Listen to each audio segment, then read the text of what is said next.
Yeah. Of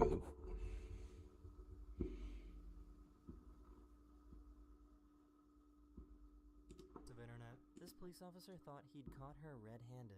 Just the way being pulled over, you drove past me holding the phone with your right hand, manipulating that phone. I mean, I saw you with your phone in your hand. Not. So you wanna just call this a day? I don't want to call it a day. I'm asking you now, did you or not have your phone on your hand? I did not. You did not have your phone in your hand? I did not. Hand to God, you didn't have your phone in your hand. Hand to God. The traffic citation was later dismissed due to a lack of evidence.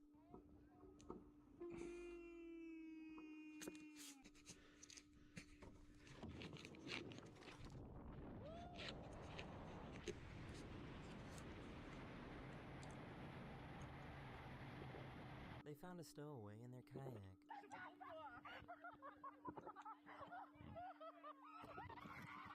Yo, check this out. It's like underwater, isn't it? I'm so surprised they didn't pop. It's really... Switzerland's different. We racing a train on the snowboard. That shit is not a horse. This different. You can't live like me. Oh, she about to throw the pizza at it. Just give him the pizza, lady. Get out of FTU. There it is. Run, run, run. Hold on to that box real tight. That's some pizza. These biologists in Antarctica use seaweed to create music.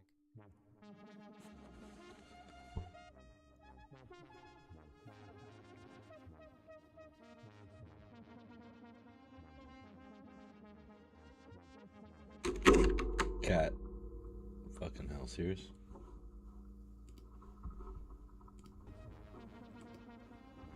Just run across my keyboard. Hit the ball. Hit the ball. Hit the ball. Very good. Keep your eyes on the ball. Keep your eyes on the ball. It's gonna happen.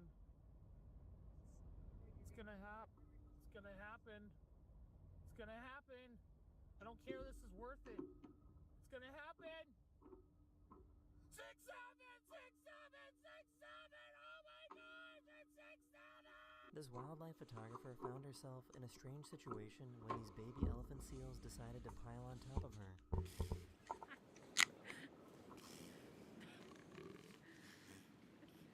Really?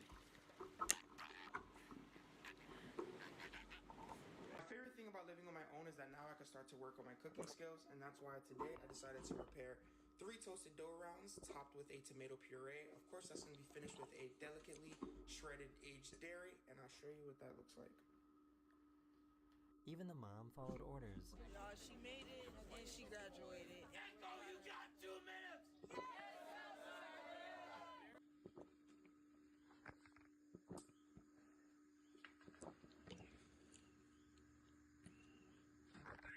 I feel like the lemurs didn't get the memo.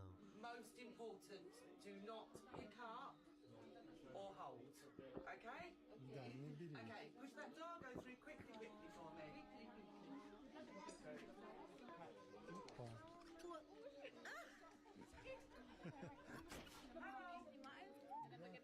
What happened? Oh, I wanted to say no problem and you're welcome. At the same time, my brain was like crossing and I said, you're a problem. He taught his baby an important lesson.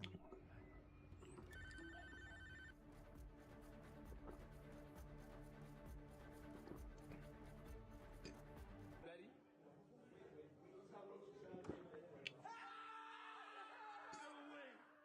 This toy is so dramatic.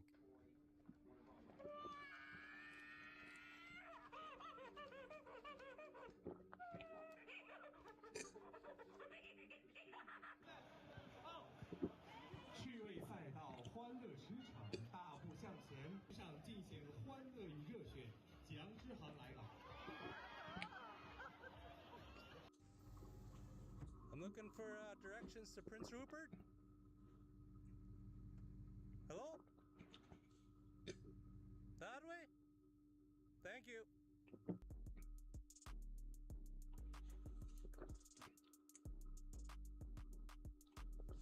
That ain't logically. It's nice to know that people like this still exist. Found your wallet down at the river. There's somewhere I can leave it. You got port security. I'm gonna leave it right here. Have a good day. God bless.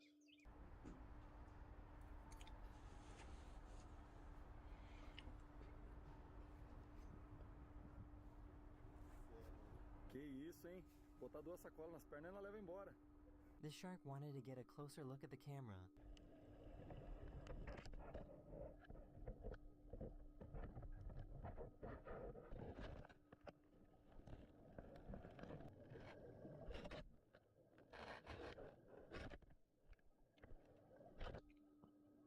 Lie about the height. That's why you take me to a pool. Look at this. It says 5'9". The water. Meaning if I was 5'9", I'd be drowning right now. Get off your toes. You said what? Get off your toes. You can see that I'm on my toes? Yeah.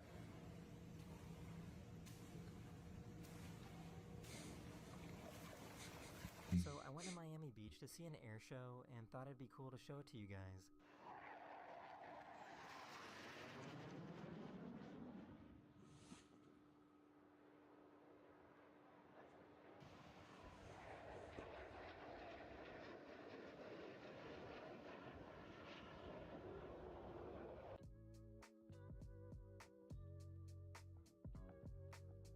This river guide underestimated the rapids.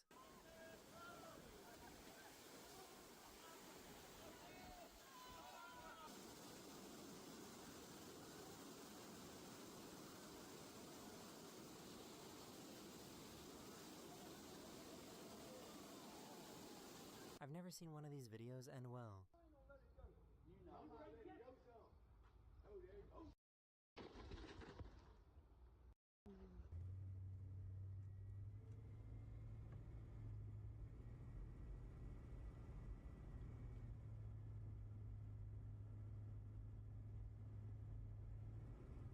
This elevator looks a little too fast.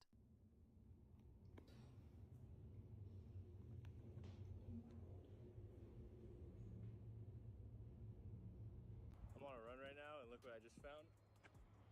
So sick. Good thing I always got that thing on me.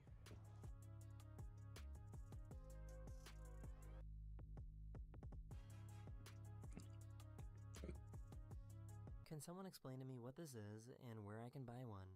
Can you see it? Mm-hmm.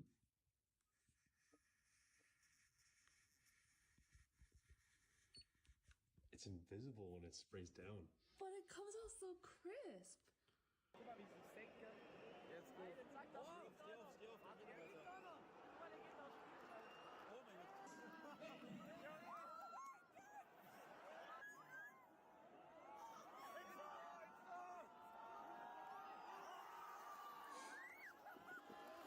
This guy got a mystery tattoo, and the results didn't disappoint.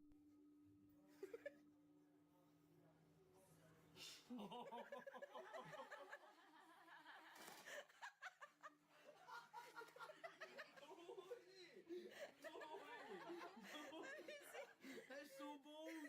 She should probably invest in a tripod.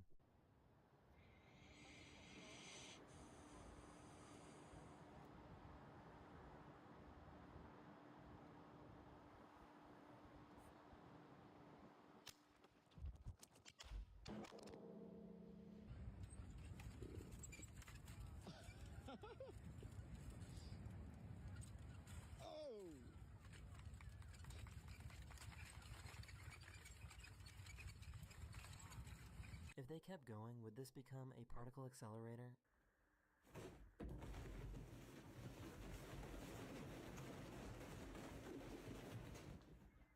We all knew how this would end.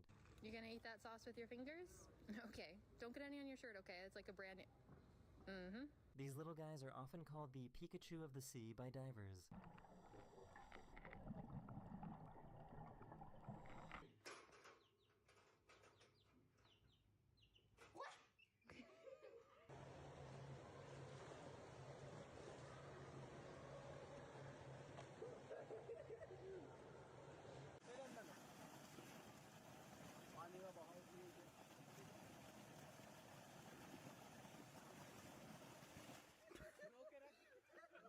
This guy found a rock in Brazil that looked just like the Cookie Monster.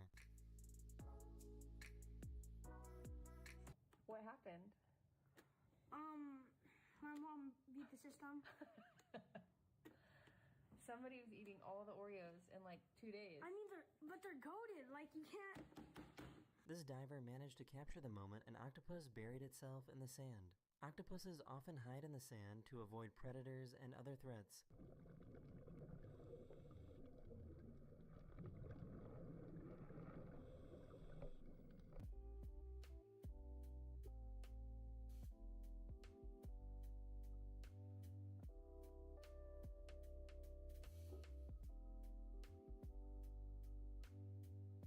Have any of you ever seen an army of caterpillars before?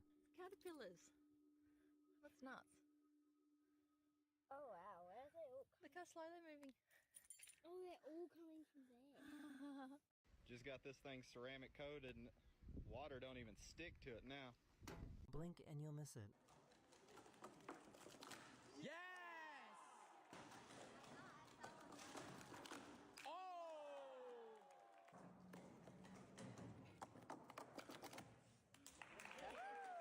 Went and bought a burger.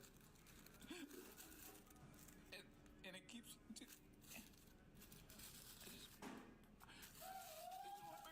Bro, I'm just hungry. Bro, where's my burger? What am I even looking at?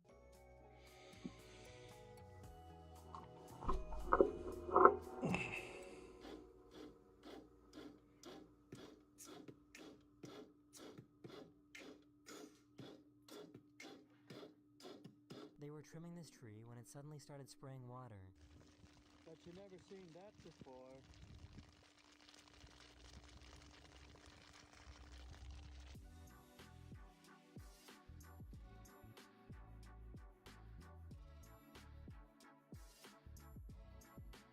You guys liked this clip from a couple of videos ago so much that I found another angle of it.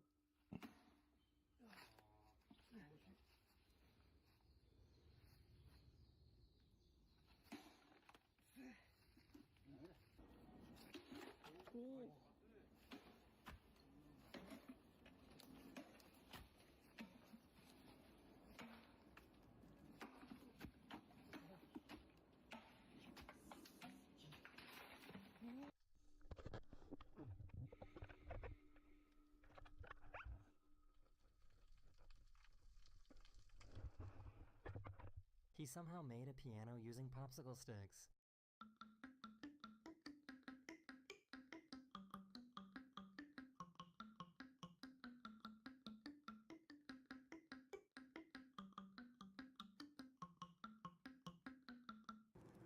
It's impressive. Yes, Riley.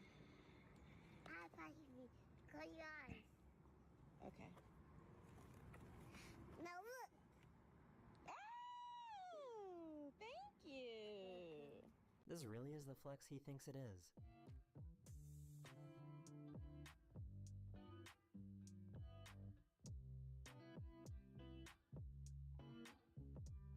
I guess that's one way to stay cool whilst riding your bike.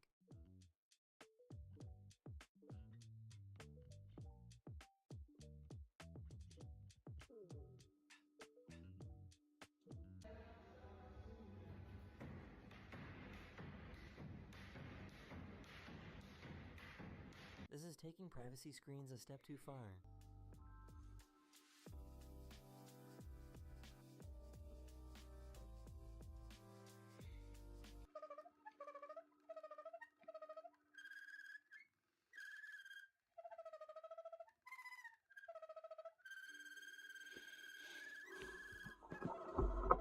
I think the little guy was tired of his grandma. You don't want to deal with me? So you gonna act funny like that? Okay. I got you. I need to know the story behind these statues.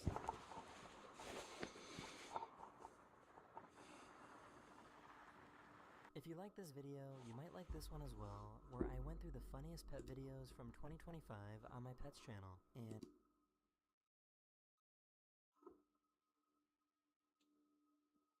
these super viral videos broke my brain. This umbrella got tired of rolling around and decided to walk away. That's funny. For some reason, this mirror makes the blinds disappear. Chloe's blind. In the mirror, you can see through it.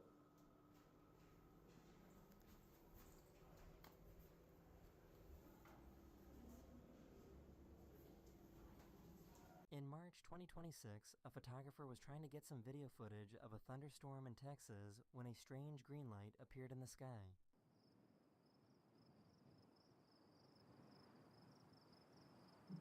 Weird.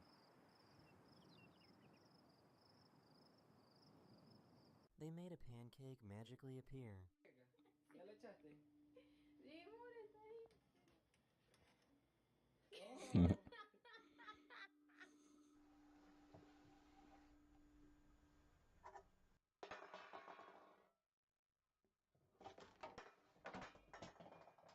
This beaker of oil looks like it's empty, but look what's hidden inside. Another beaker of oil. And look what's inside this beaker. That's right. Another beaker of oil. And look what's inside this beaker. That's right. Another beaker of oil. And look what's inside this beaker. A tiny beaker of oil. This is how people try to hide money from the police. The money is only visible when turning the pages in reverse.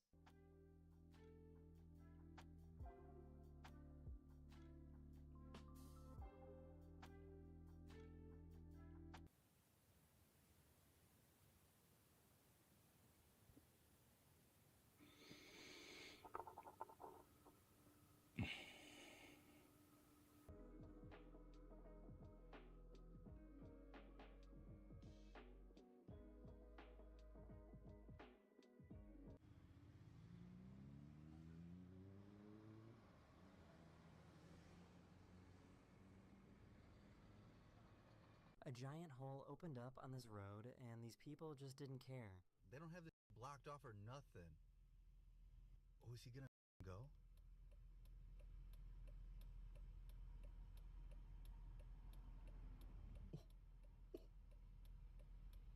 Holy oh, it's water. It looks like a pit, doesn't it? It's water.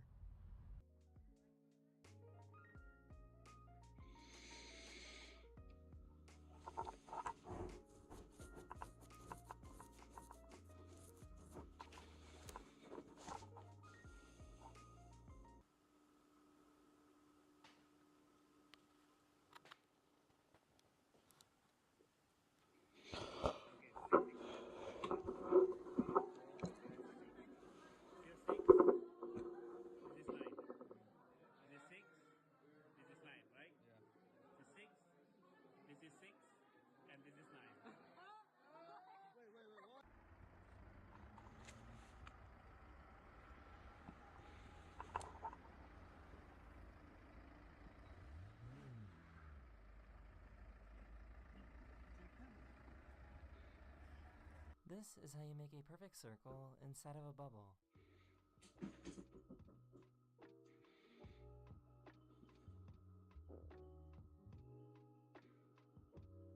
Weird. She discovered a really weird optical illusion. So it's moving. But wait, when we start moving, it looks like it's still. And then you can tell it's moving again. So I guess baby caracals sound nothing like a cat.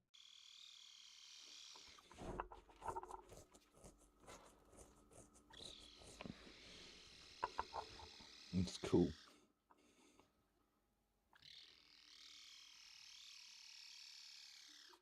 The ice formed on this window in a really cool pattern.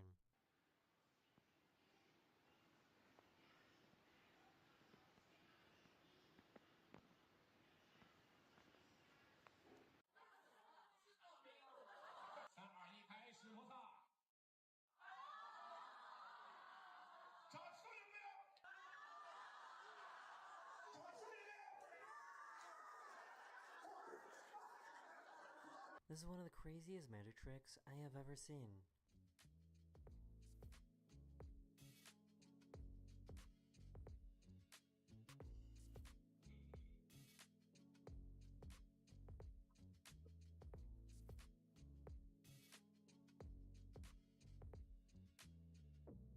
This guy went to the store and couldn't believe what he saw. Just fell just right.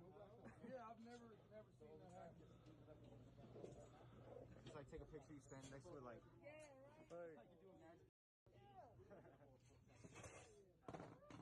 This worker looked like he was floating while cleaning the glass at his museum.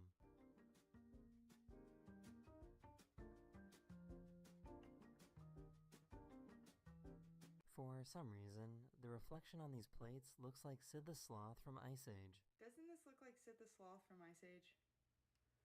It's just a reflection from, like, my plates or something. This guy just discovered an infinite coffee glitch.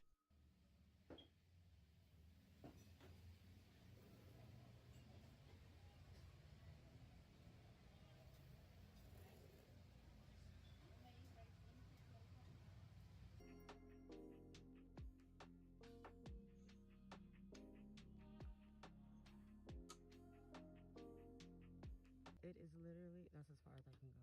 But it's not going anywhere. It's not on no power line. What is going on? Oh, heck nah. This oil flow looks like it's frozen in time.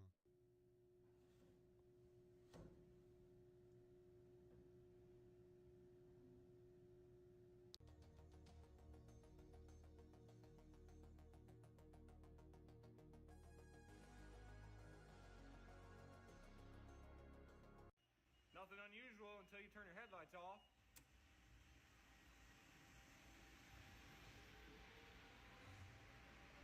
This town in Montenegro received so much water in such a short period that the trees couldn't handle it and started rejecting it.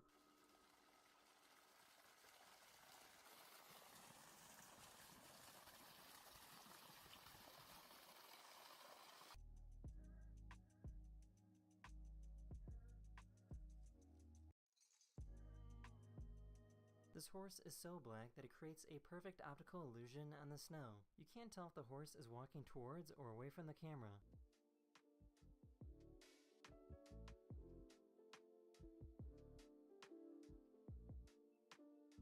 The speed of these helicopter blades matched up perfectly with the camera's frame rate, which makes it look like the propeller isn't moving at all.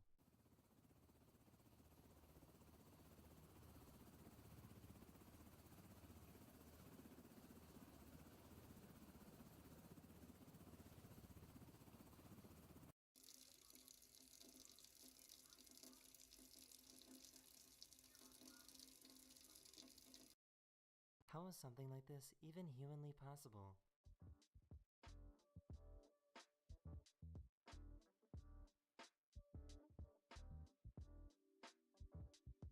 These people spotted this plane, which seems to be frozen in time.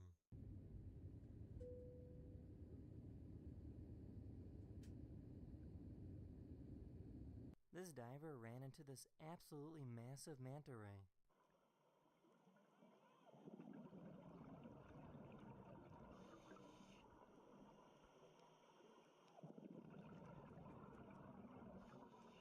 I don't understand how this tree is still alive.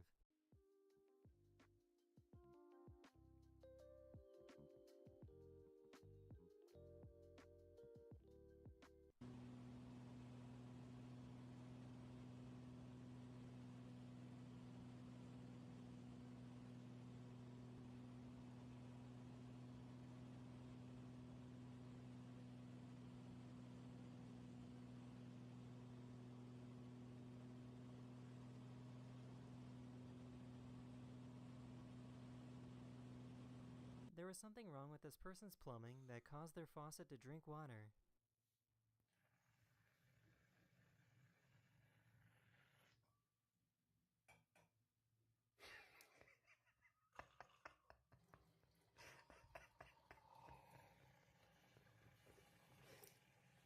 This magician somehow keeps moving the holes that are in this card. No, this isn't CGI. This is an actual magic trick, and I have no idea how it works.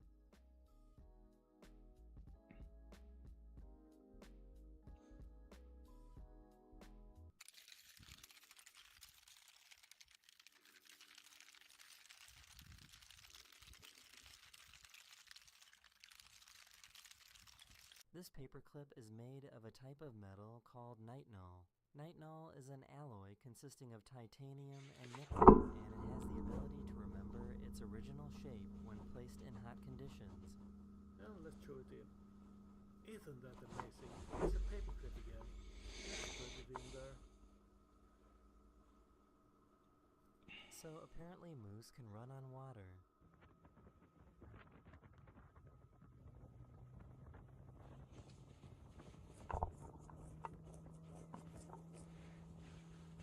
In 2024, people in China spotted this weirdly rectangular cloud.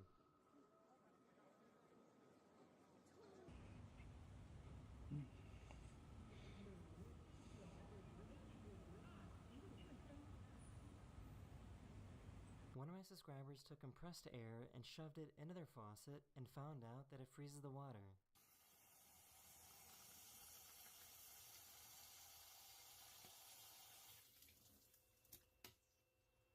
I can't understand how this works.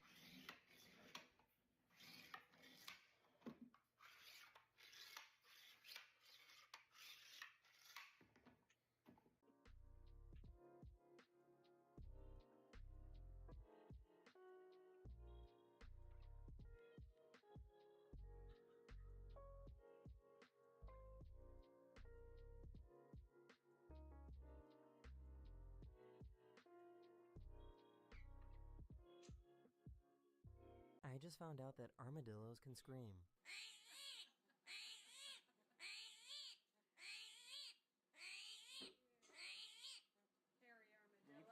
This person found some water that was right in the middle of transitioning into ice.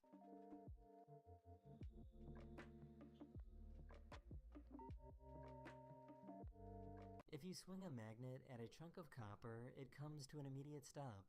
The magnet's momentum is slowed by opposing magnetic fields generated by the flow of electrons in the copper. And since the electrical energy isn't being collected by a circuit for any useful purpose, it dissipates into the lump of copper as heat.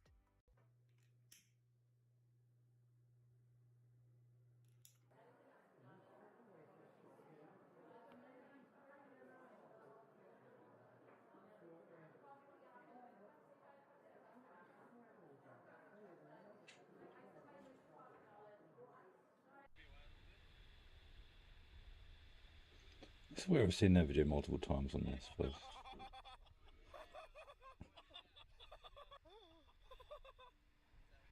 Here's a really cool magic trick with springs that seem to never stop getting longer, no matter how much you pull on them.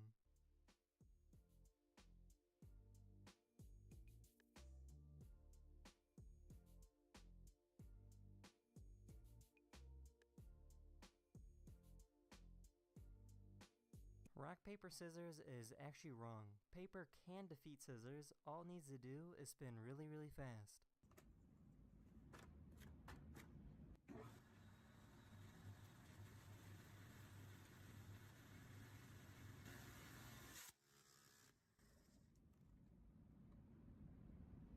This car is somehow strong enough to pull this truck.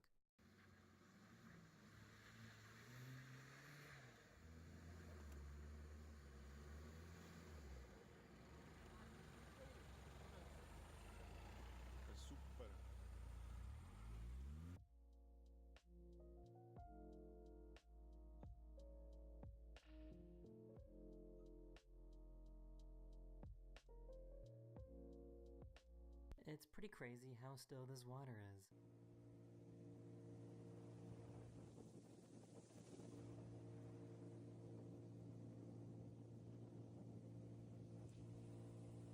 This poor little guy looks like he's melting.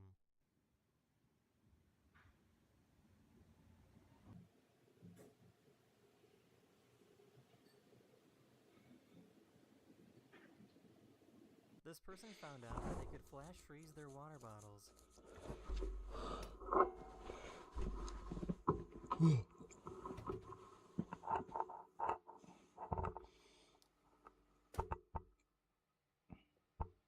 This company makes notepad paper that is made of stone.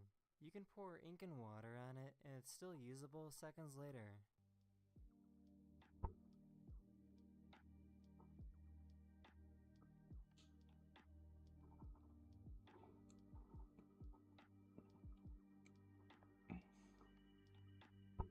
When the conditions are right, a mirage can appear on the ocean water that can make ships look like they are levitating.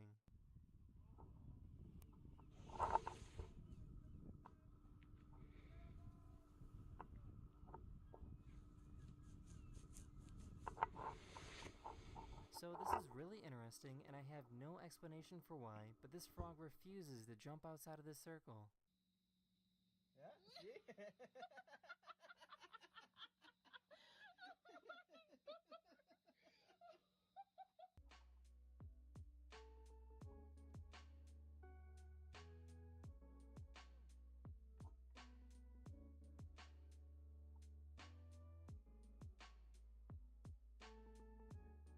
I'm not a doctor, but I don't think his arm is supposed to be doing this. Give me an explanation, because I don't know what this is, but I've always been able to do it, and nobody else can. It's my arm just like... Whoa, that's creepy as fuck. In 2011, these weird clouds formed over California.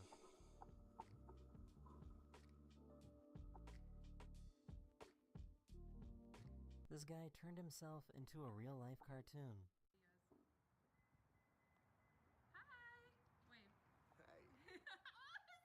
This person was born without a collarbone.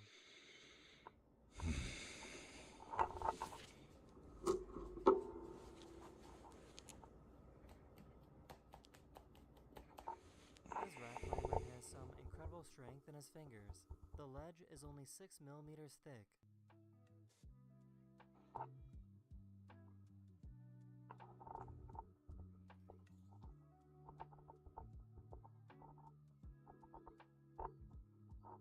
This poor duck got split in half.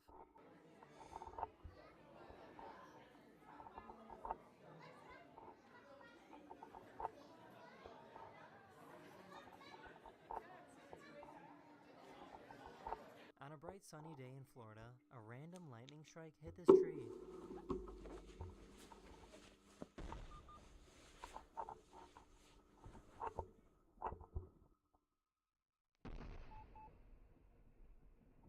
This house caught on fire and everything burned except for this one bedroom because the door was closed the entire time. Short hallway, only a couple of feet to a closed bedroom door. We open the bedroom door, we find virtually no damage. We had to pull some ceilings and some walls to get at some...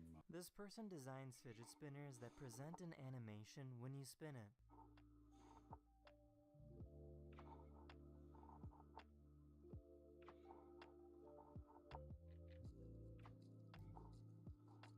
Here's a good visual of how much $1 billion is. So let's say 1 grain of rice is equivalent to 100K, and 10 grains of rice would be then a million. Well, how much is a billion? So my Saturday night consisted of counting 10,000 grains of rice, one by one. That is $1 billion, where each grain of rice is worth 100K. I just bought you like a Lamborghini right here, and I didn't even notice it was gone. Can the mirror see my head moving? Yeah. How does the mirror know what I'm doing if I've got it covered? The mirror is inanimate. It don't know nothing. How can you see what my head is doing on the other side if I've got this up in front of me?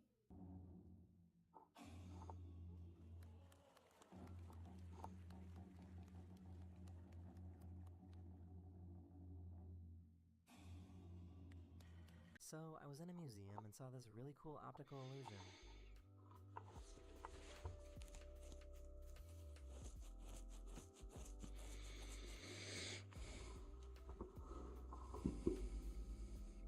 This person was born with a really, really long thumb.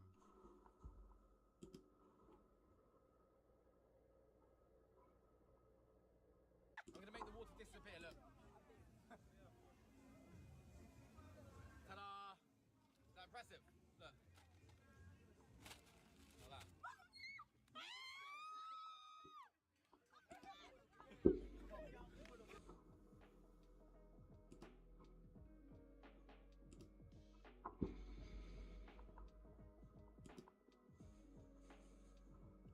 This person bought a meal from McDonald's and then left it in her closet for 24 years. After 24 years, the food never broke down or decomposed. French fries pretty much look like fries that just, like fell on the floor of your car and you didn't find them for a month. The bread has never molded. As a matter of fact, it's not even cracked. It's pretty dry and brittle. So how do you even make fabric that does this?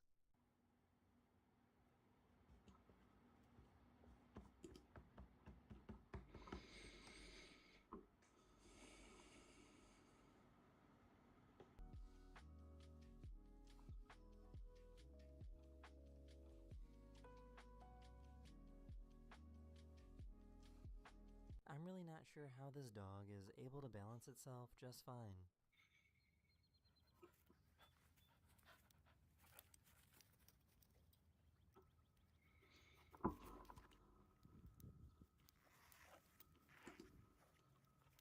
This guy wanted to see if it was possible to deep fry water. He trapped the water in an edible membrane, covered it in eggs and flour, and then deep fried it in peanut oil.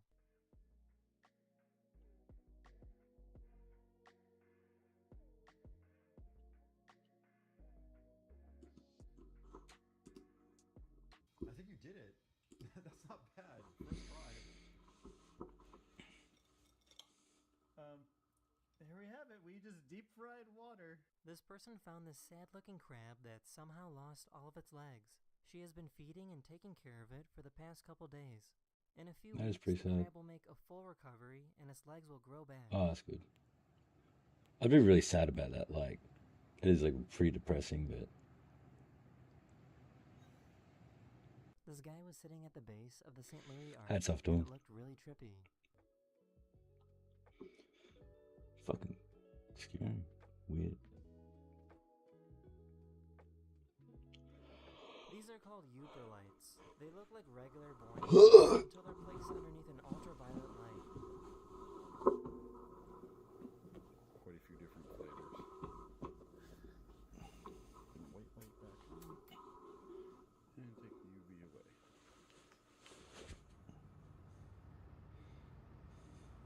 Hot. Breathe. Unbreathe.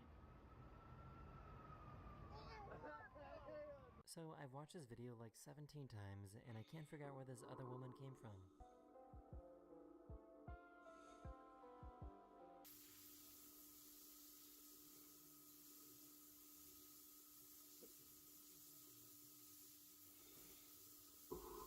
I think these birds are glitching.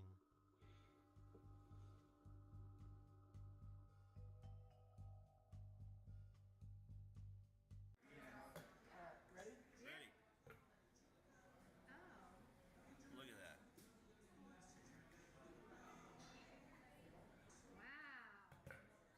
She put on some makeup that only appears under ultraviolet light.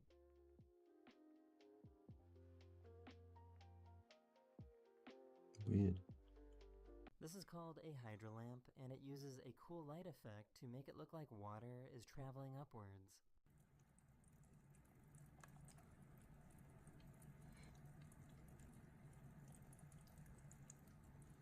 There's an artist who likes to carve pillows out of marble. That's expensive.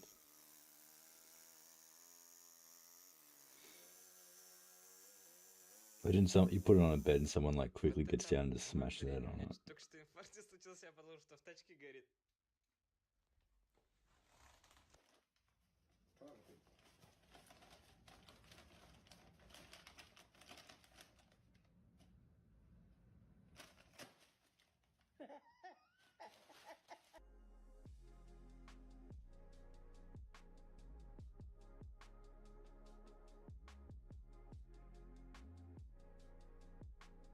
This is a machine with 100 individual gears. In order to make the last gear at the end and make one full rotation, the first gear needs to be spun a Google amount of times. That's the number 1 with 100 zeros after it. Long story short, it would take more energy in the entire universe just to rotate the very last gear. These guys in Oklahoma found a little rock that can only float in this specific area. I originally thought it was attached to a string, but the way he is holding it doesn't make me believe that's the case. Did I touch it? Oh, I touched it. You broke it. That's pretty Very cool. That's floating rock. And this moss. Wait, what? This is called the Thatcher effect, where an image looks completely fine until you turn it right side up.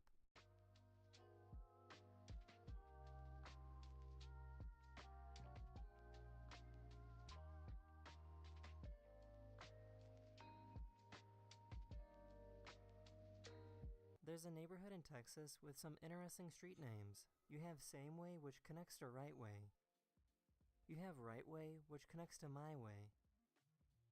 Right Way also connects to Which Way.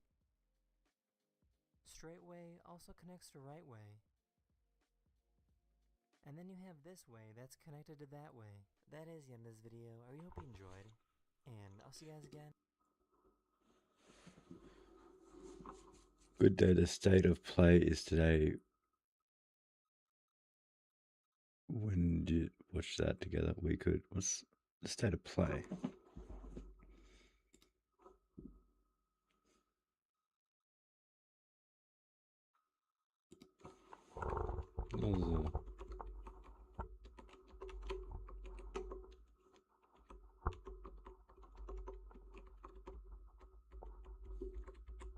Oh yeah.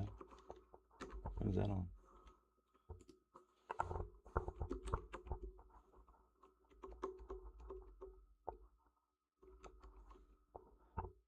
Do you know when that's on?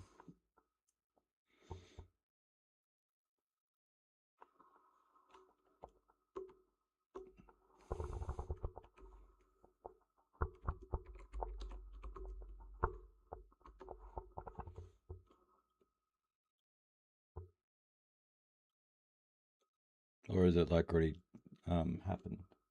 That's it.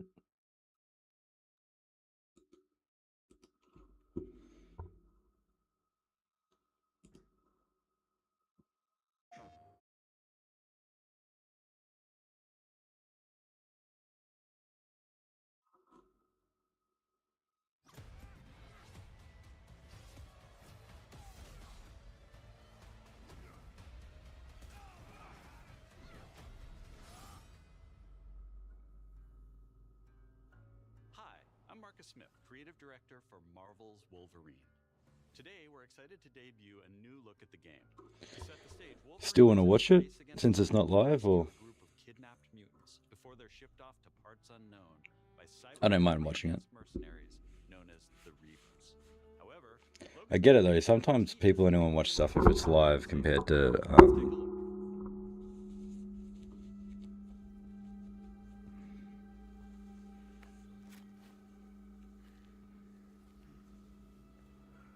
See if we can find the one that got away.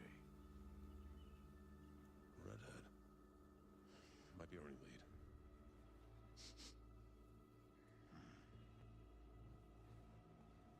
Looks like she took off into the industrial park. All right, let's search the area. Getting a status update. Perimeter stable. Holding position.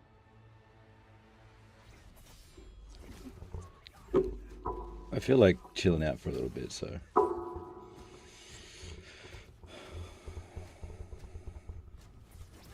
This is fucking brutal as fuck.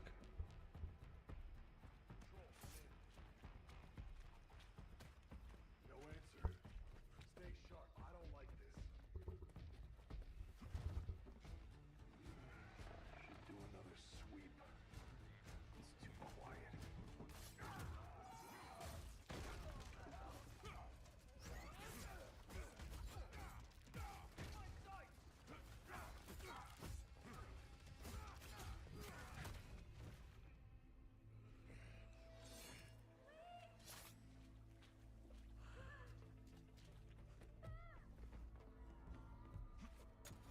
This looks hella good.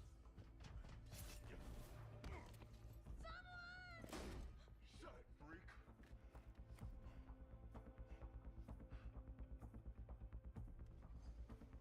Ship's casting off. Not today, Bob.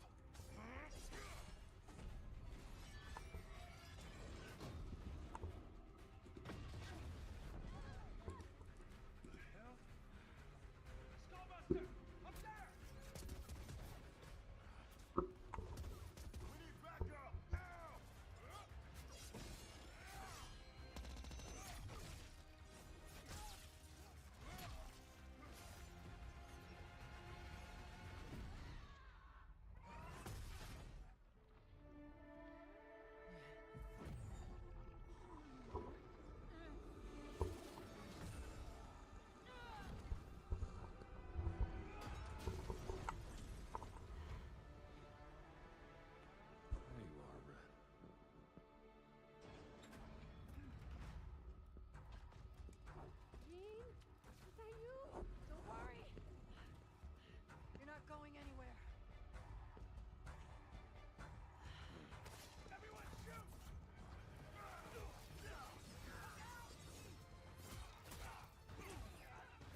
Sound. What? Sound. Hey, back. Is that better?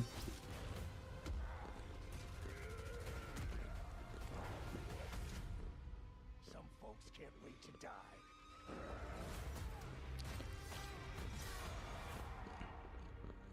That looks brutal as hell. Quite honestly. Like. We hope you enjoyed that new look at Marvel's Wolverine. This is a single-player, action-adventure game featuring a focused, story-driven experience that will send Logan on a perilous journey across the globe, where more than innocent mutant lives are at stake.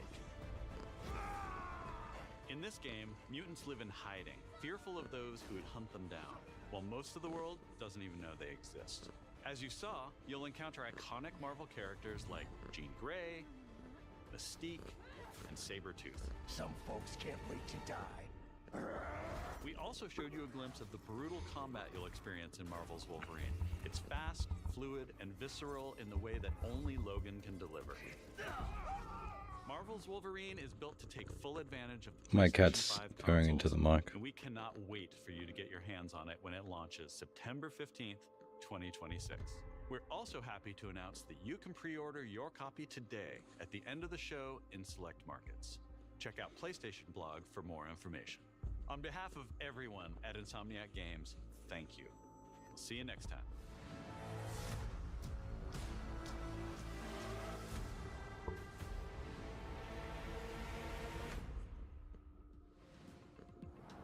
Hello and welcome to State of Play.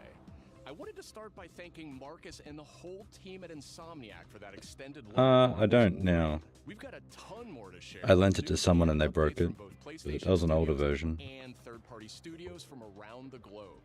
Let's get right to Might it have to with buy the one. latest from our friends at Arc System Works, XDev, and Marvel Games. Got an Xbox.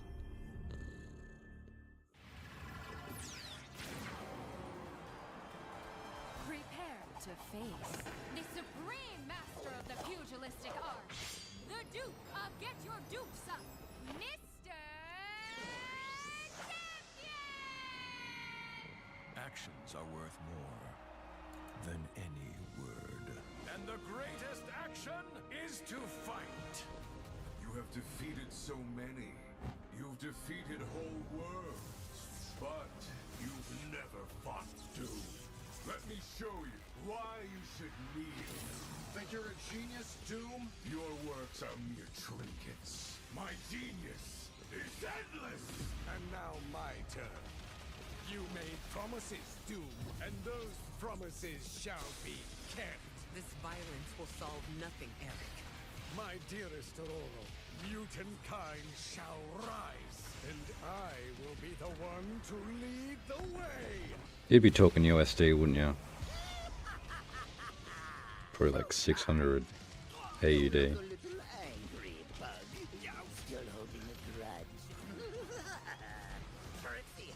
Time to stop laughing, Gobby. That all you got? Bump the way. What? I'm gonna kill Spider-Man, not you. You want to fight? Carnage will give you one to the Moment has come. Attack! No mercy. Let me do it.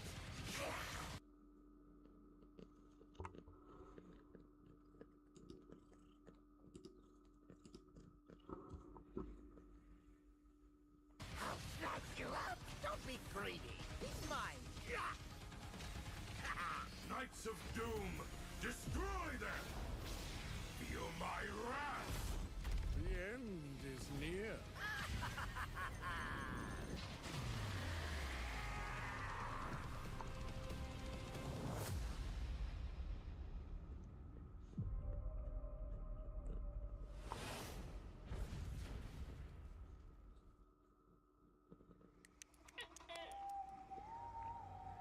I see much. Yeah, years ago I'd sort of, it makes sense. There are some outcomes that are uncertain. But like, if you think about it, like having an exclusive game doesn't make too much of a sense. You know what I mean? Like, it like only gets you to really go to the console.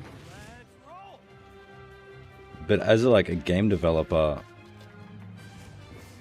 you'd want it on as many platforms as possible. You know what I mean? Twice told throughout the glade of dreams. Come feed my ox. Calming biscuits? But oh!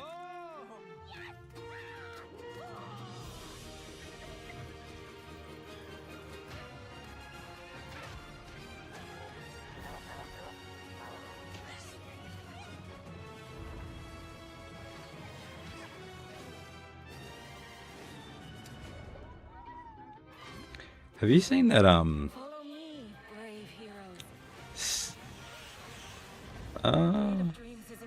It seems overpriced, I reckon. Like, if it was like around 600, I'd feel like it should be around that, because it's been out for a while. Like, I don't think it'd be like, I don't see it being really worth $1,000, you know what I mean? Maybe he stands a little bit of a chance. Globots to the rescue! Have you seen those Steam boxes? It's like basically like a console that Steam brought out. They seem pretty interesting. Or whatever they call it.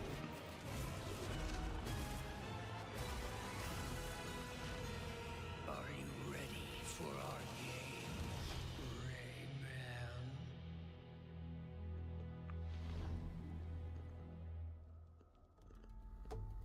But yeah, I think that's way overpriced. I wouldn't buy one for that much. I'd barely use it.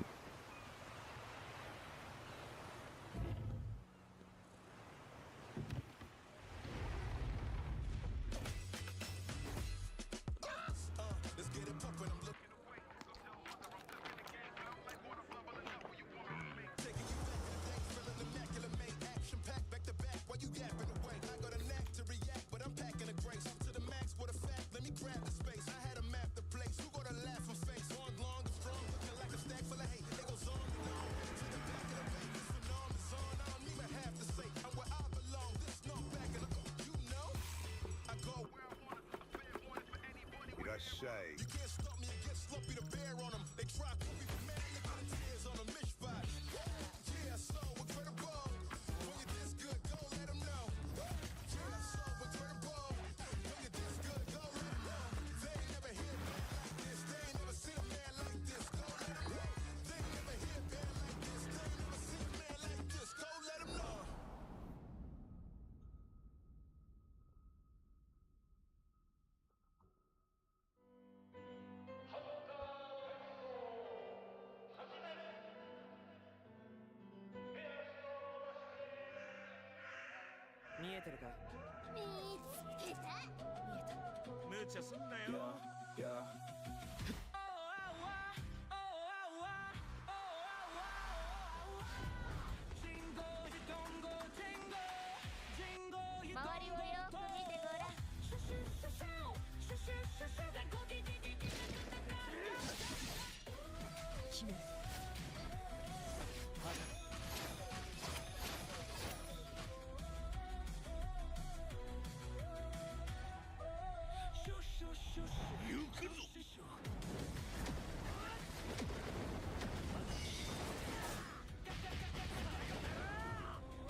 Shoot!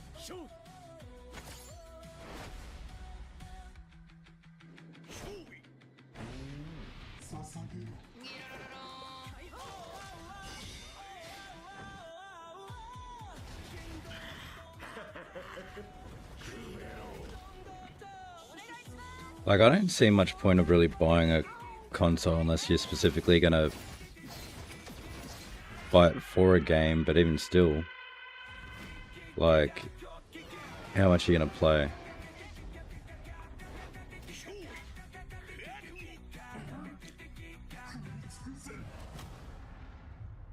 Like, I don't really think about it if you were like a parent, like buy it for like a kid or something, you know? You don't want them on the internet or something?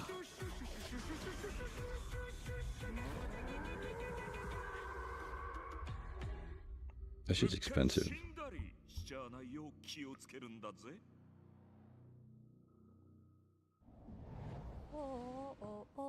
Hi everyone! お久しぶりです。安心の中村いくみです。Did you miss me? I missed you!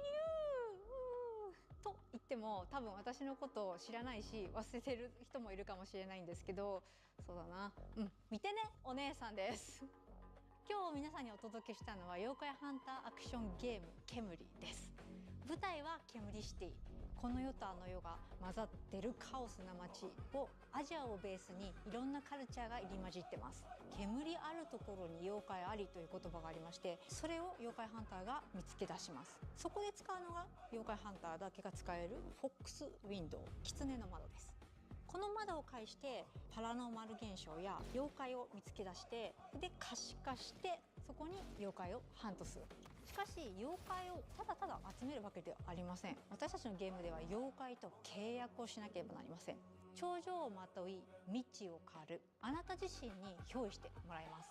そして憑依した妖怪のパワーを使って憑依アパレルというかっこいいアパレルをまとってスーパーパワーでもっと強い妖怪に挑んでこの世界の謎に近づいていく。ハンターは種類が3つありまして、1つは刀ハンターになります。もう1つは弓ハンター、次はシャーマン。そこで皆さんお気づきの通りマルチプレイあります。仲間と一緒に暴れて死にかけて妖怪ハンターとして一緒にこの煙シティで煙って遊んでいただければ嬉しいです。私たちはカオスをお届けして笑いをお届けしたいと思って煙を作ってます。あの世に最も近い都市煙シティへようこそと言いたいところですが、煙はまだまだ開発中です。情報いっぱい Oh yeah, they did get pretty high back then, didn't they? 煙の世界をこれから楽しんで With like く all ださい。 trade and stuff. 煙っていこう。 I think I remember seeing something in the news about the supply and demand with like all factories like shut down and stuff like that.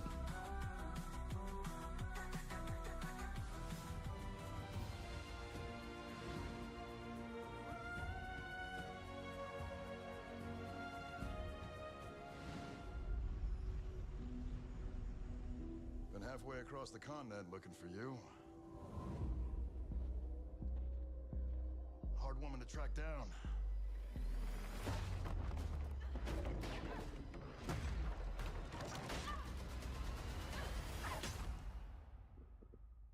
Well, you found me.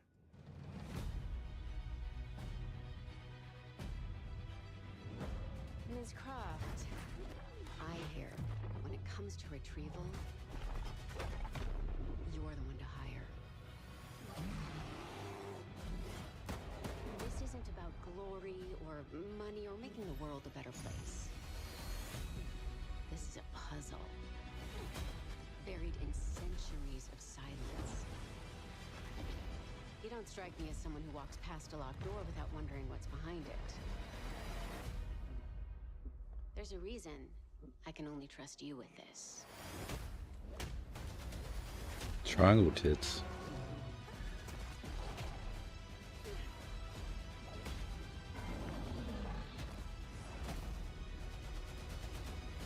What were they, pointy or something like?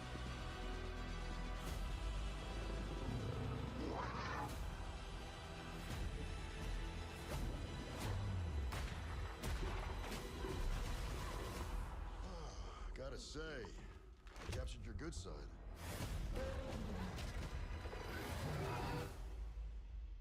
You're assuming I've got a bad side. I'm Googling it.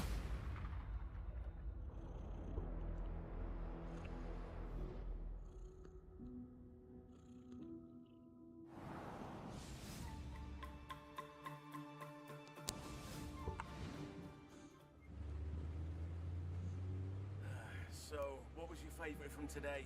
I liked the Alisol. Oh yeah. That's funny. What did you like about it? He's big and loud.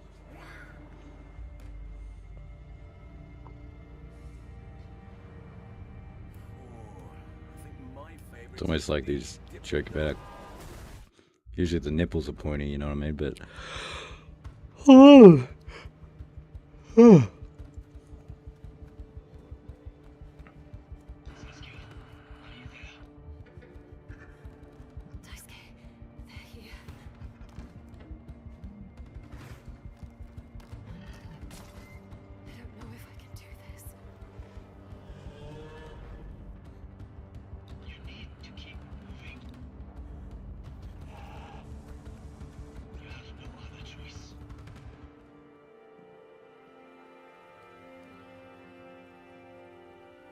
There's always a choice.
Back in early 2023, Look SK funny. first showed us Phantom Blade Zero in passing at a hotel, and we knew immediately that this game had incredible potential.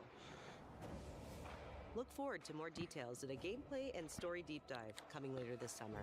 It's almost looked like some like Minecraft or some shit. Next, let's head over to the sandworm-infested sands of Arrakis in Dune Awakening. In this open-world survival RPG, you can fully immerse yourself in the world of Dune.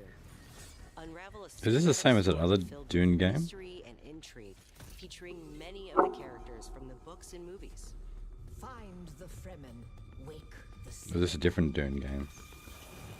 I saw people playing a Dune game a couple of years ago, a year or so ago. Explore the vast open world of Arrakis and learn to survive and thrive by unlocking the secrets of the Fremen. Along the way, you'll discover new technologies, craft gadgets and weaponry, and build a base of operations that will grow and expand as you progress towards power and fortune. Pursue the path of the Bene Gesserit, Swordmaster, Trooper, or Mentat. It does seem like Master anything from mind control to brutal hand-to-hand combat. yeah. Dune Awakening, you can Like I choose saw some or streamers alone play in a like a brand year or new so ago. single-player mode arriving with the PlayStation release. This one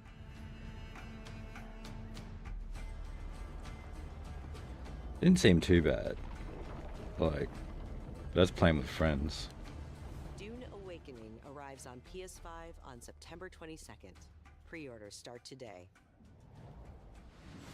The fan-favorite PS2 classic Dynasty Warriors 3 is getting remastered for PS5.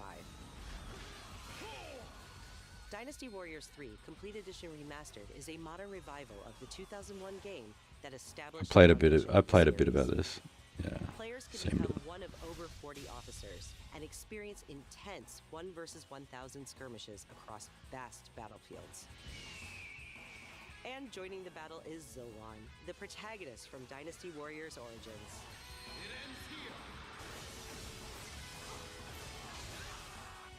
Yeah.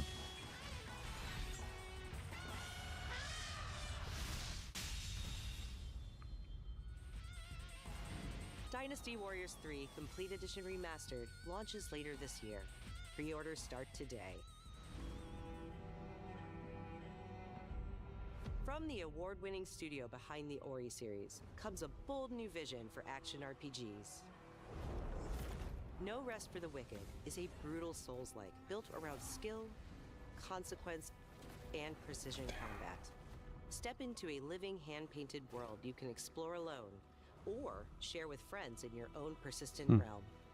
A world that evolves even when you're offline. The highly anticipated full 1.0 release expands everything.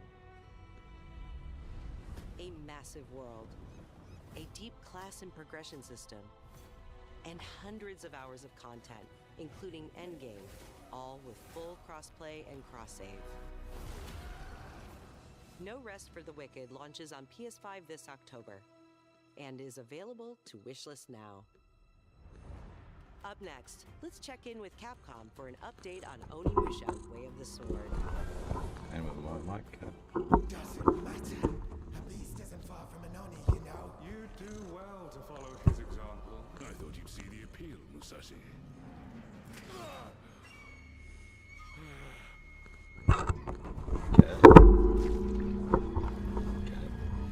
Chill out. That castle on the mountain.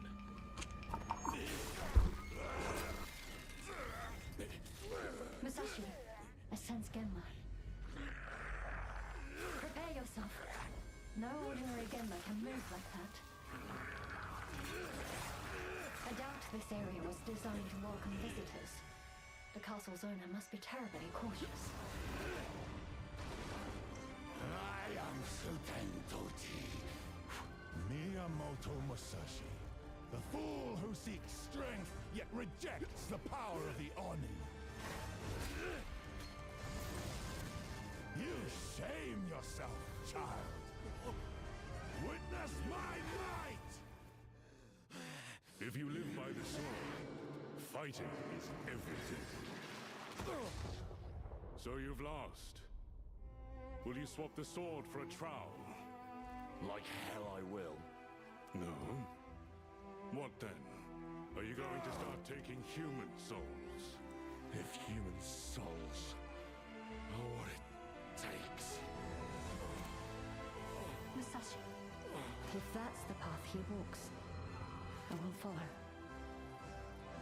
I've chosen to trust Musashi's judgment in all matters. Ori departed.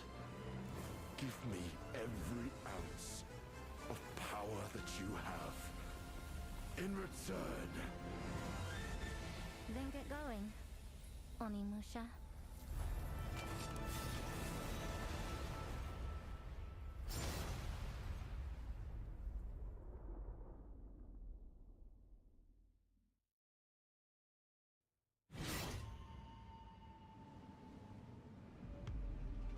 We can't wait to get our hands on Onimusha: Way of the Sword this September. But you won't have to wait long to try it yourself. Here's one more update from the Onimusha team.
Hey!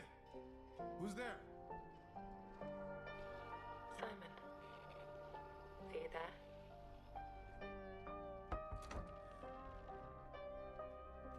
Please say something. Where did you go, Simon? Something doesn't feel right.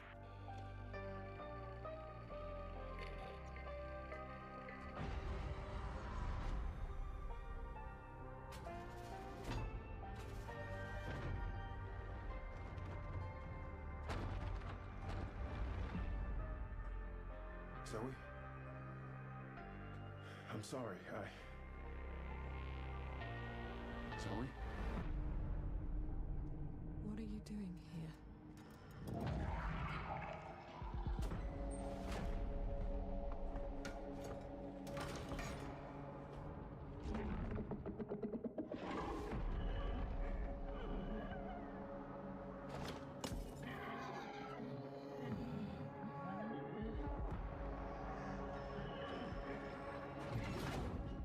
What the hell is that? There's more of them.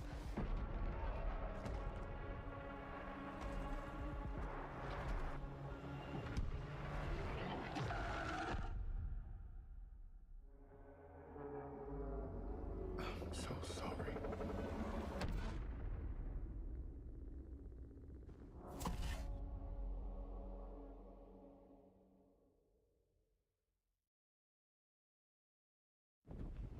The target is the front gate of the capital of our homeland, the Federation of Central Asia.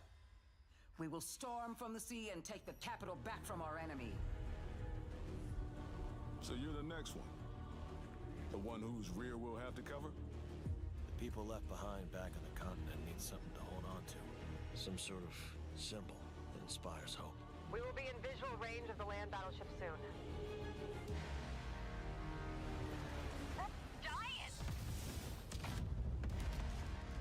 Enemy artillery intensifying. Damn it. Where's Wings when you actually need him? All units return to base.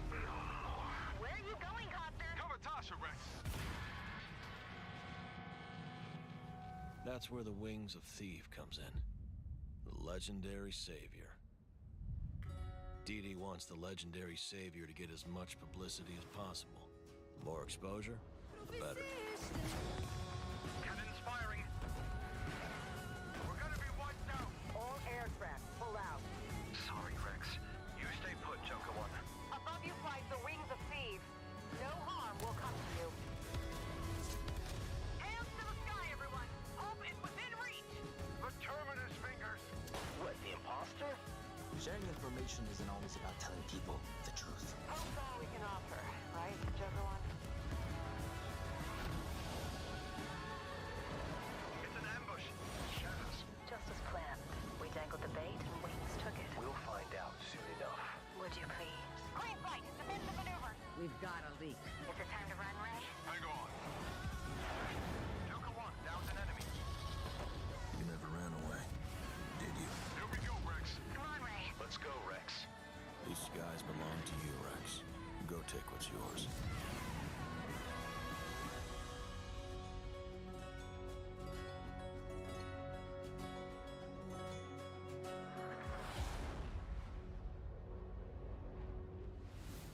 皆さんこんにちは。エースコマットシリーズブランドディレクターの河野です。お待たせいたしました。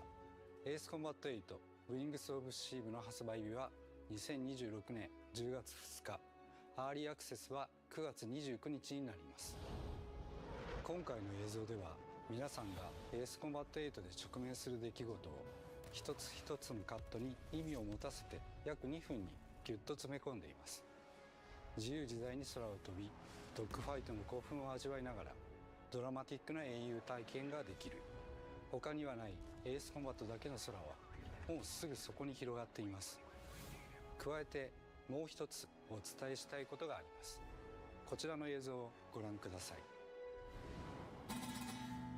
Did you know there are 3 kinds of aces?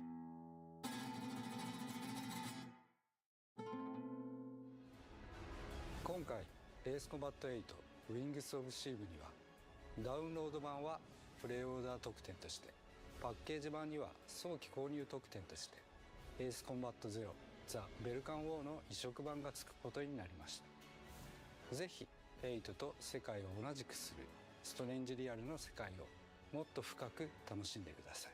お知らせした通り発売まではあと少しです。出撃の準備を整えてお待ちください。ありがとうございました。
Ting.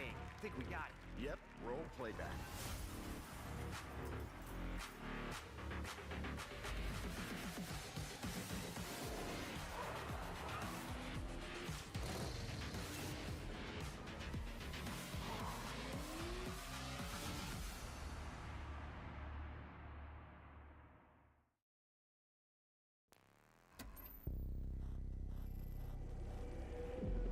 There's a wounded man. Nasty injuries. It's like a beast tore him apart. A beast? Out here? Are you drunk or something? Do him up and show him out. But he's still weak, so be careful. What's going on?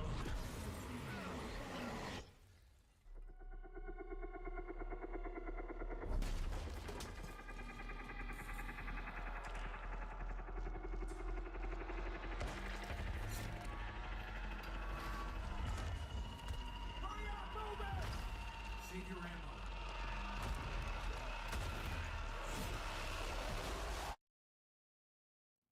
Die, bastard. And you're tough. Surprisingly lively for someone who just came out of a coma. If you want to survive, you gotta hustle.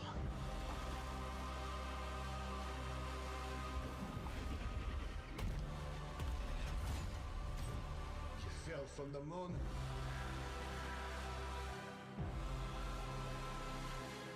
I will help you, but you must not go there. I'll take my chances. Turns out I'm a lucky man. You'll find nothing there. But death.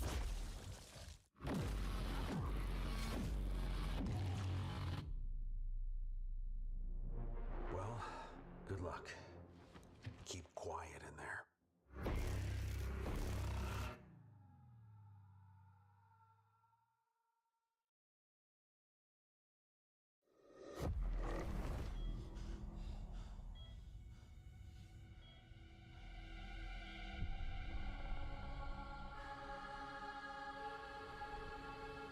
Something is coming.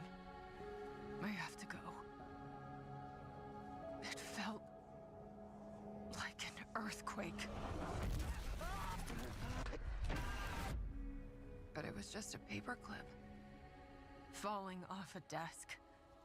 The tiniest tremor before the main event. Jesse. I know what they put you through. You never had a chance.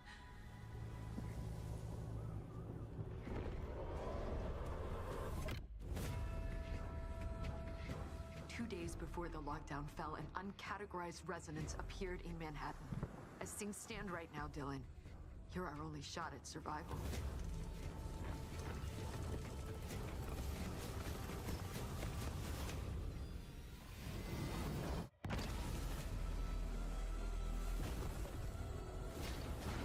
You are not FBC. You're not even fucking human. The FBC locked me in that cell for years and forgot about me. The hiss, it was a way out. People can change. The past doesn't matter.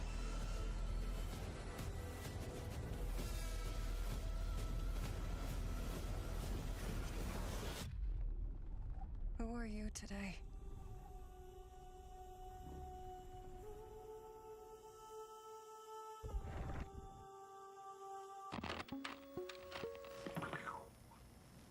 We're gonna have a lot of fun together.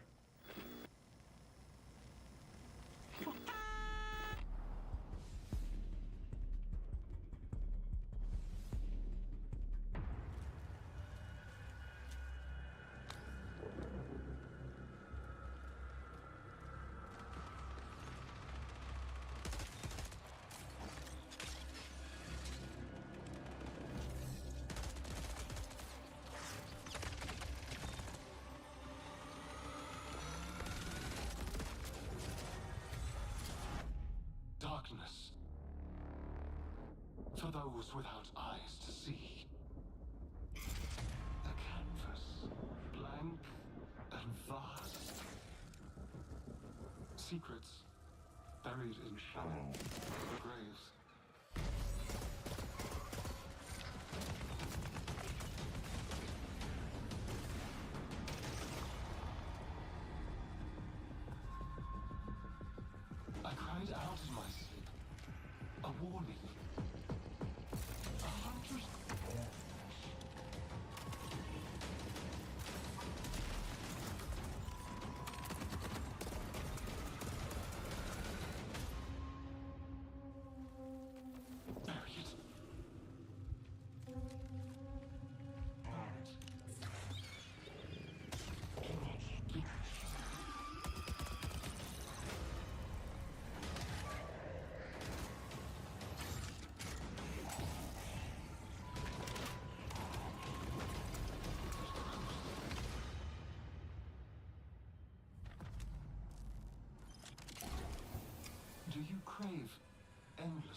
dangerous and cutthroat world of Marathon expands today with its second season, Nightfall.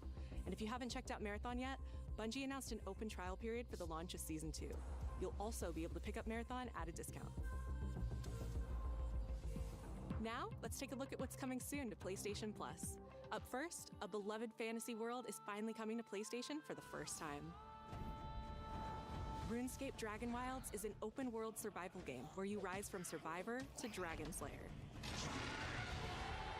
Play solo or with friends as you explore Ashenfall, a beautiful, dangerous new frontier in the RuneScape universe, where power is earned and every action deepens your mastery.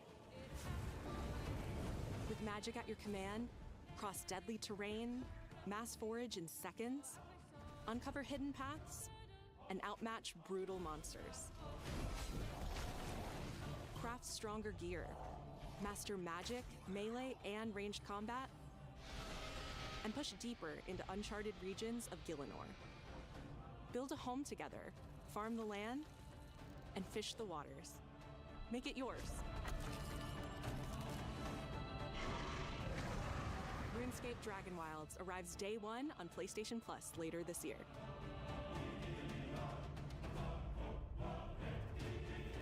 Next up, here's a preview of games coming to the Classics catalog over the next few months. In June, battle colorful enemies with musical instruments in Guitaru Man, one of the most stylish rhythm games from the PS2 era.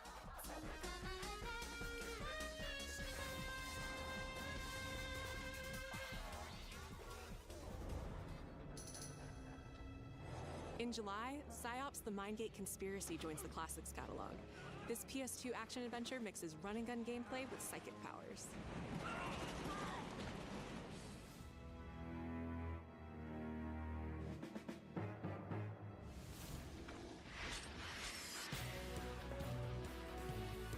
And finally, Onimusha: Dawn of Dreams, a Capcom classic from 2006, launches later this year in August.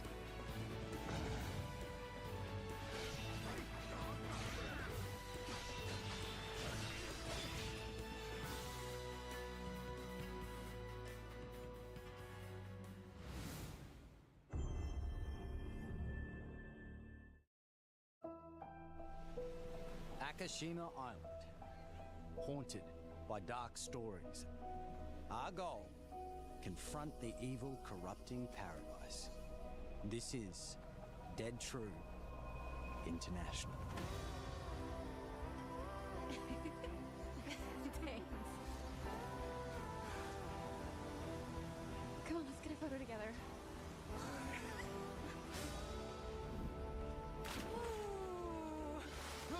Over! Rotated on that one. A for effort, dude. Who's the buff idiot? Does no one know this guy? This is how villains are made. Oh, you two haven't met yet, right? Sebastian, I'll be looking out for you. Roland, whenever you're ready. This facility has been shut down for decades. Uninvestigated, untold, until now. This is how villains are made. Did you hear that? Nate, are you out there?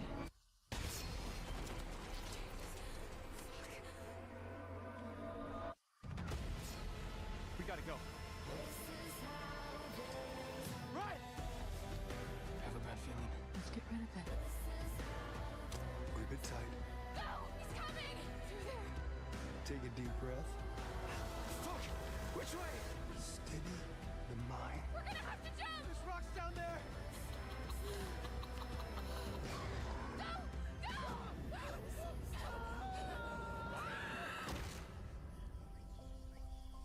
Can you do what needs to be done?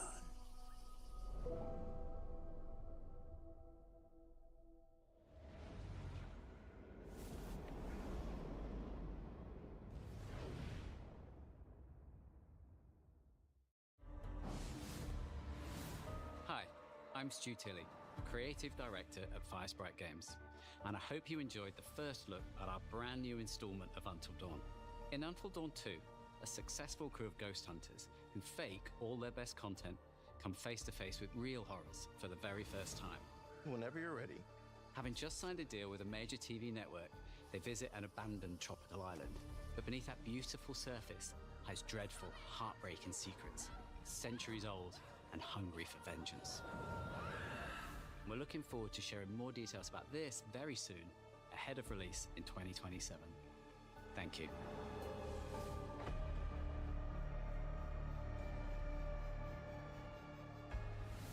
Now we have one more game to show, and it is something special. This is a brand new title debuting with more than 20 minutes of uninterrupted gameplay. So turn up the volume, sit back, and enjoy.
Find your way home. You are free.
burned clothes. The pyre. It happened. They're starting on the path. It's just... I didn't get to say goodbye.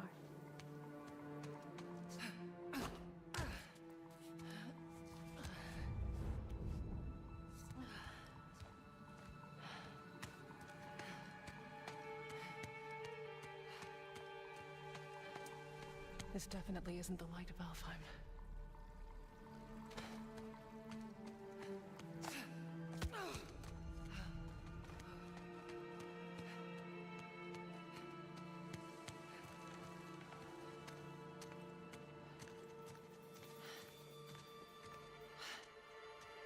Mask. How?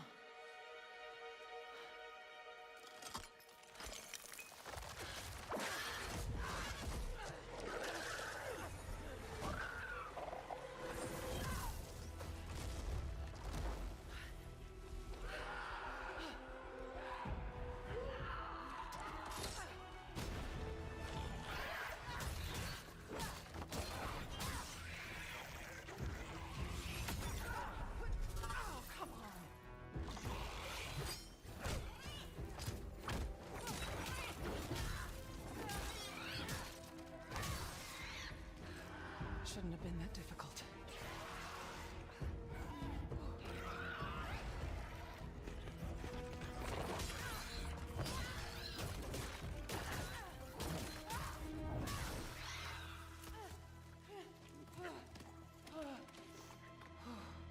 Yeah. Armor. Good idea.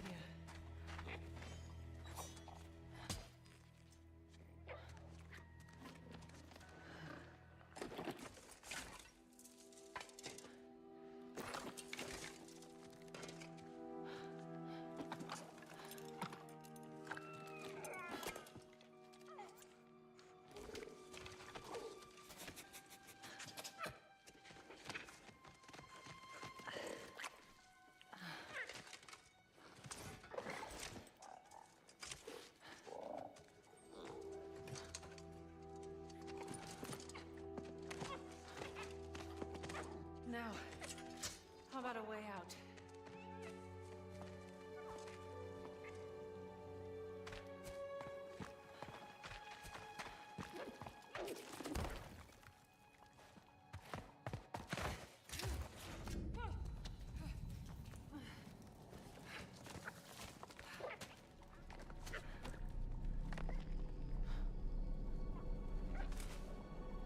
Guess I'll find my own way from here.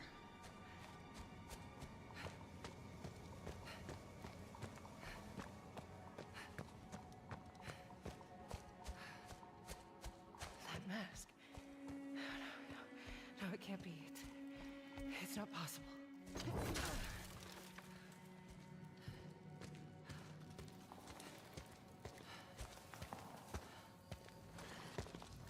If there's another mask, their path isn't safe. I have to find a way back.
this is important to you.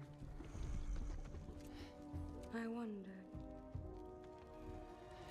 do you think this could set you free?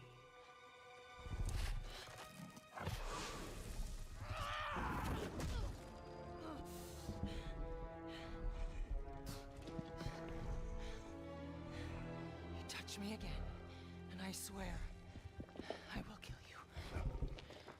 Would you like to see how hard it is to die here, Godly? I can show you.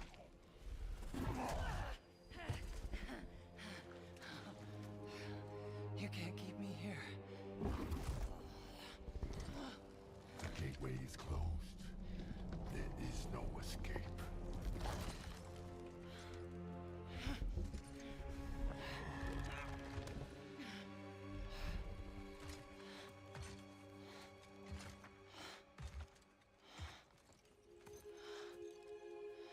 Resisting the truth will only make this more pain.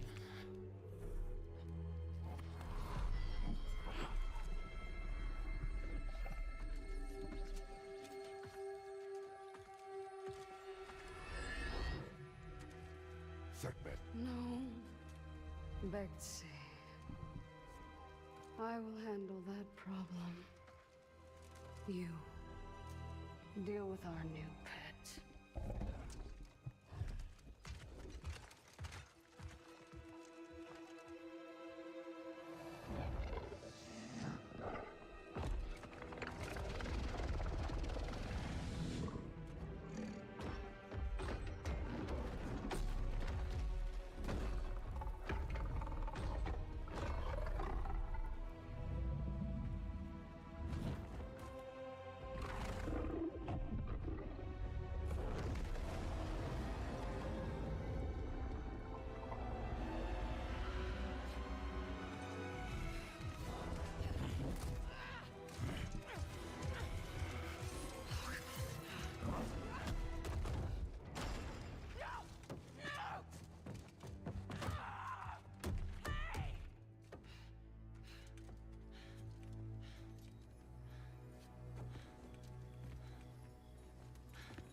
Okay.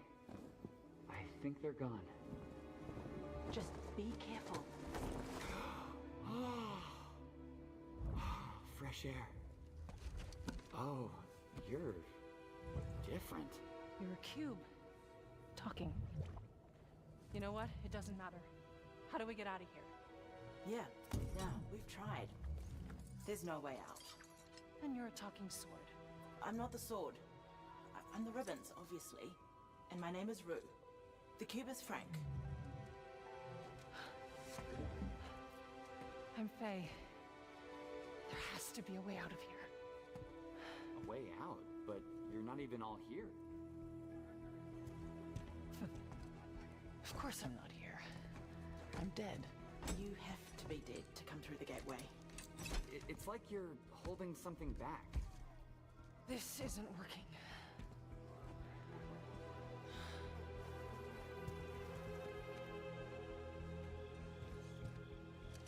Where are we anyway? Afterlife of the gods? I call it the everyone. Afterlife of the gods.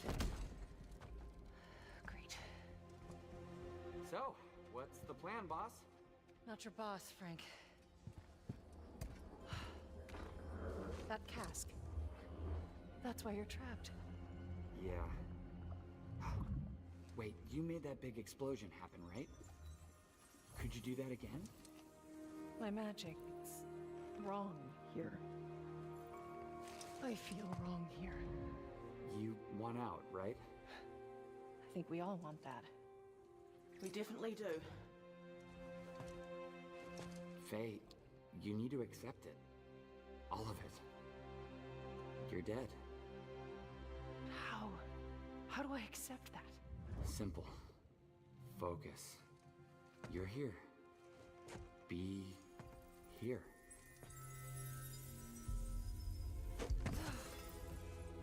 But what if I need to be somewhere else? Then focus on what you do need.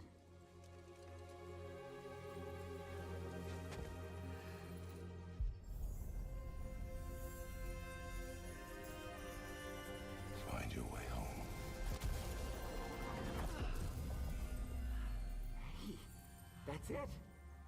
What were you thinking of? A promise. Okay, we'll take it. Now let's get out of here. Okay. Get ready.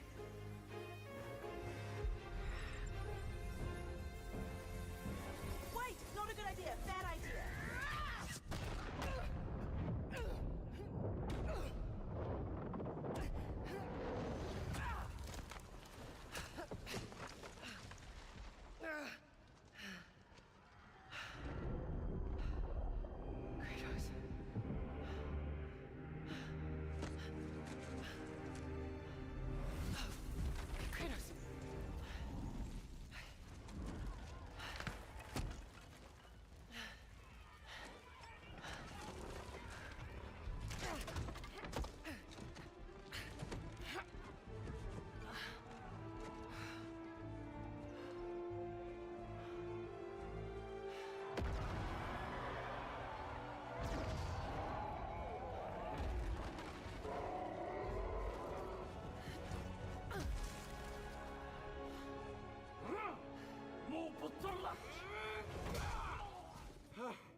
Rue? I think you should give her the sword. How do I know I can trust her? I'll give it back. I promise. Okay. Take it.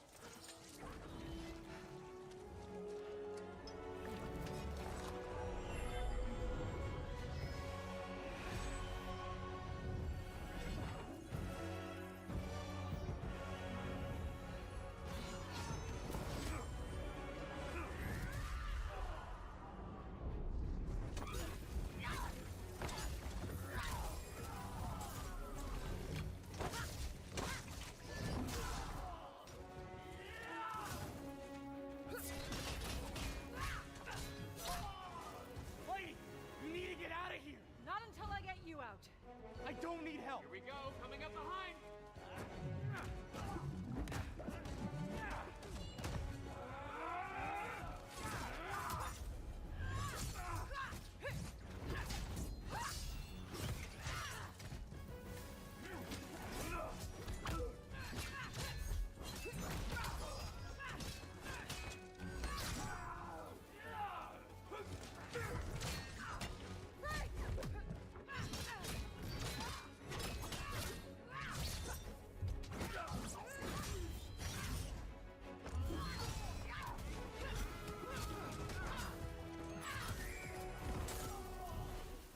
On opening that cage.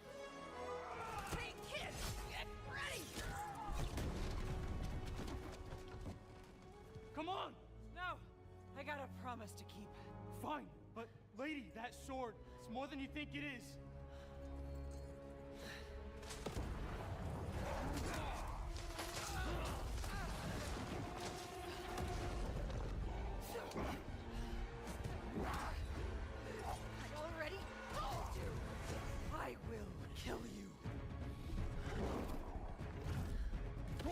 Promises you can't keep, Gotham.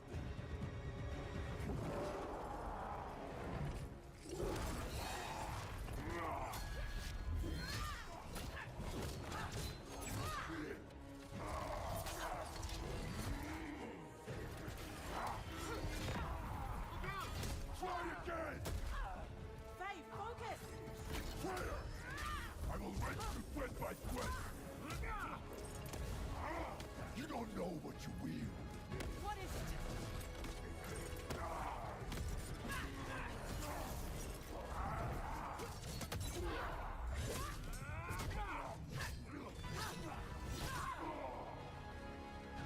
You're scared of this sword. Why? I fear nothing!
Fuck.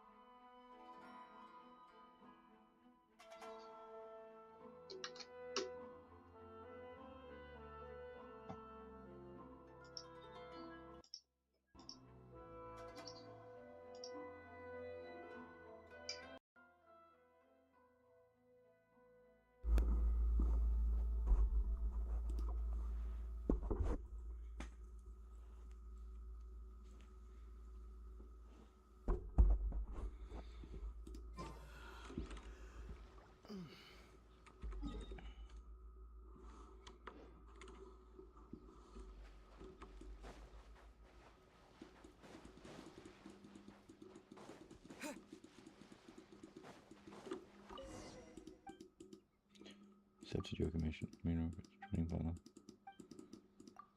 Oops.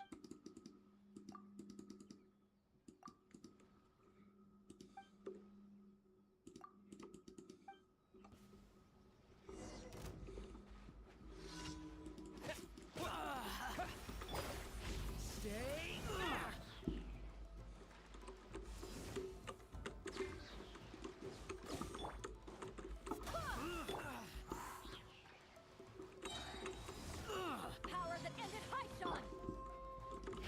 Watch out!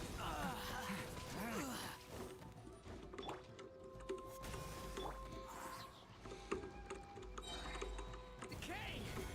New life!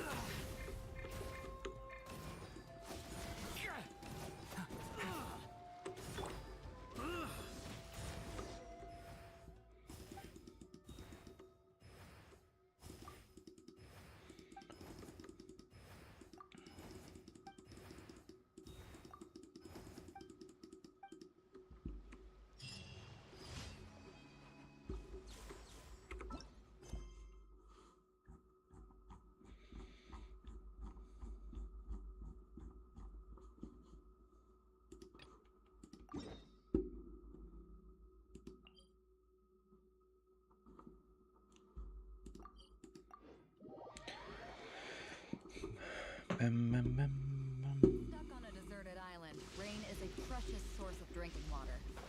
There's no need for it now, though. Do do do do do do do do do do.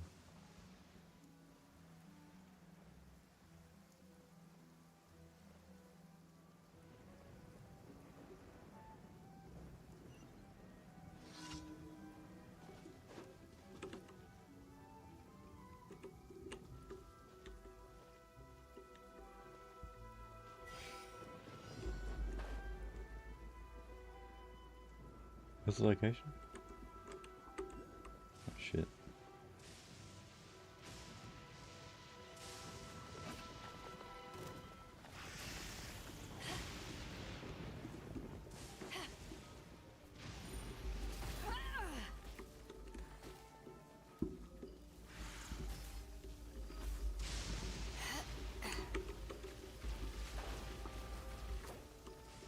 I'll do it again.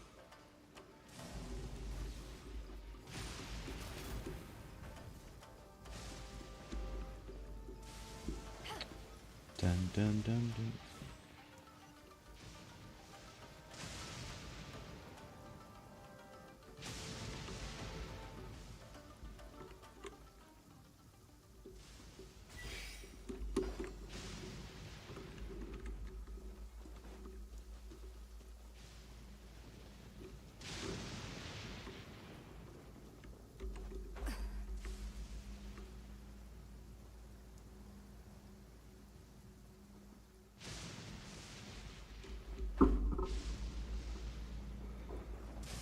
My cat.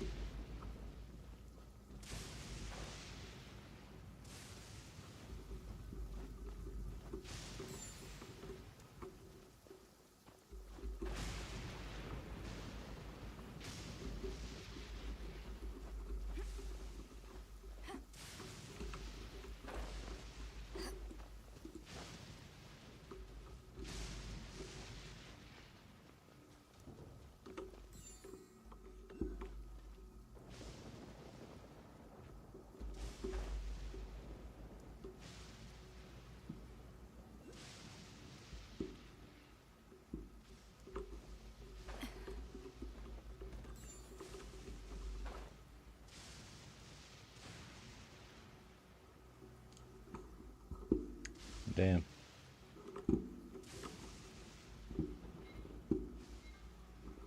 Fuck was this challenge anyway?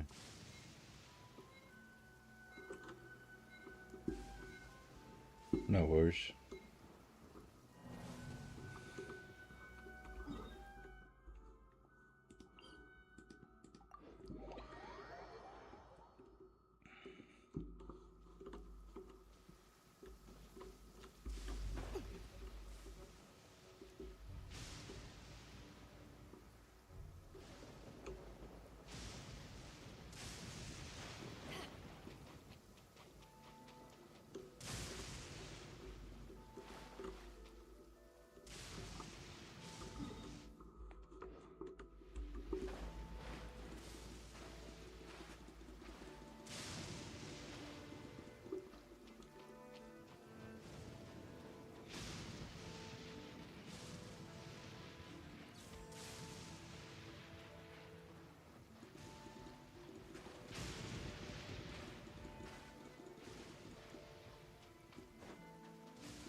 Banners.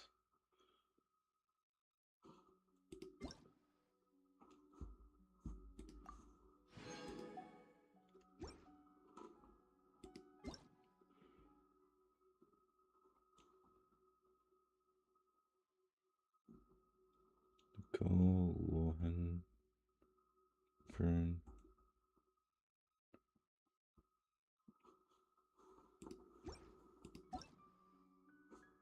So this.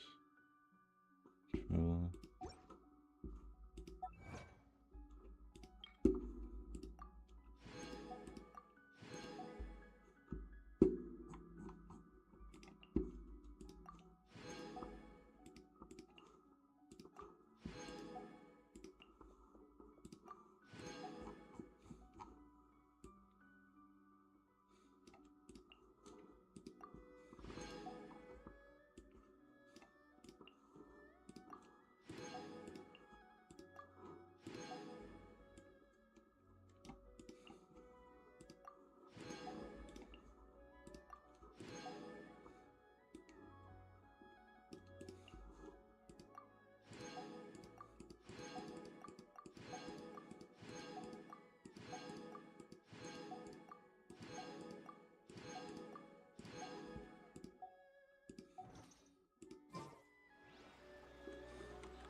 right. We're all set. The Baku have been fasting all night, so we should be able to get rid of this nightmare no problem. The scent matches what we found earlier. Yep, these are the ones. Here goes nothing.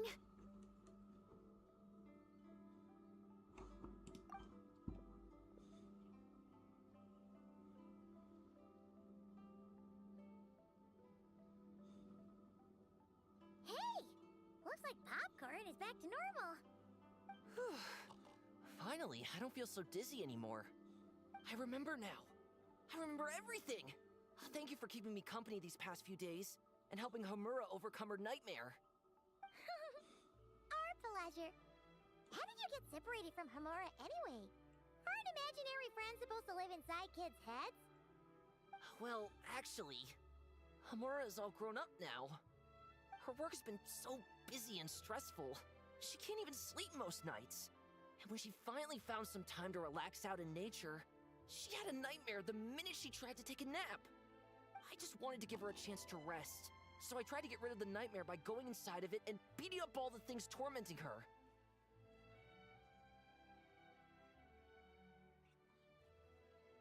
But then, I got swept up in a massive storm, and when Homura woke up, an ominous-looking shard was left behind right where she was sleeping. The nightmare fragment. Yeah, so I tried to smash it to pieces. Guess Popcorn's temper wasn't just the nightmare talking. No, but it definitely made it more extreme. But I failed again. Then I got super dizzy and, well, you know the rest. Well, we got rid of all the nightmare fragments, right? So is the problem solved? Homura is free from the nightmare, but her psychological state is still abnormal. In fact, the problem could be quite serious. While digesting the fragments just now, the Baku sensed that there was no attempt from Homura to overcome the emotions contained within them, which is a sign of emotional numbness. She hasn't given a sincere smile in ages. She doesn't let her imagination run wild like she did as a kid, or think up crazy scenes in her head. I can't encourage her through her imagination like I used to. All I can do is watch her lose her spark. When someone gives up on seeking and relishing in their own happiness, negative emotions can become all-consuming. And if that happens... What? If that happens, then what? We see patients like this a lot at the clinic. On the outside, it might seem like nothing is wrong. But on the inside, a sense of emptiness begins to take over, until the person loses the capacity to recognize beauty in the world. As one of our patients put it, it's not that I'm gone, it's the knowledge that my inner child is never coming back. No! I have to help her! Where did she go?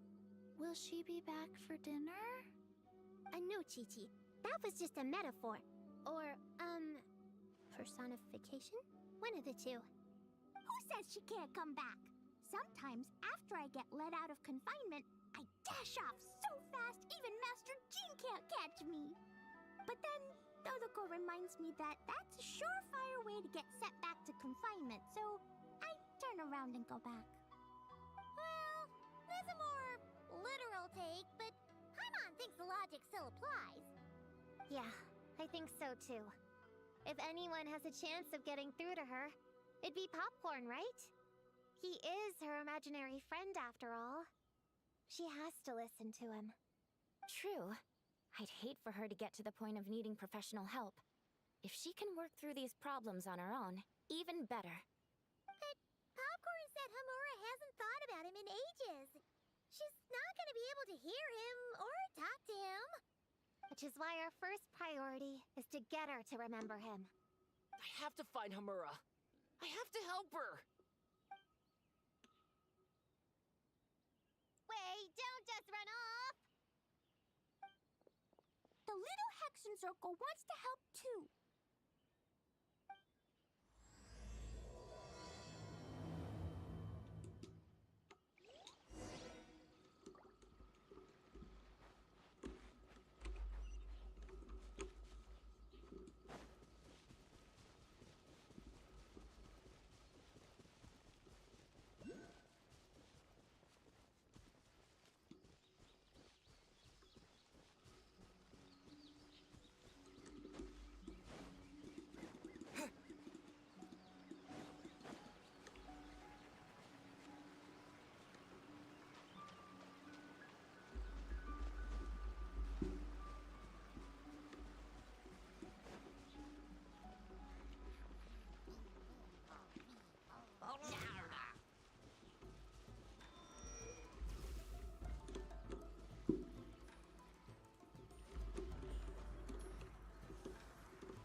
proposal you submitted still has issues.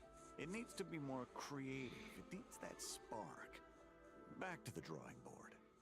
Your ideas were so good when you first started working here. What happened? You know how crucial this pitch is for us. We value your work, but you need to get your head in the game. But this is already the 12th draft. Never mind. Understood. Wait, that's Homura? Isn't that the girl we met outside of Isa Bathhouse a few days ago?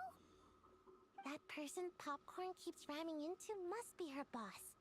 It doesn't seem like either of them can see him. Homura still doesn't remember Popcorn. So, she can't see him. Guess she doesn't wear her hair in pigtails now that she's all grown up, huh? Well, long hair is a lot of work. And no more flowery dresses either. Well, my mom says pants are easier to work in. But I suppose it's just a matter of wearing what's comfortable.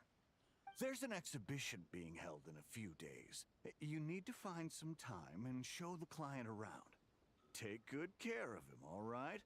Our orders for the next year depend on it. Oh, and draw up a diagram while you're at it. You're always doodling something or other, aren't you? Doesn't need to look that impressive up close, just enough to impress the client during the presentation. Draw up a sketch. The actual content doesn't matter, just make it look good. We'll change it later depending on the client's feedback. Man, that workload is triggering my fight or flight. Or just flight, to be honest. Come on, Homura! Stand up for yourself! Of course.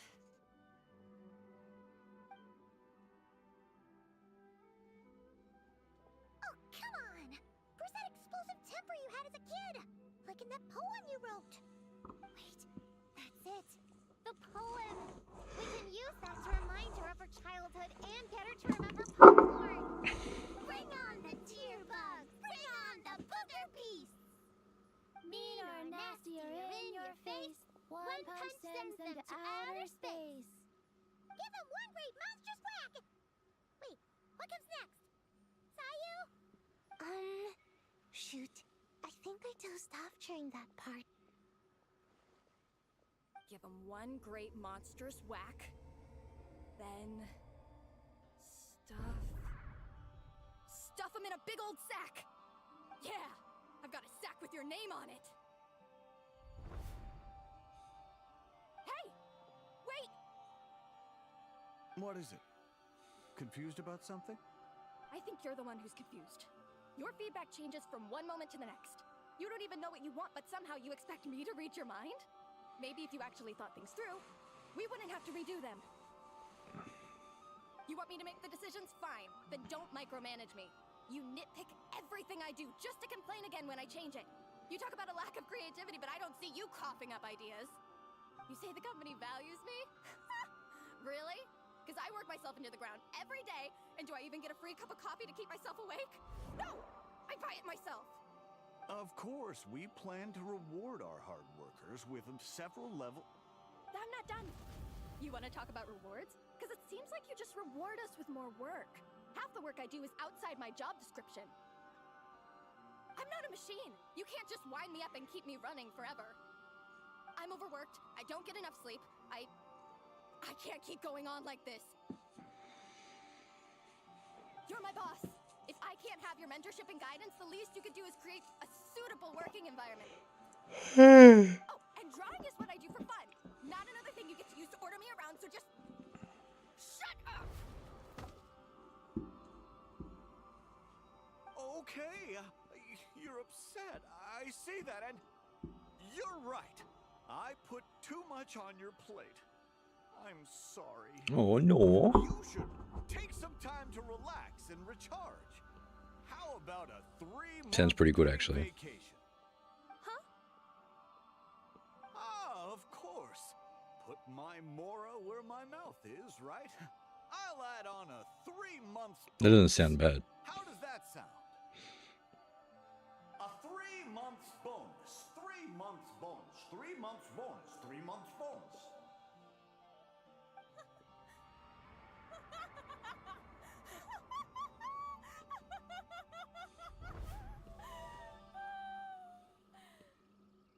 Everything okay? She deleted. Oh, yes. You sure? Actually, no. Everything is not okay. I think the proposal I submitted is more than competitive enough. Maybe I could talk you through it, and then you can decide whether changes are really necessary. But first, I'd like to take 2 days off. We can go over it when I get back. Is that okay? Listen, I get that things come up, but now's not the best time. We're up against some tight deadlines, so just hang in there. I'm sorry, but I can't. I have too much work, and it's starting to impact my health. I hope you can understand. You never said anything, and your work is always on time, so I just assumed you could handle it. I complete my work on time because I'm a professional. It's those unreasonable, last-minute tasks that force me to work overtime. And I've been doing that a lot lately. I was hoping you could be a little more mindful of the work you assign me in the future. But the client is going to be here soon. How am I going to find someone on such short notice? Entertaining clients was never part of my job description to begin with. Of course. If you really can't approve my time off, I've made peace with having to... Now, hold on just 1 minute. No need to be rash. How about this? Rest up, get yourself back in working order, and your position will be waiting. Just don't make it too long, okay? Of course. I'll try.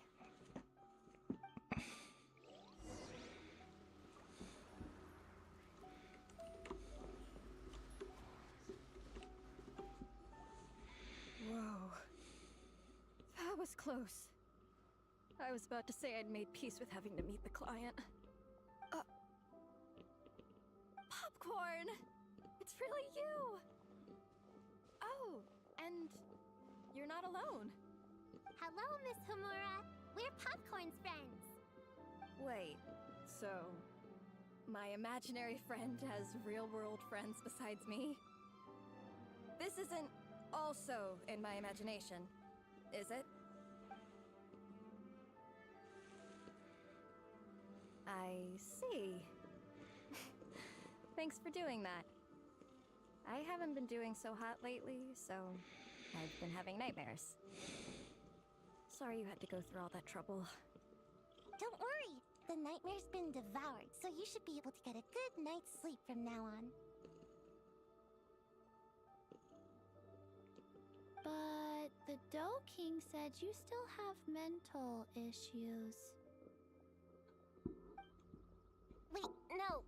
That's not... You can't just say that, Chi-Chi. Adults can't handle being that direct. So, anyway, Popcorn said you've been really busy at work? Yeah. This is my first job. I was so excited at the start, thinking this was my chance to make a name for myself. But reality turned out to be pretty harsh. Endless work, difficult relationships, and plans that fall through. I couldn't even solve one problem before even bigger ones would pop up. It was suffocating. Even after getting off work, I was too tired to do the things I used to enjoy. All I wanted to do was lie down.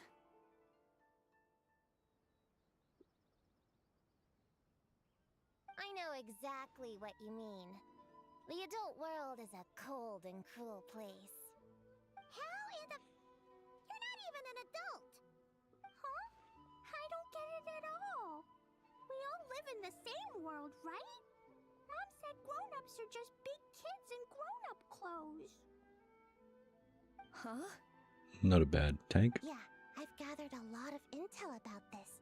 Turns out, when no one's looking, some grown-ups play their own games too, or put on little puppet shows, Or even pretend to cook stuff. I won't say who, though. Nothing has to change. We can still fight monsters or pretend the floor is lava. You just have to picture it, and we can do it!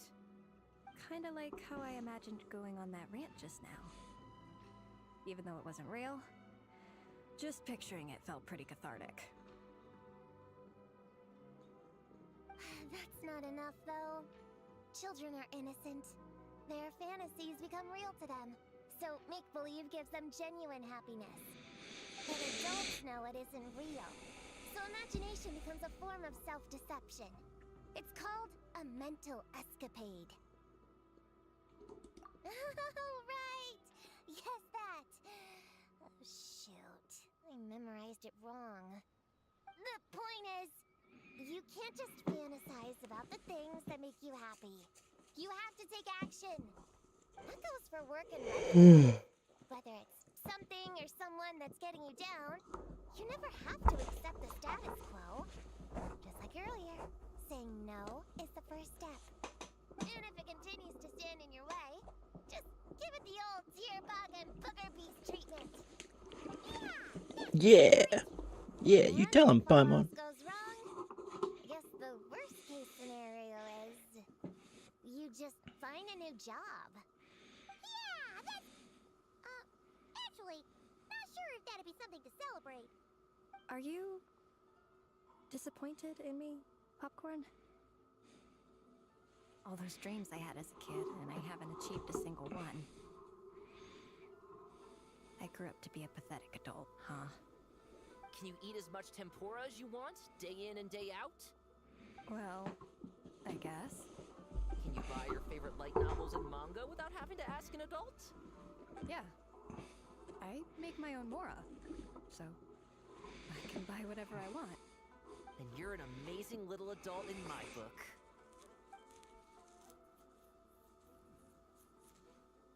Huh. I never thought kids would be the ones to give me a much-needed pep talk. But you make some great points. I'll try to take a different approach. Oh, and thanks for everything. You too, Popcorn.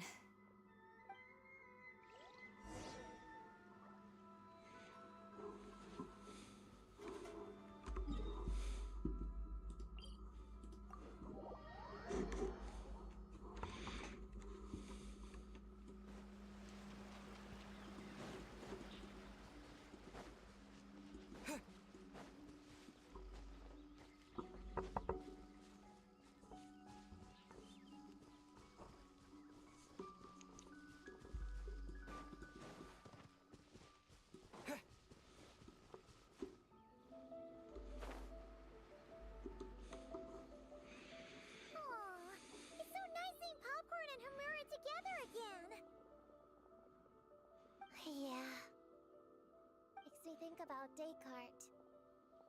Wait a second. What am I even doing? I've barely made any progress. Pooh, what's wrong? Well... It's okay. If you don't want to talk about it, we can pretend we didn't hear anything. But if you do choose to trust us with it, I'm sure we'd all be more than willing to help out. Right, little witches? Yeah! In my heart, Prune is already one of us. We all like you a lot. Definitely. We worked super well tracking down those fragments. It's like we were made for each other. Plus, our heights all match too. You even taught me how to use a hammer like the Bear of Stilts so I could feel what it'd be like to be taller. Prune knows a lot and likes sharing. She gave me a book on finches. Paimon seconds all that. Besides, she's so used to you being a part of the little Hexen Circle now, she can barely imagine divvying up snacks without counting your share. You guys, I'm not that great. I've been lying from the start. I'm not Alice's friend. I'm a witch hunter. Witches are my enemies. I'd never be friends with someone like her. She challenged me to a debate. And when she lost, she took my imaginary friend away. Like it was nothing. Descartes is my best friend. She said the only way to save him was to defeat all the witches. We went to Mondstadt to find them, only for the trail to lead me to Inazuma. So I took a boat overnight to get here, and then I met you guys instead. It wasn't supposed to be like this. You're not evil witches at all. Just a group of innocent kids. And you've been so nice to me. I can't treat you like my enemies. I can't.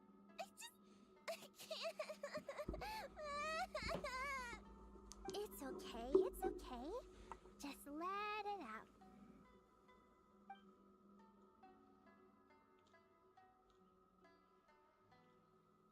I feel a lot better now. Thanks. But, crying like that in front of everyone was super embarrassing. Maybe it could be our little secret. You got it! Prune, could Paimon ask, did you actually see Alice take Descartes away? Well, no. I didn't see how she did it. Then, did she say how you're supposed to defeat the other witches? There were no specifics. But I'm sure she expects me to fight them or something. That's what a villain would do, right? Well, in our experience, Alice's trials are usually a bit more unconventional. Besides, she wouldn't be that mean. I don't care what kind of trick she has in store. I'm a witch hunter, and that won't change. So, I don't think me and the other little witches can be...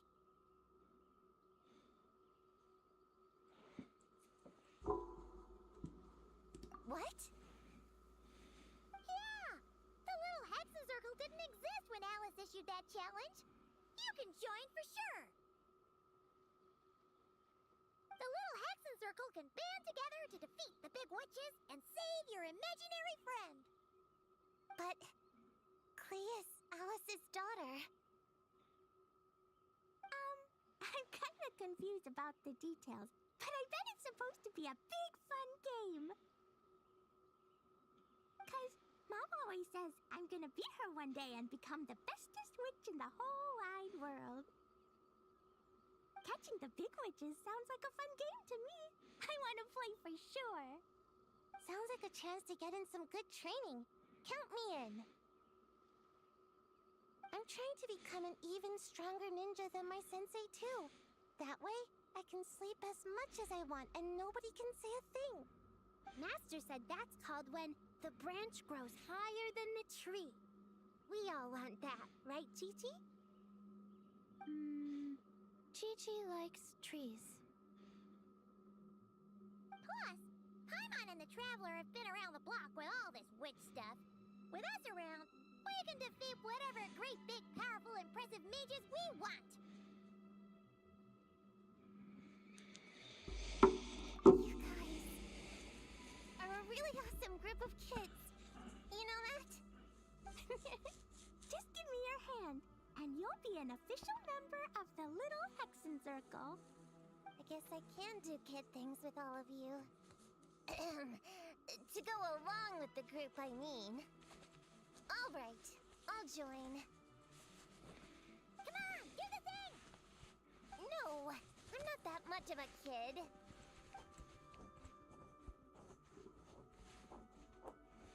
Fine, fine. You don't have to give me that look. I'll say it. Little Witch Prune reporting for duty. Ugh, so embarrassing. Wait, is this for real? But I haven't defeated the witches. Did you escape on your own? Are you hurt? Here, let me see. Wait, what's going on? Is it Descartes? Yeah, he's back. He's really back. What did he say? He said... it's a long story and he'll explain later.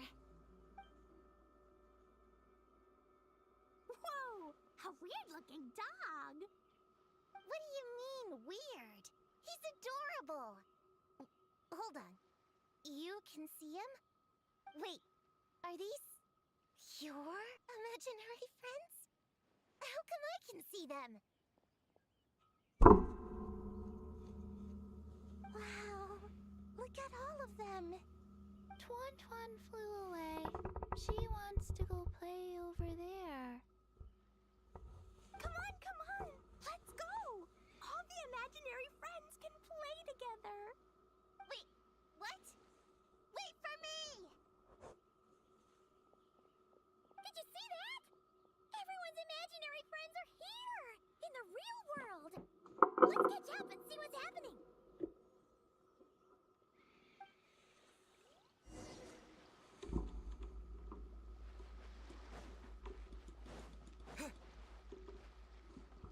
Real or imaginary, seeing all these friends together like this is a wonderful sight. Astute as ever, traveler. Consider it a well-earned gift for the Little Hexen Circle for completing their grand quest. I just thought I'd give all our lovely imaginary friends a chance to come out and say hello. What a lively gathering this turned out to be.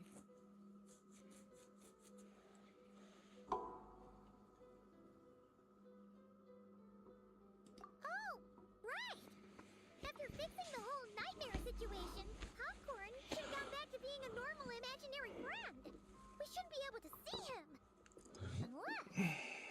You think I would deny my little witches the chance to witness their touching reunion? Clee would have been devastated if she'd missed it, and I certainly can't have that. So, you didn't take Prune's imaginary friend, did you? You don't go around bullying little kids. No, I did not take her imaginary friend. Paimon knew she was right to defend you earlier. In fact, when I met little Prune, her imaginary friend was on the verge of disappearing. What? You've spent quite a bit of time with her now. What's your impression? Well, even though she looks like a small, cute kid, she seems more like a grown-up.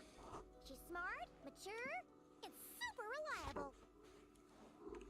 Precisely. Prune has always been a precocious child, ever so curious about the world. She studied things beyond her years and began to grow up rather quickly. I'm sure that all sounds well and good, but it's unfair to expect a child to step into the adult world so soon. With all that weight placed on such small shoulders, something is bound to break. In this case, her childlike innocence. You've witnessed how devastating the effects of that can be for yourselves not too long ago. Right! Like what happened to Hamura. She'll stop dreaming and, eventually, she won't even be able to remember her imaginary friend. That's why I made up the whole thing about capturing Descartes and sent her to Mondstadt to defeat all the witches. You tricked her! The mages don't even live in Mondstadt! Ugh! That's a mean thing to do to a kid, Alice! Paimon shouldn't have spoken up for you earlier! Why, thank you for the compliment, dear Paimon. I am the great, big, mean Dodo King, after all. Well, the seeds of spirit and imagination are best nurtured by the soil of freedom, of course. It was to give Klee someone else to play with, wasn't it? Sharp as a tack, Paimon.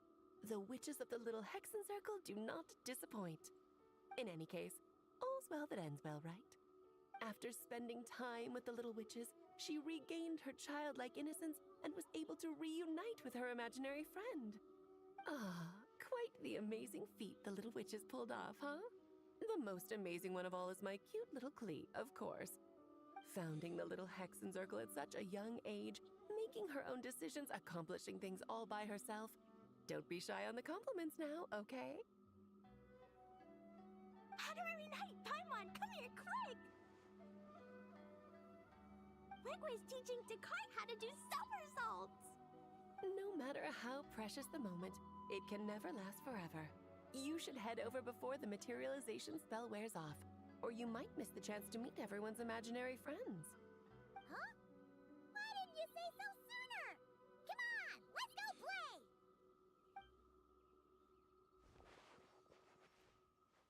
It's through embracing our inner child that all of us can wield the magic known as happiness and find our childlike spark and wonder once more.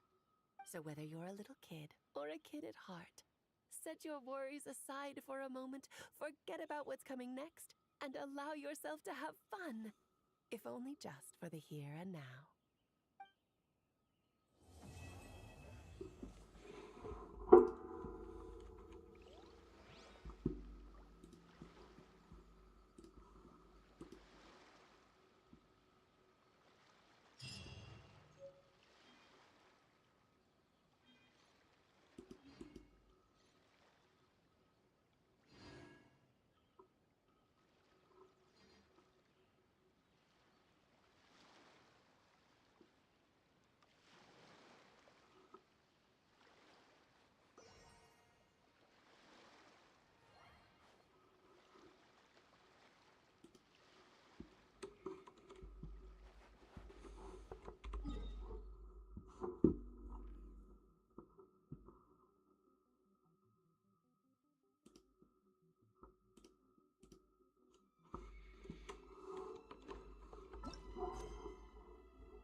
The city, something on their heads lit up.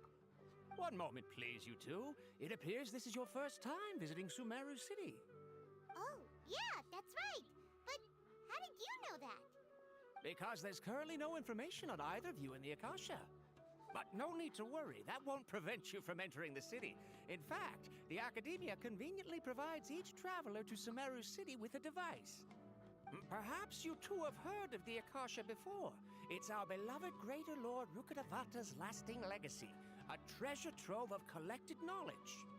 After centuries of tireless research on the Akasha, the Academia created one of its most ingenious inventions, the Akasha Terminal. As long as you are within Sumeru's borders, you may use an Akasha Terminal to connect directly to the Akasha and access any knowledge you need. I should mention that due to technical limitations, the operation of Akasha terminals will be much smoother and more effective in large cities such as Sumeru City and Port Ormos. Oh, so this is the thing that Tainari was telling us about. It sounds pretty amazing. You two are quite fortunate.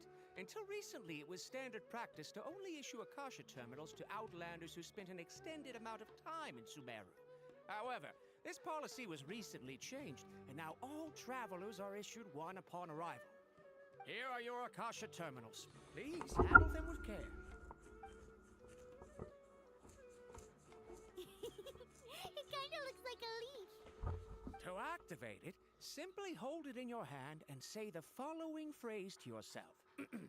May the mighty God bless us with their voice of wisdom. Oh, since this little doodad lets you access knowledge, maybe we can use it to find a way to meet Lesser Lord Kusanali. Let's give it a try. May the mighty God bless us with their voice of wisdom.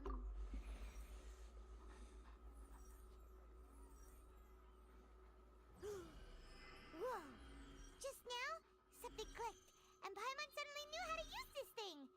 It seems all we need to do is concentrate on what we want to know, and bam! You get it. Oh, that'll come in real handy. Exactly. That is the power of the Akasha. And with that, let me officially welcome you both to Sumeru City.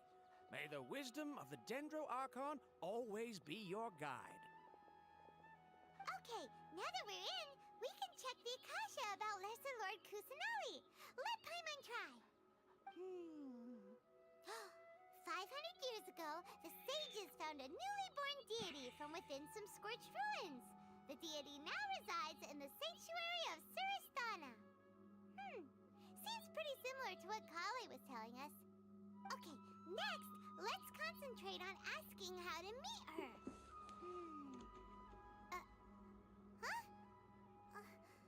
Paimon does— oh, come on! Focusing on this question feels like when you have something you're trying to remember and it's on the tip of your tongue, but you just can't think of it. Paimon's brain is exhausted.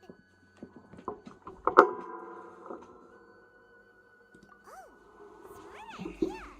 But what are you going to ask it?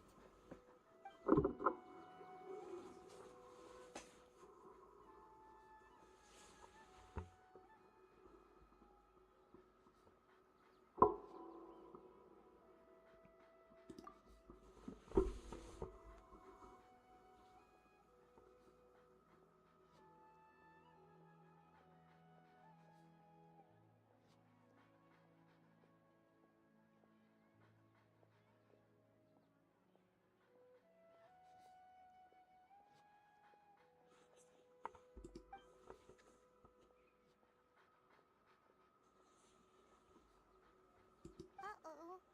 Paimon's getting all teary-eyed all of a sudden. It feels like the people of Sumeru really miss their Archon.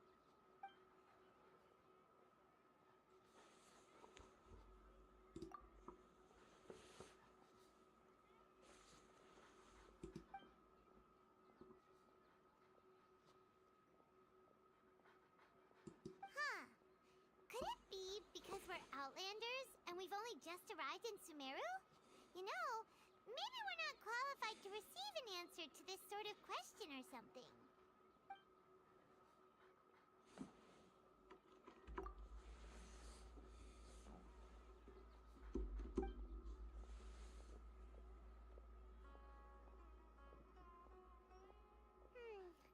You too?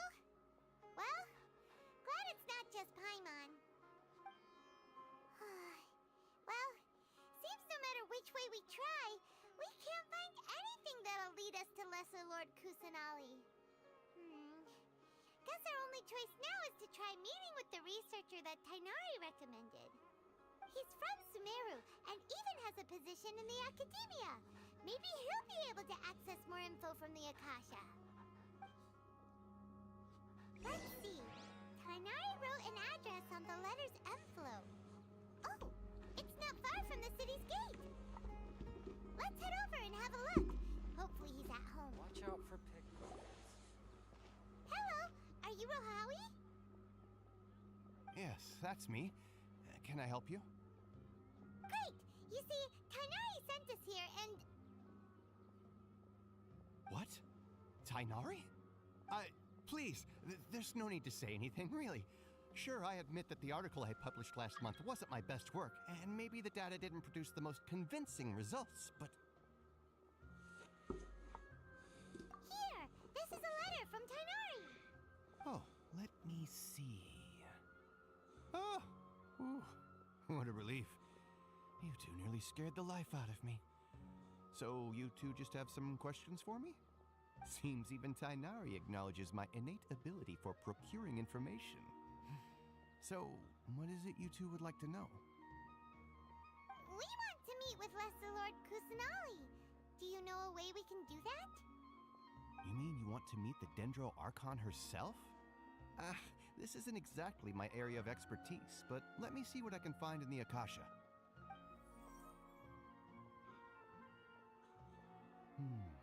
Sorry, the Akasha didn't respond to my query. What? You too? But what about your abilities for getting information and all that? Paimon was sure you'd be able to access more info than we did. Well, as I said, this isn't my area of expertise.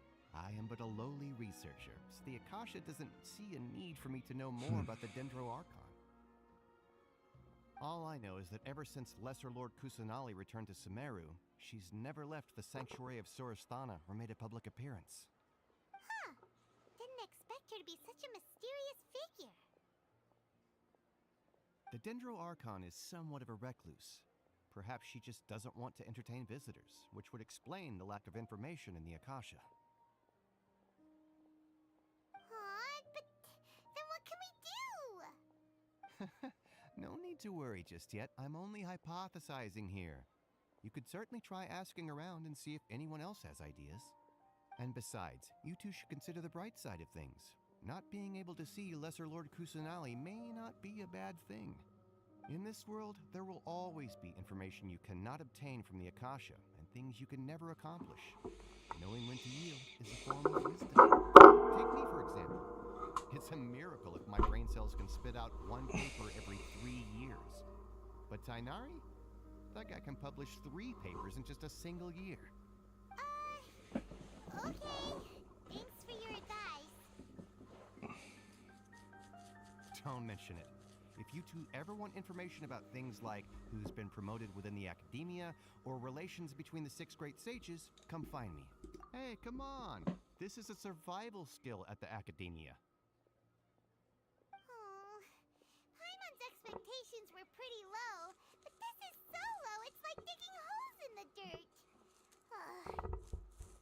So what do we do now? Even if we want to talk to someone, we don't know anybody here. Huh? Like who?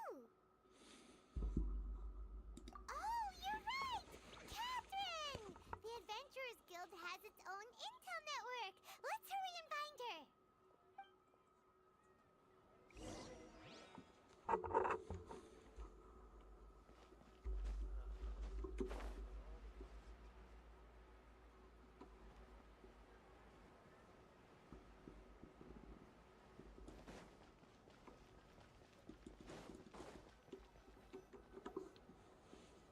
Astra Abyssosque.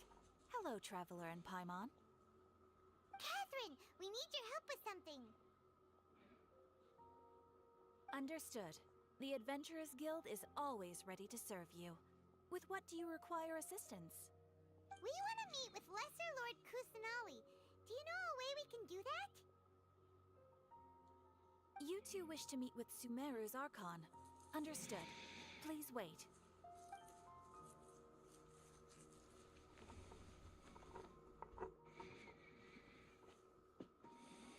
I apologize, but I am unable to call up any relevant information in the Akasha. I'm also unable to locate any pertinent information in my personal memory. Aww, another dead end.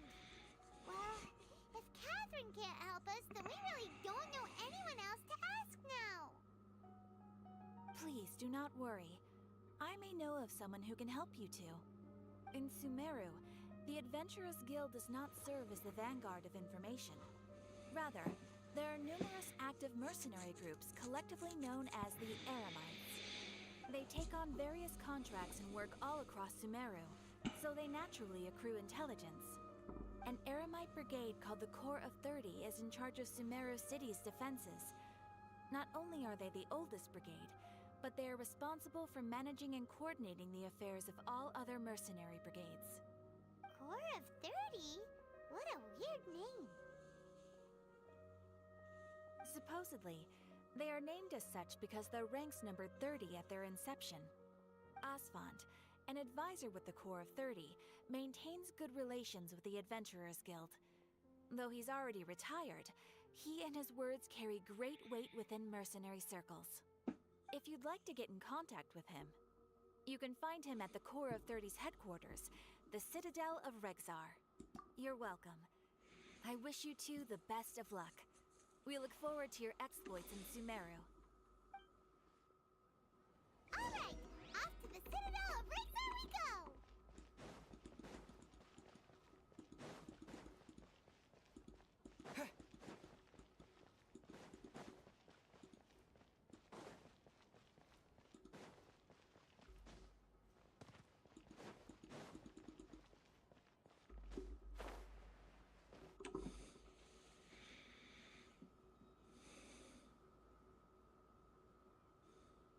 Welcome. The Adventurers Guild told me to expect you to. Interesting. How they would know that. We'd like to ask you about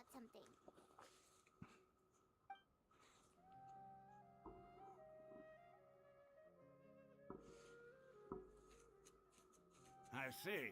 So, Catherine's the one who sent you this way. Ha! It's true that the Eremites' network is vast, but even I can't help you meet the Dendro Archon. Wait, seriously? That's it? Afraid so. The Eremites aren't terribly religious, so we don't know much about divinities. As far as the Akasha goes, we can access even less than you. We originally came from the desert. The gods there died off long ago. Since those days, we've used our own two hands to carve out a living. We don't beg gods for their aid. It isn't just us, though. If you ask me, I think most in Sumeru aren't interested in Lesser Lord Kusanali. Oh? Why's that? Just take the Academia, for example. They're the ones who truly rule Sumeru. Although they believe in gods, most of them only care for the late greater Lord Rugadavada. In their eyes, she was the one who founded Sumeru and gifted us with the Akasha.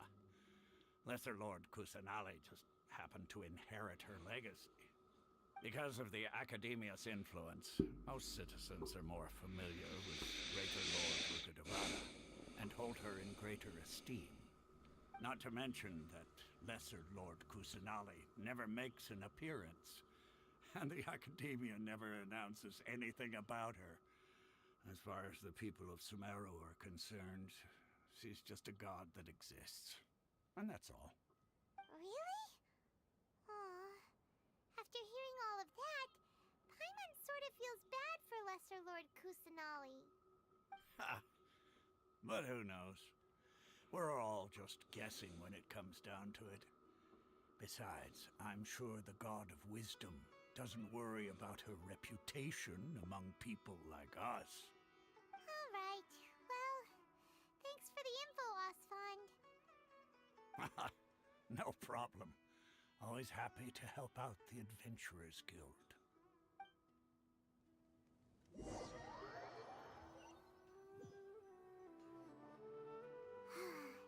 Seems Osfond was right about most people's attitudes here. Not only are they not interested in the Dendro Archon, they even say stuff like, if the Akasha doesn't think I should know, then I don't need to know about it. We've been asking for information non-stop ever since we got to Sumeru. But the harder we try, the more helpless everything seems. Isn't there at least one person in this entire city who cares about Lesser Lord Kusanali? Oh, you two are interested in Lesser Lord Kusanali? Huh? Who are you? From the sound of it, you two are Outlanders who recently arrived here. You've been asking around for information on Lesser Lord Kusanali, right? Oh, I'm sorry. I forgot to introduce myself. I'm Dunyarzad, one of Lesser Lord Kusanali's faithful followers. Whoa, really? Then do you know how we can meet with her? I'm afraid I can't help you with that. But your conversation earlier did happen to remind me of a legend about the Dendro Archon. Sure, it goes like this. Long, long ago, there was a man who heard a prophecy. It predicted that a great calamity was about to befall him. Panicked by what he heard, the man sought out the Dendro Archon in hopes that she would bless him with the wisdom to help him escape his predicament. The man journeyed across deserts and through rainforests and experienced tribulations of every kind. However, he still couldn't find any trace of the Dendro Archon. In despair, he thought, alas, the Archon has abandoned me. He then had no choice but to sorrowfully resign to his fate. Okay, and then what happened? And then, the calamity came. But to his own surprise, the man felt somehow emboldened by the trials of his journey. By relying on his own strength, he managed to overcome the adversity. At that moment, a bird perched upon his shoulder. This bird was, in fact, an avatar of the Dendro Archon. She said, "O Archon Seeker, do you now understand? She and her wisdom have long been found by you." Along your journey, we were in every flower and blade of grass, every ray of sparkling sun, and every breath of dancing wind.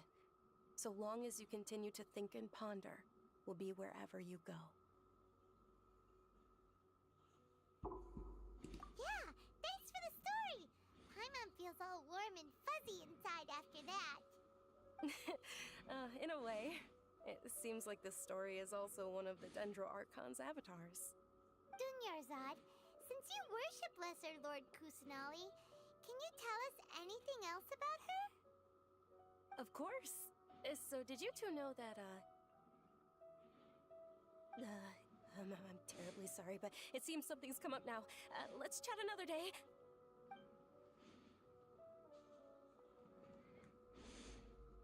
Hey, wait! What the heck just happened?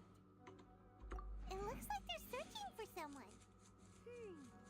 Dunyarzad was acting super nervous just now. You think they're looking for her? This stinks! We finally managed to find a lead about Lesser Lord Kusanali! We can't let them get in the way now! Let's see if we can get rid of them. Then we can catch up with Dunyarzad! Hey, have you two seen a brown-haired girl wearing a purple top and a long blue dress? We're looking for her. Did she have bandages wrapped around her wrists? Yes, that's her. Did you see which direction she went? Yeah, she went that way. Quick, after her!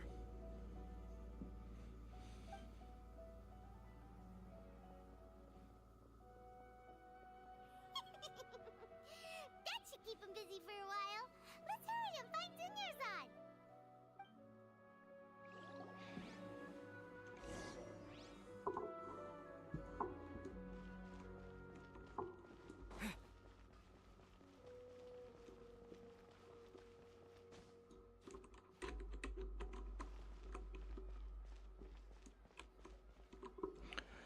There you are, Dunyarzad. We thought you might have been long gone by now. Oh, it's you two. Oh, you startled me there. You can relax now. We threw those people looking for you off the trail. Really? Thank you so much. Unfortunately, I believe there's still more of them out there looking for me. Uh-oh, looks like there's some coming this way. Huh? More of them? Then what are we standing here for? Run! No, wait, my body isn't in the best shape. It's difficult for me to run. Okay, sounds good. There's a tavern on the other side of the port we can go to. They probably wouldn't expect me to hide in a place like that. All right, let's move out. Stay behind us. We'll keep an eye out for anyone looking for you.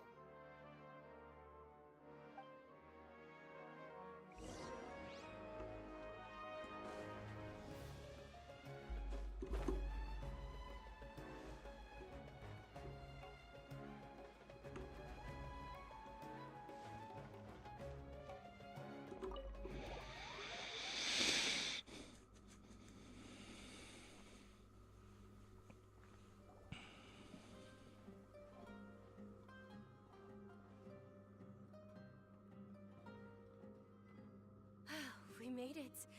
Oh, they shouldn't be able to find us now. Wait, stand down, Dia.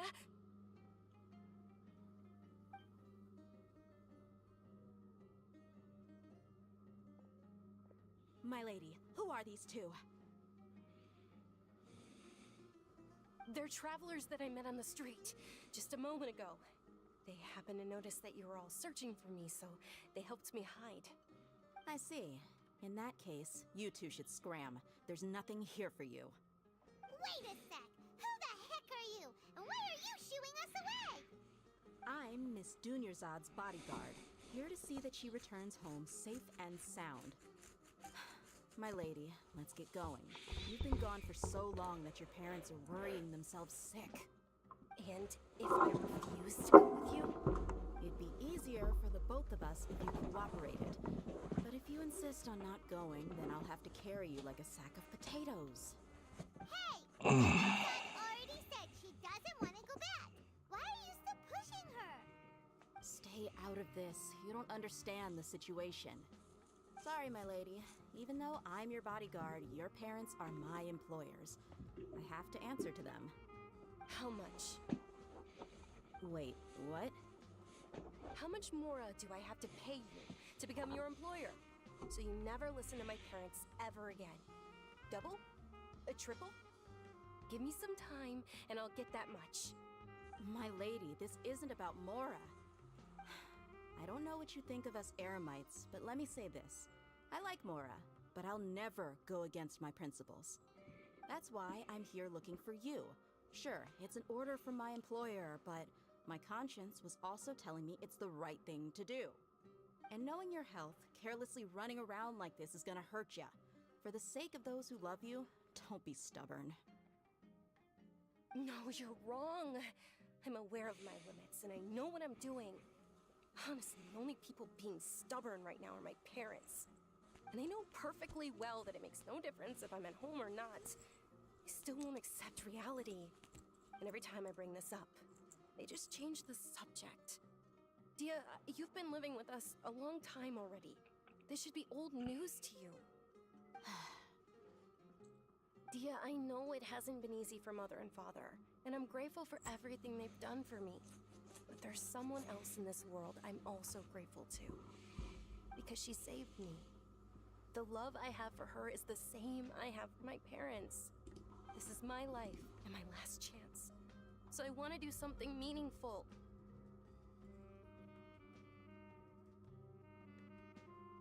My lady, are you sure what you're doing now is meaningful? Yes, I'm sure. At least, it is to me. Fine. I won't ask you to return home anymore. But let me make something very clear. I'm only doing this because I respect your determination, not because I agree with you. Thank you, Dia. Sorry for being so rude just now. My nerves were acting up.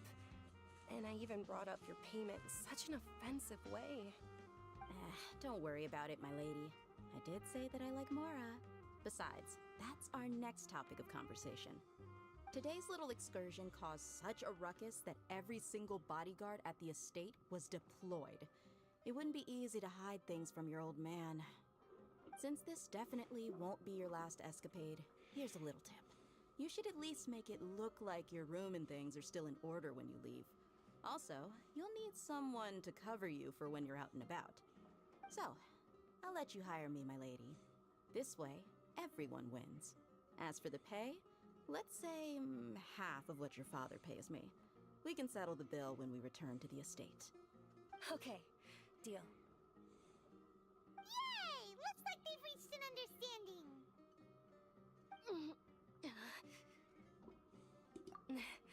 I'm fine, really. I just feel a little tired now that things have calmed down. My lady, stop trying to look tough. We're already in a tavern, so let's rest up and grab some grub. I'm sorry for worrying you two. If you don't mind, I'd like for you to join us. Sure! After you rest up, we want to hear more about Lesser Lord Kusanali.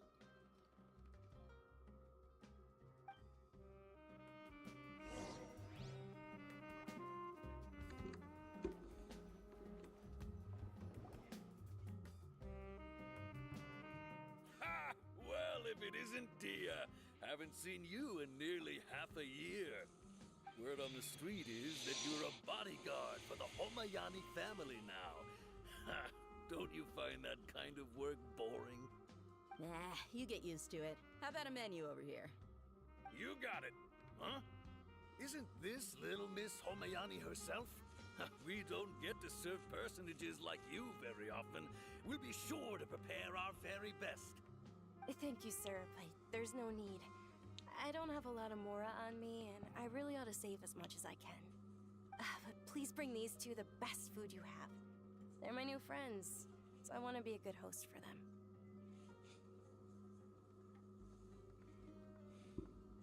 Wait, we're paying for ourselves now? Aw, Paimon kinda wanted to try something fancy, but we aren't exactly loaded. Guess Paimon will settle for something ordinary. How about our charcoal-baked Agelena cakes? They're our signature snack, and they run cheap. Look, other customers over there are eating some now. They look kind of burnt and dry. Buy my pass. What do you have against my slime dishes? Dunyarzad, we asked a lot of people when we first arrived, and almost nobody was interested in Lesser Lord Kusanali. So, what made you want to follow her? Well, remember when you asked me if I knew how to meet the Dendro Archon? Even though I don't know how, I think I've actually seen her before. Huh? Really? Yes, it was when I was a child. At the time, my illness had kept me bedridden for the better part of a year. I was stuck inside and couldn't make any friends, and my parents did their best to find treatments for me. But even then, the Akasha didn't have any helpful information. My younger self no longer had any hopes or dreams. One flare-up was so bad that I was in a semi-conscious state for several days. One night, I woke up alone in my room. I was terrified. My body was paralyzed. Even if I cried, there was no sound. At that moment, an ethereal voice spoke in my mind. Dunyarzad, don't be scared. You don't have to cry.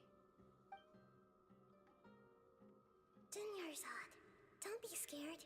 You don't have to cry. Who are you? How do you know my name? How do I explain this? You might not be able to understand, but actually, I know everything about you. Really? Of course. I know that you're scared of thunder, that you hate taking medicine every morning, and that you love counting the petals on your mom's skirt. Wow, you really do know everything. Dunyarzad, is there anything you want? Want? Not really. I can't go anywhere or do anything. Huh? But aren't you a child? All children have wishes. Tell me what you want, and maybe I can make it happen. But, can you make my illness go away? Oh. I'm sorry. But I'm not powerful enough to do that right now. Then, can you be my friend? After that, the voice said, "Okay, I'll be your friend." Although my body was suffering during those days, that voice encouraged me and told me many wondrous things. Beyond my window was the flourishing Sumeru city. Beyond the city was a lush rainforest. And beyond that was the wall of Samiel, deserts, and all of Teyvat. Once I finally made it through that bout of illness, I couldn't hear that voice anymore. I told my mother about it, but she said that I must have been dreaming. But I know that that voice wasn't a figment of my imagination. Before that, I had never heard of Teyvat.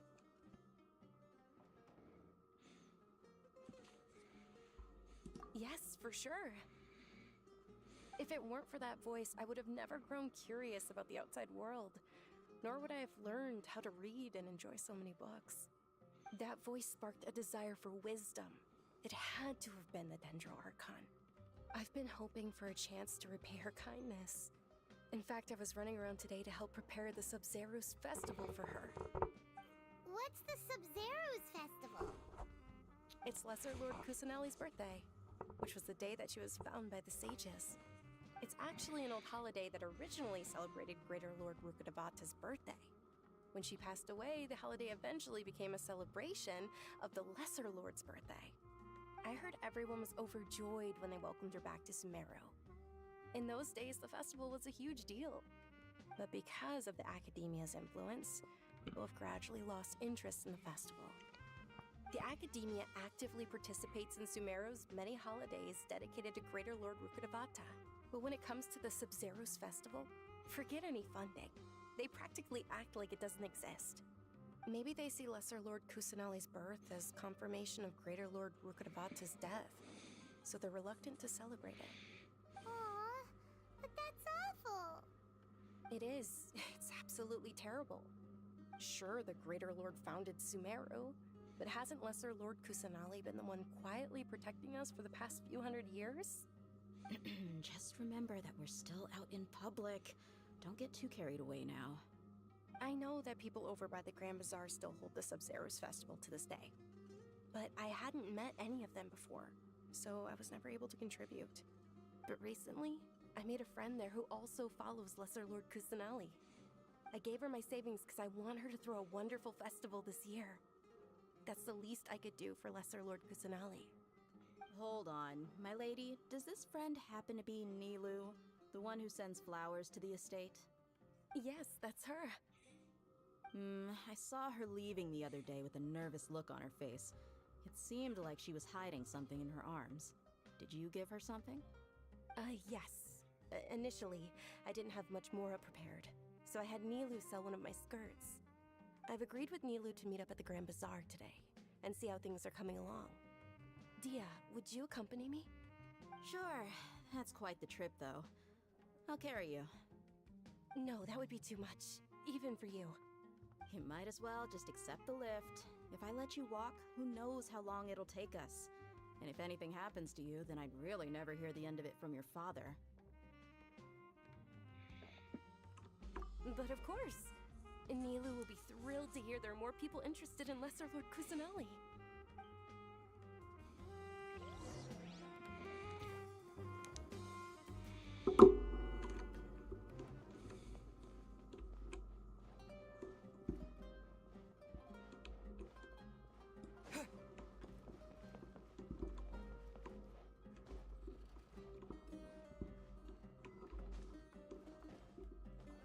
Why don't you join the Corps of Third?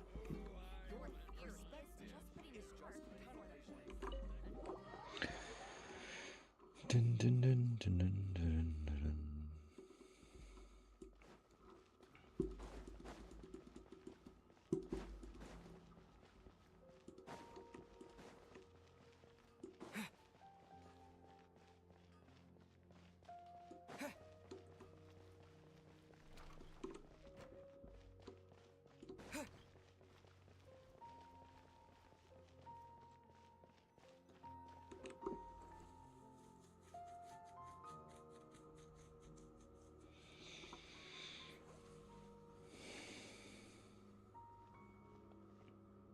Sorry I'm late, Nilu. Oh, Dunyarzad.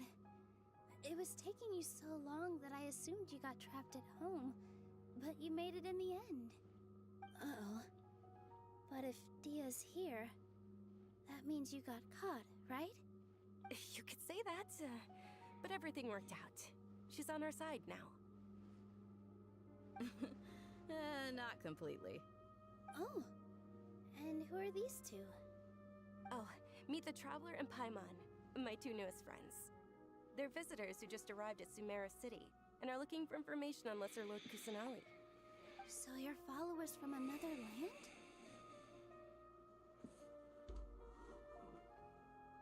Oh, really? Well, that's okay. You're still invited to the Sub-Zero's festival. By the way, Dunyarzad, we've already started decorating the Grand Bazaar. It looks spectacular, thanks to your generous contribution. You're very welcome. It's the only thing I could do. Do you still have enough Mora? Probably? But don't sweat it. We've already finished renovating the stage. Come on, I'll show you.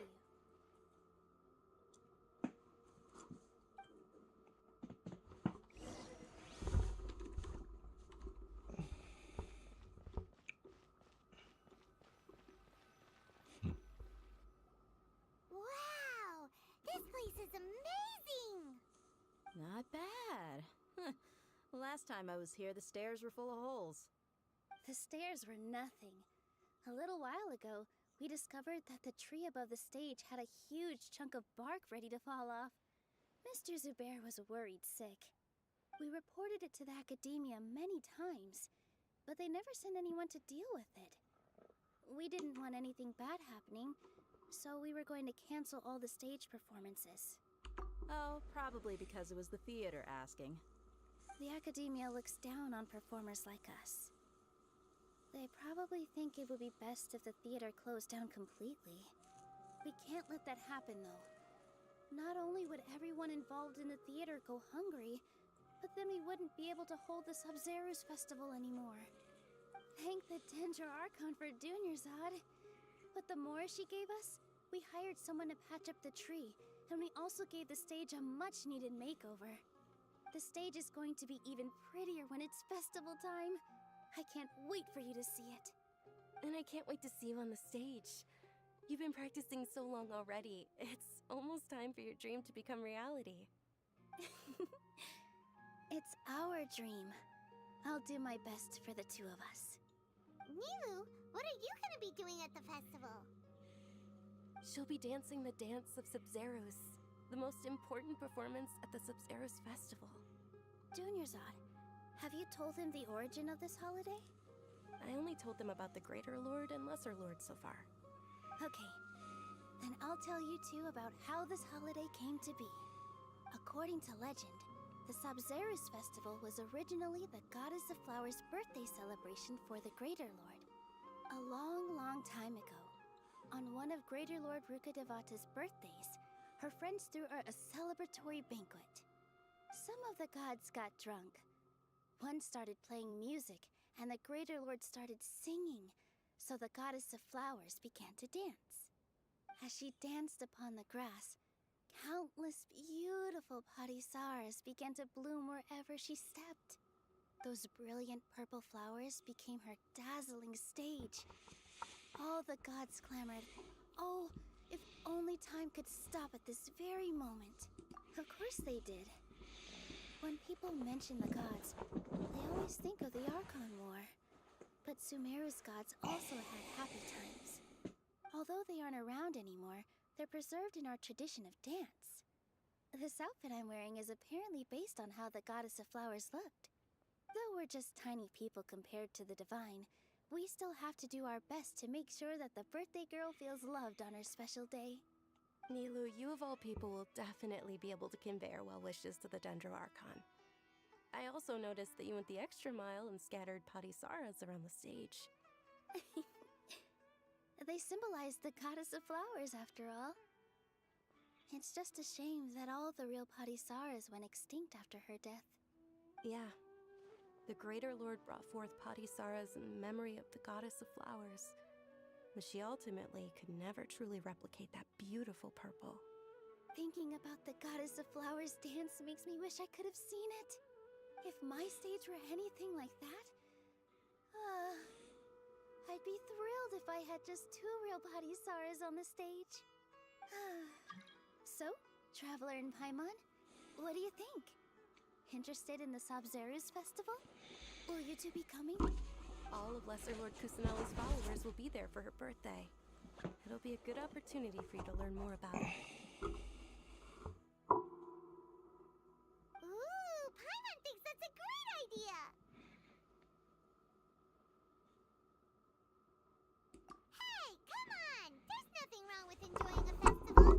Besides, it's Lesser Lord Kusanali's birthday. She'll be happy to have more people who are celebrating it. So how about we all attend the Sub-Zeros festival together? Dunyarzad, let me show you which stage decorations we've picked out so far. Traveler and Paimon, if that doesn't sound interesting to you, then feel free to explore the area. Everyone at the Grand Bazaar loves Lesser Lord Kusanali, and we're all looking forward to the Sub-Zeros festival. In that case, we'll take a look around.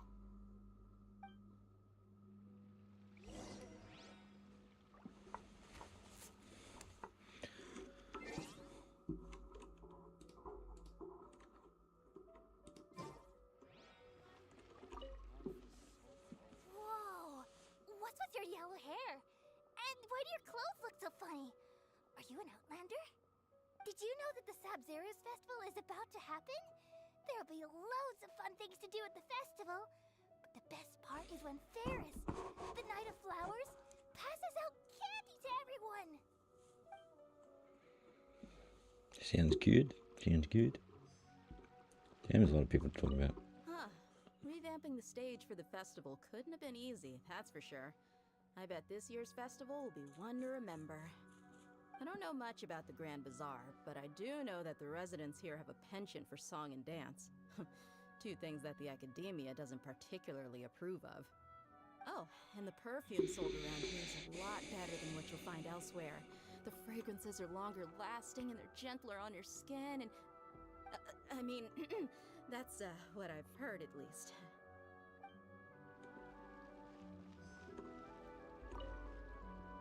Things are really shaping up, and there's a buzz around the festival this year. We're expecting people from all over to come by this year and buy things during the festivities. Don't be fooled into thinking that Sumeru City has the best of everything. Some festival snacks are only offered here in the Grand Bazaar. And when it comes to musicians, dancers, or singers, the Grand Bazaar's got the best of the best. Sure, those folks at the Academia might not like it, but what's a festival without song and dance?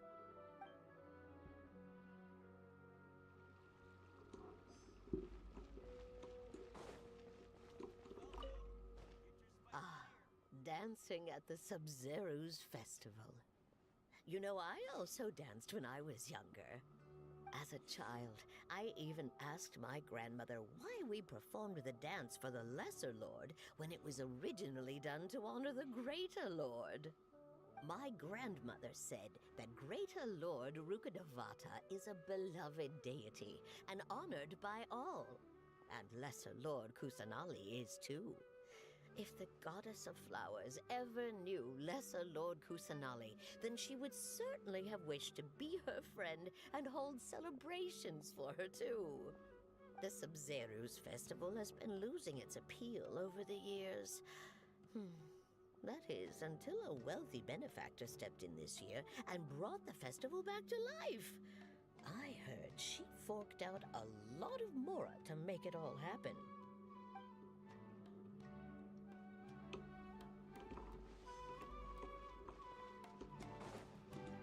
Fucking unbelievable. Milu, your outfit looks amazing. There's also something different about you from when we first met up. I thought I'd add a little extra pizzazz to my dress for the festival. See? Wow, did you sew all that yourself? Uh-huh. Sewing is a fundamental skill for everyone in the theater company because we make all our own costumes. Did you know that Mr. Zubair not only can make costumes, but props too? I've noticed that you can't keep your eyes off this crown. Would you like to try it on? May I?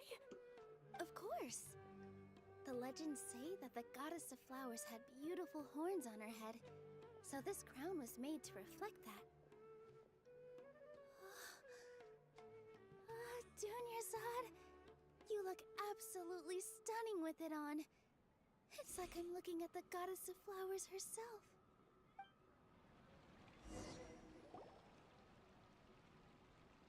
Hey! Is that who Paimon thinks it is? It looks like Catherine.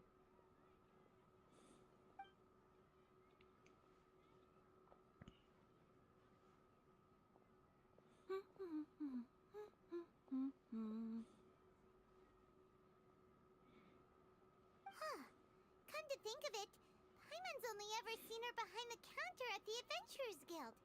This is the first time we've ever seen her taking a break. Hey, Catherine! Oh, hey! It's the Traveler and Paimon! What's shaken? Whoa, break time Catherine sure sounds a lot less formal than usual. Paimon was still waiting for her to say Ad Astra Abyssosque. Sure.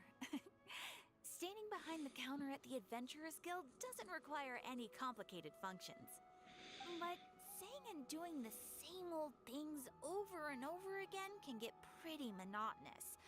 Like watching the same Fontaine movie day after day. But take you two, for example. You travel across Teyvat to enrich your lives and gain new experiences. Well, we enjoyed traveling across Teyvat and all that, but we're mainly looking for clues about his sister. Yes, you should keep searching.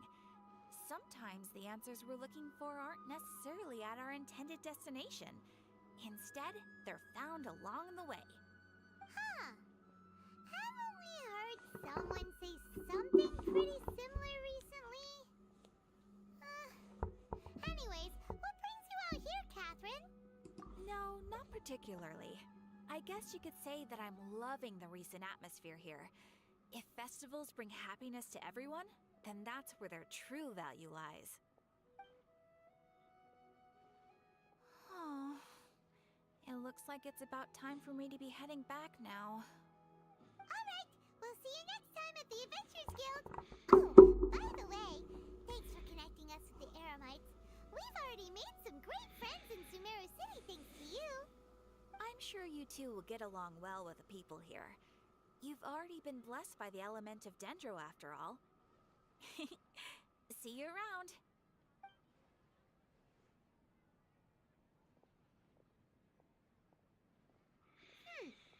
There's something really different about Catherine today. Hey, traveler. Paimon.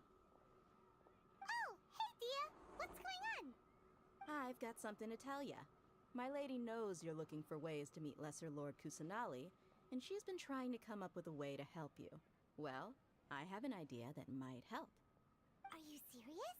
We'd love that! It might not necessarily pan out, so don't get your hopes up too much. I'll need to take you two somewhere and ask someone some questions. My lady is feeling a little worn out at the moment. Nilu's found a place for her to rest. After I take my lady home, let's meet in front of the Citadel of Regzar. Sounds like a plan! Let's head over to the Citadel of Regzar and wait for Dia! Yeah, Paimon, let's go. Let's go.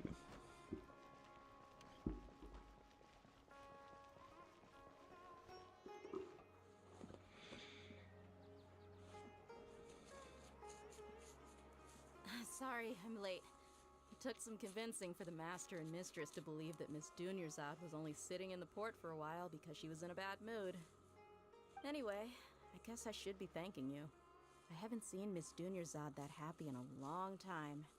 If it wasn't for you two, she probably would have been caught and dragged back much earlier. You sure sound a whole lot nicer than when we first met, Dia. Who would have thought you had such a soft spot for Dunyarzad? It's called being a professional. I'm a bodyguard, and I work for whoever's paying.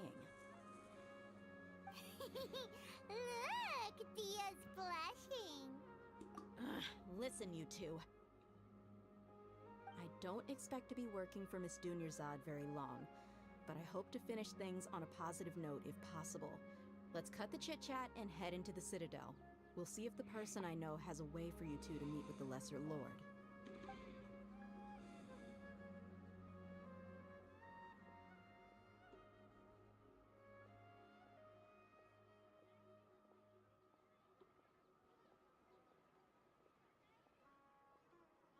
Oh, hey, Chief. Ha, Dia! What are you doing here? And well, didn't expect to see you three together. I take it you all know each other already? Mm-hmm. We met this morning after the Adventurers Guild pointed us to Ozfon for more info. No kidding. Huh. So, where's Ruksha? I thought I'd help these two out by asking about the theft. Anything you can tell him? Rukshaw's gone over to the Academia. The Grand Sage recently ordered Sumeru City to begin bolstering its defenses.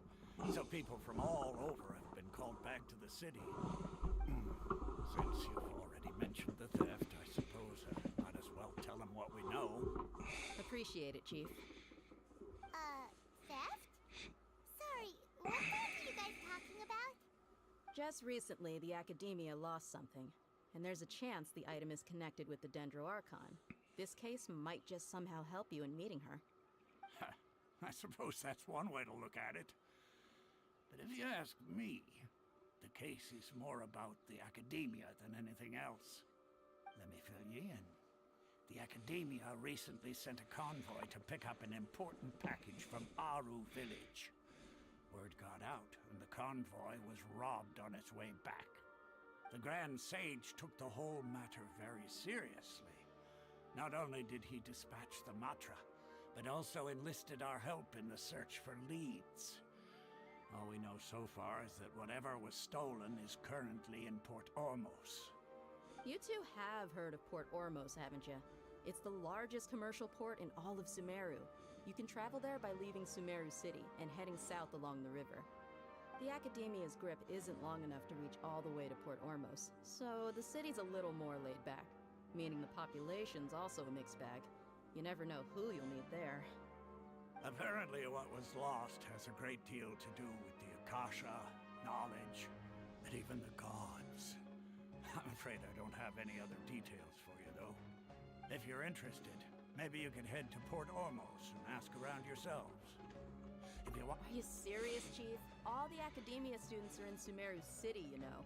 Why should they pretend to be students in Port Ormos? If you're also interested, just go there and see what happens. Count me out. I've got plenty of work to do here for the Homayani family. And take it from me, if you two really do decide to visit Port Ormos, you'd best watch your backs. Let's just say that the Eremites there aren't nearly as friendly as those here in Sumeru City. There are even some extremists who go around shouting slogans like, "Retake Sumeru for King Deshret." Word is that more and more are joining their movement. They're becoming a real headache for Chief and the others. You bet they are. King Deshret's been dead for thousands of years. Now they start spreading rumors of his return. Ridiculous. Not everyone's like you, Chief. Even the desert natives who abandoned their homes in the wilderness still wish to have a god of their own. Well, Traveler, that's about all the information we have for you. Thanks, Dia! And you too, Osfond! Since we've gathered all we could for the moment in Sumeru City, let's head to Port Ormos and see what we can find next. Miss Dunyarzad is looking forward to seeing you both at the Sub-Zerus Festival, so be sure to get yourselves back here in time for that. Good. Then we'll see you both at the Sub-Zerus Festival.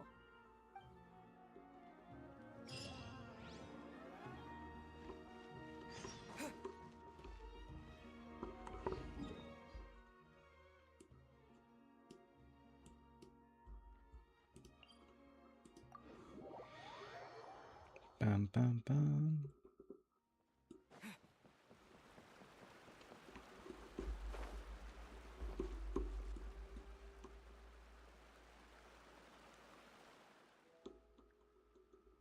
The fuck?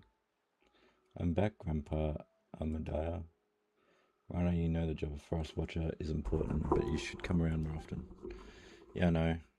Patrol the forest while those tiger cubs can hang out in the woods safely. I was just a mess right now. There are tigers in Vimera village. Tiger cubs refer to Itham and his friends. By the way, your voice, I don't think I've ever met you. Do we have visitors? Where's Grandpa? These two are...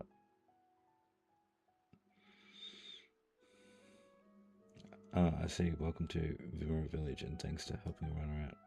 Plan to form Night Watch, getting Alfonso, Barham and orders to safeguard the perimeter as a group. There's a great plan that it's for the food of the children after all. Something happened to Vimera village lately. It could be related around plant-like creatures we saw before. We're talking about, sounds like a cabbage from your description. It's okay, we just a little uneasy with some recent events. I spent my whole life in Vimera village and never saw anything like that, so I won't bore you with my stories. Please watch over Rana. She's always been a troublemaker since she was little. She got lost in the woods once and when she was 7 or 8, a couple of days. Hey now, Grandpa Amadaya. Fine. You be good now. Don't let our guests down. For sure.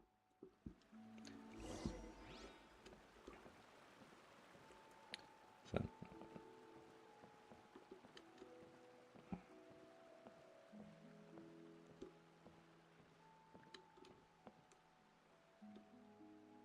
Just kind of powerful, Trevor. How about you?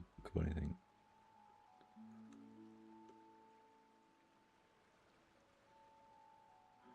Oh, sure. Maybe later.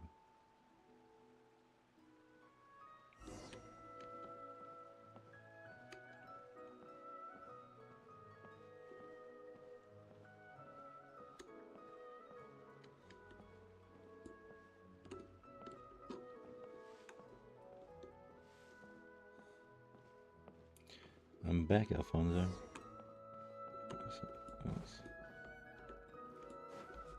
Do that another time.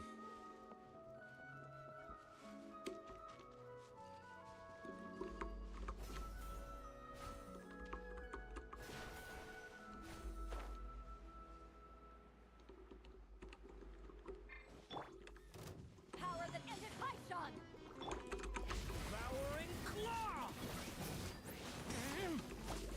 Stop that!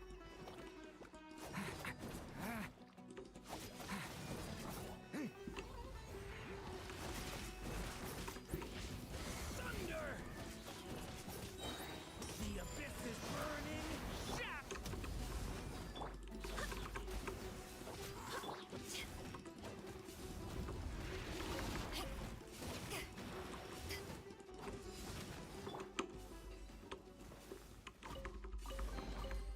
How do you use these?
Bam, bam, bam, bam, bam.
Do do do do do do do do do do do do. Do do do do do do do do do do do do.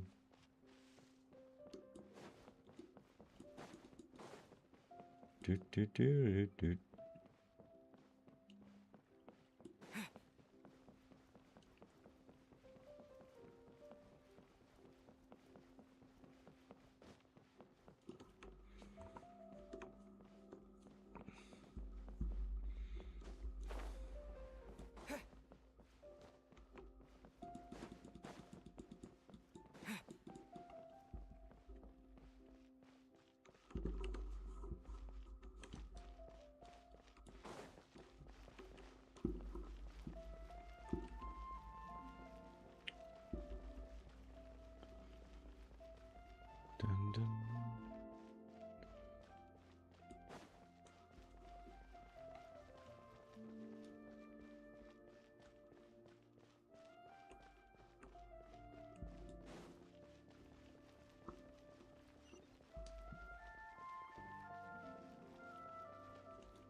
Dun, dun.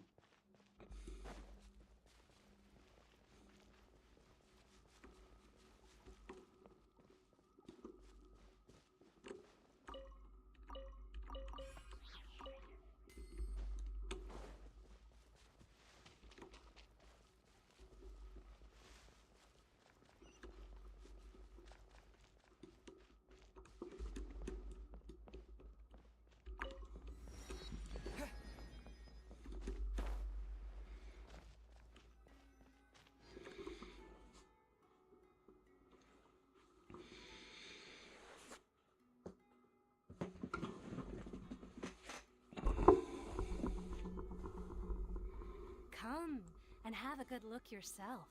Traditional spices of the highest quality, made with pride and experience. You've got a deal. I can't thank you enough for always looking after my business. Believe me, I'm not making this up. Several Eremite mercenary groups are nearly in open conflict, but does the core of 30 care?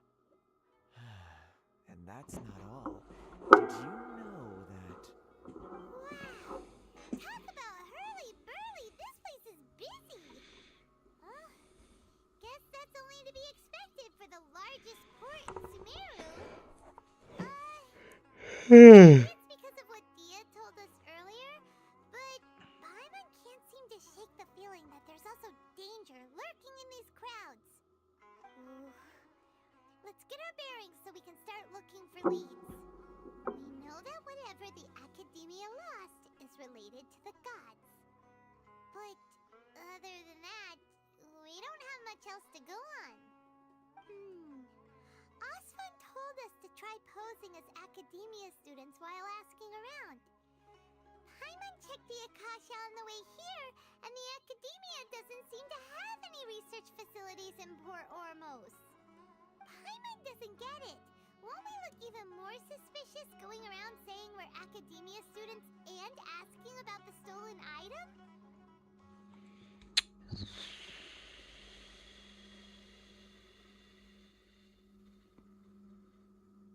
Right, we should figure out before doing anything. Given all the people that come through here every day, Bam, if there's bam, any information to be bam. found, Paimon bets we could find it in the market.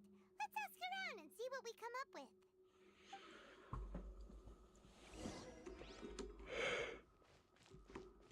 Okay. Welcome. Welcome. How can I help you two? Hi there. We would like to ask you a question. Do students from the Academia ever come to Port Ormos? Of course. Especially around this time of year. Students from Sumeru City that are about to graduate often come to Port Ormos to cut loose a little. Many people often talk about how hard it is to get accepted into the Academia, let alone graduate. But those who finish their studies and go on to become full-time researchers at the Academia have it even harder. Sure, we may not be Sumeru City, but Port Ormos offers beautiful scenery and a stress-free environment. Some even say it's good luck to come to Port Ormos, so students and researchers come flocking here when things get to be too much at the Academia. Ah, you see over there? Those are students from the Academia. They look pretty serious. They've been looking worried and miserable ever since they got here a few days ago. If you ask me, the life of a merchant is better. So long as the Akasha teaches us what we need, then life is good. Those students seem to be discussing something. Let's see if we can listen in.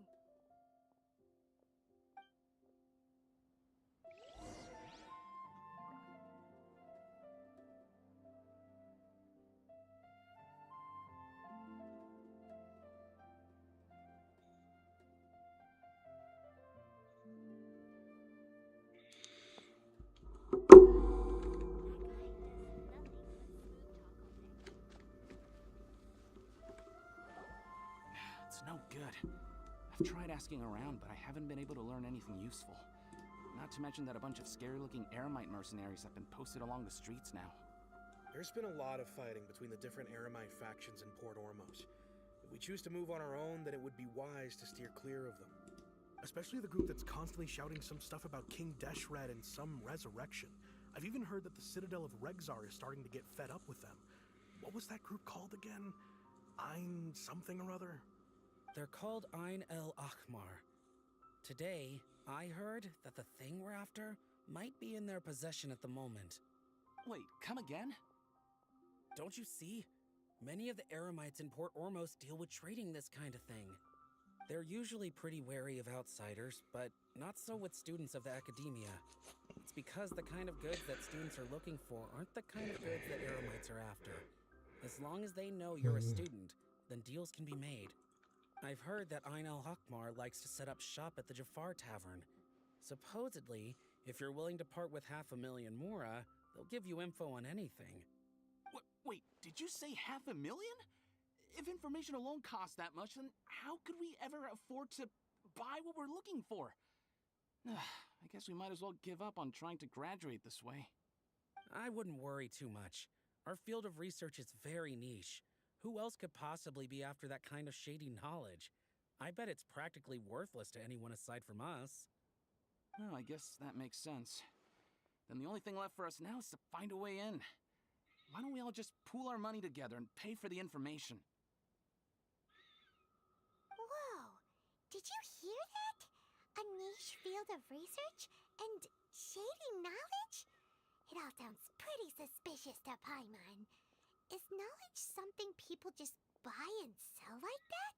It's very suspicious indeed. What's your plan? To go to Jafar Tavern. Didn't you hear what they just said? Buying information is going to cost us 500,000 Mora! Have you lost your mind?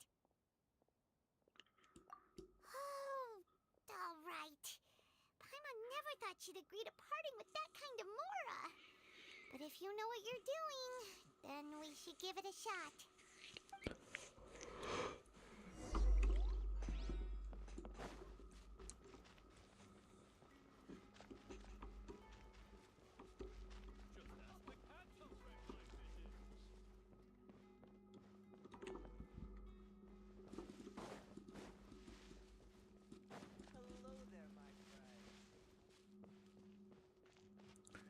Bum, bum, bum.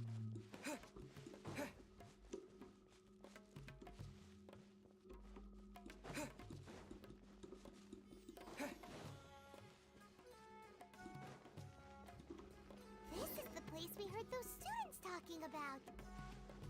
Let's find a seat somewhere and see if we can spot the...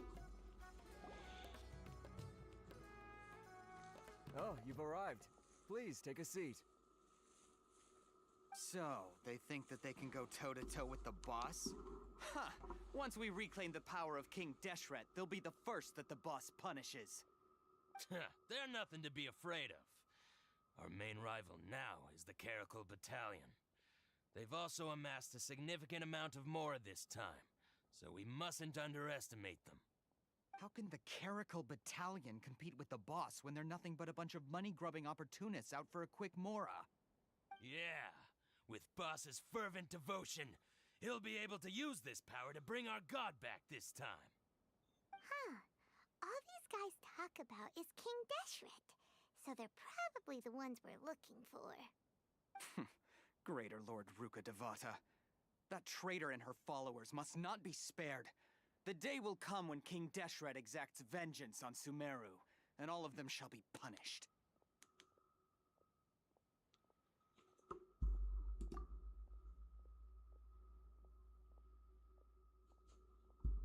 Yeah, Paimon was wondering what they meant too. We should ask about that if we get the chance later.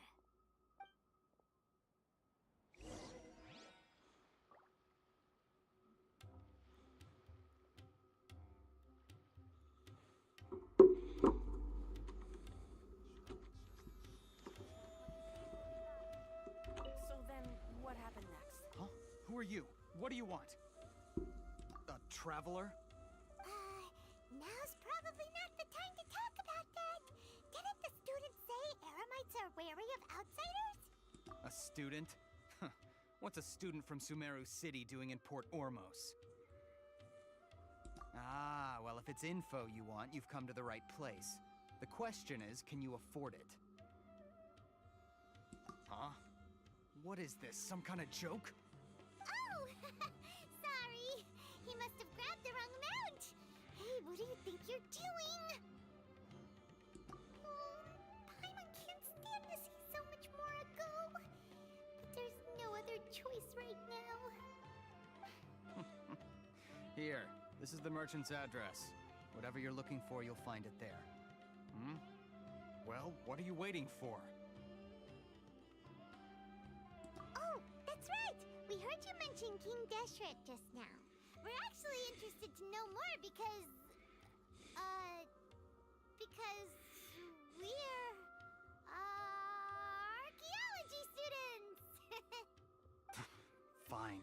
Since you've already handed over the Mora, I guess I can throw in a little extra info. As you can see, members of Ain al-Ahmar are devout believers of King Deshret. Years ago, King Deshret founded the great desert nation that was our homeland. It was an advanced civilization, far beyond anything you'll see in present-day Sumeru. King Deshret was the rightful god of wisdom, but he was betrayed by a companion he trusted. She even stripped him of his title, God of Wisdom. So, you mean the traitor was... Greater Lord Ruka Devata, yes. That shameless wretch destroyed King Deshret's civilization, and our ancestors were forced to flee to this land where we were made to suffer the tyranny of our enemies. Furthermore, she conspired with the Academia to cover up the truth of her actions, and create the merciful and benevolent facade for which she is now known. Ugh, just thinking about it sickens me. But the story doesn't end there, oh no. King Deshret isn't truly dead. The voice of the Oracle has been heard in the desert, prophesying his resurrection. Mark my words, our god shall return. And when that day comes, all followers of the traitor and all the desert dwellers who have forgotten their true god will suffer retribution together. If what I'm saying makes you shiver with fear, it might not be too late for you to become a believer of King Deshret.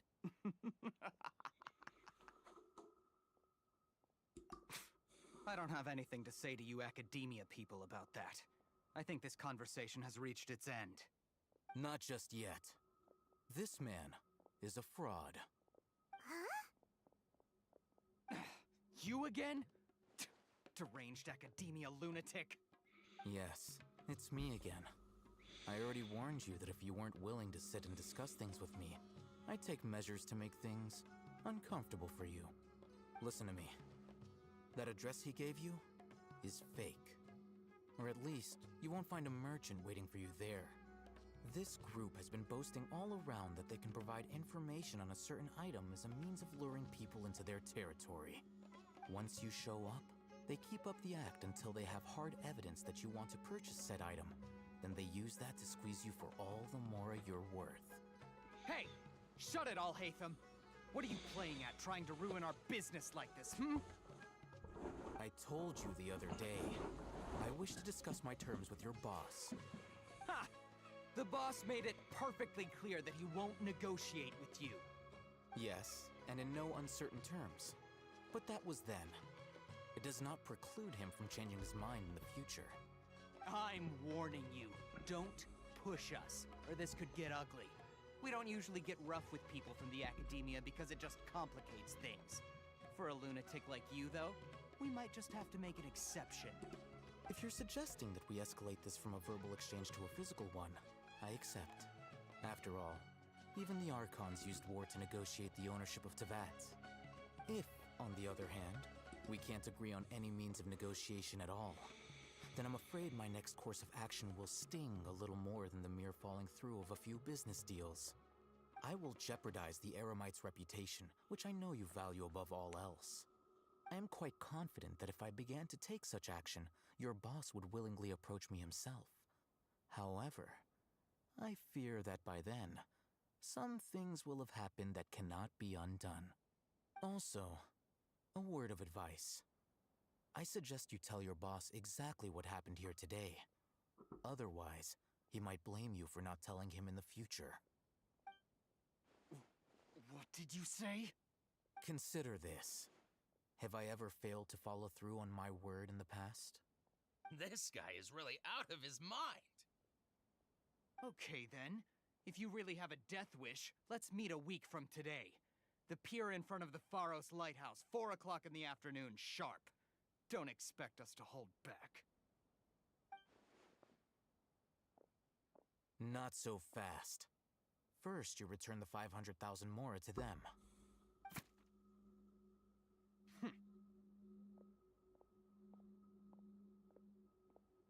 Please, I beg you, don't provoke them. We can't afford any trouble with this crowd. They haven't even paid for their food yet. Ah, Mr. Iman.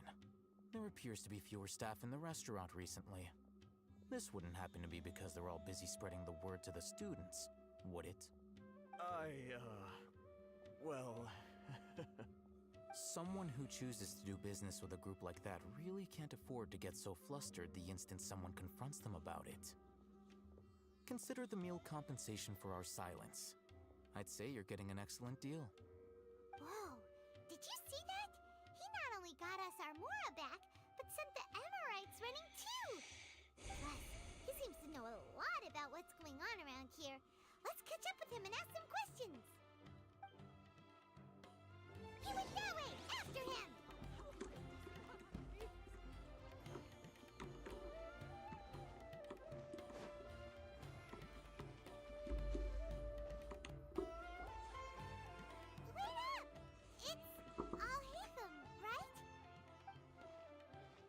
What do you want? No need for thanks. My goal was to get to them, and you two gave me just the opportunity I needed. We're even. Oh, I advise you to keep your distance from them. Since they weren't able to make off with your Mora in the end, they might harass you again in the future. All right. Goodbye. Hold your horses! We still have something to ask you about! Since you tore through their scam right in front of them, you must know the real story about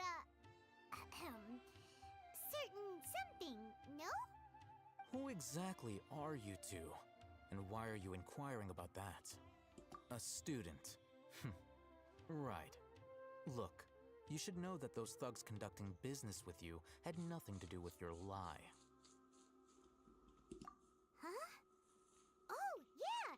He's really strong! Weren't you saying something about a physical exchange? We can help with that. He doesn't even have a vision. Forget it. Maybe not, but he can still use elemental energy. Otherwise, there's no way we'd go asking for info from from guys like that. Those high-headed thugs are definitely gonna bring a lot of backup for your next meeting. Even if you don't go alone, you won't regret taking us with you.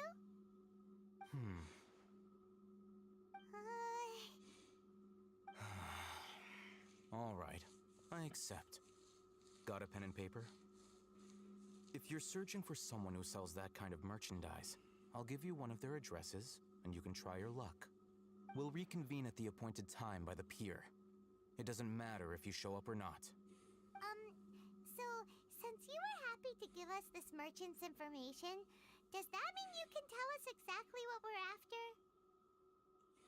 You were willing to part with 500,000 mora for something and you didn't even know what it was?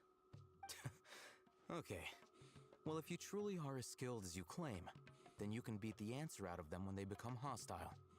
Look, if you've been making inquiries, then you have to know something by now.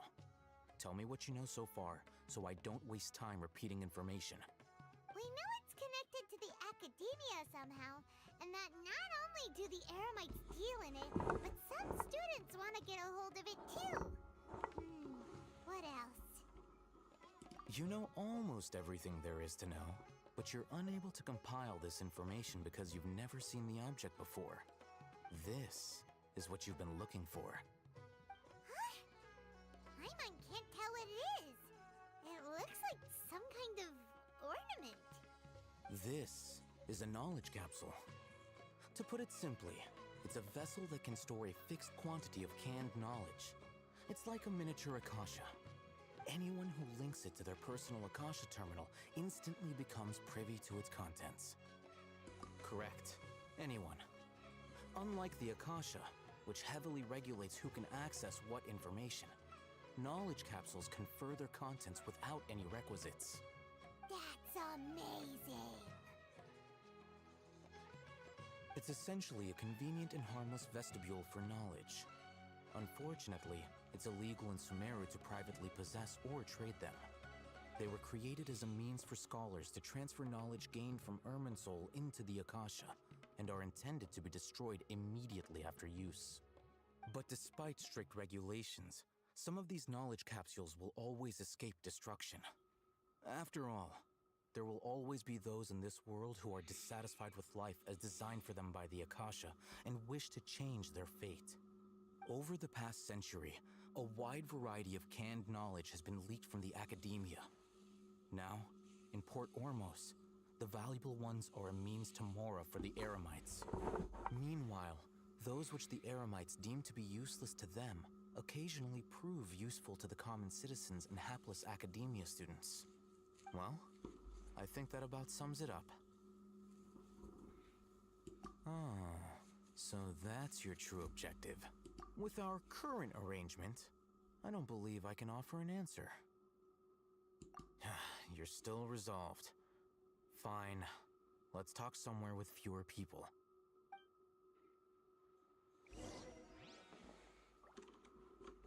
Bombs away!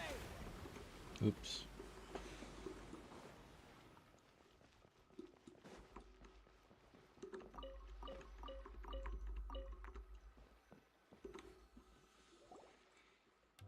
Let's continue our conversation here. If you wish to learn more about the knowledge capsule that the Academia lost, then you must help me with something. I need you to find someone named Dory, a traveling merchant. Unlike the peddlers who hawk inferior knowledge capsules, she often has quality goods in stock. Some say that as long as there is profit to be made, there is nothing she won't dare to sell. She's guarded against people from the Academia because most of her wares don't comply with Academia regulations. I think she blacklisted me. I met with her informant, but it soon became clear that they had no intention of letting me get any further. Become one of Dory's customers and earn her trust. This is my condition for further collaboration. Why do you want us to meet with her? Until you complete this task, you don't have question privileges. Fine. So how do we go about doing this?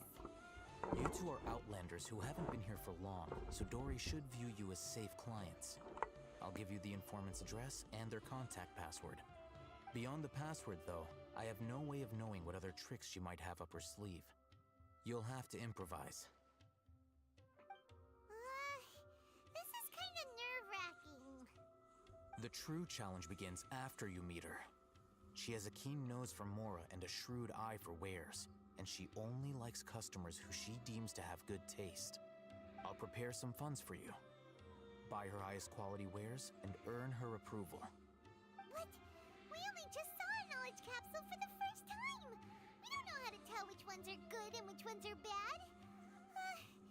Is that something we can learn quickly? That's true. Have you two heard of elemental sight? Oh, that's a surprise. Guess I'll have to hold you in higher regard. Anyway, that ability should resolve your issue.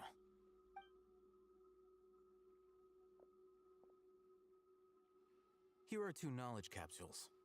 Tell me, can you detect any difference in their quality?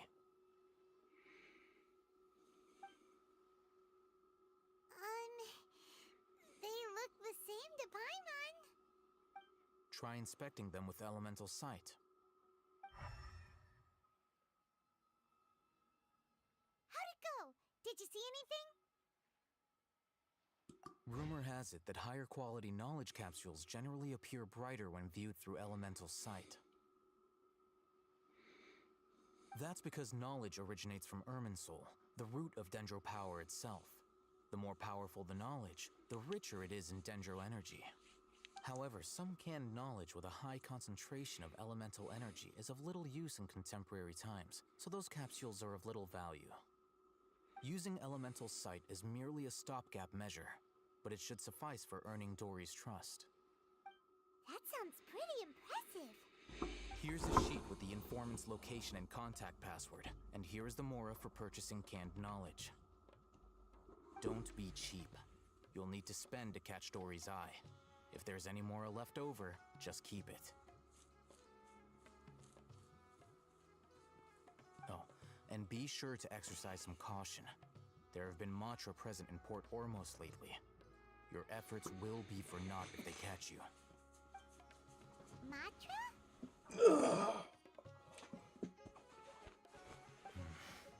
They belong to the Academia's regulatory I'm gonna put some body. food on in a minute. I need to They also handle cases of illegal have some canned food knowledge transactions. after this little talking Like thing I is. said, So the Academia has banned both their trade and possession.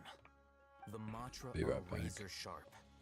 You're in for nothing good if they lock their sights onto you. it's gonna take a while to like. I'm just you gonna put it want on to and back cook, out, let it cook and then air now's the fry. time. So I'll be back.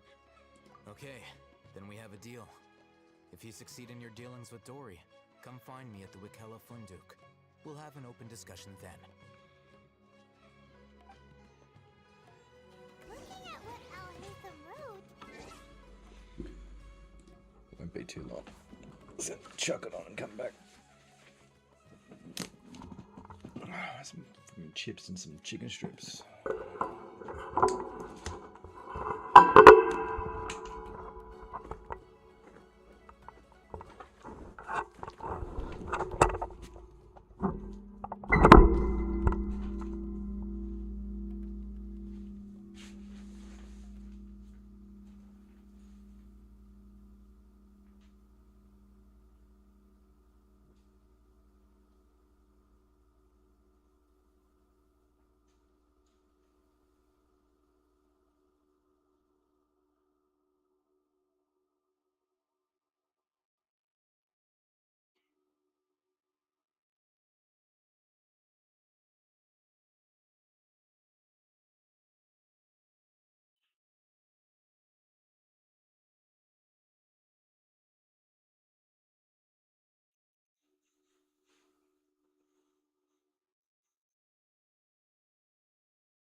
take 15 minutes.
Let's follow these instructions and try to get in contact with him.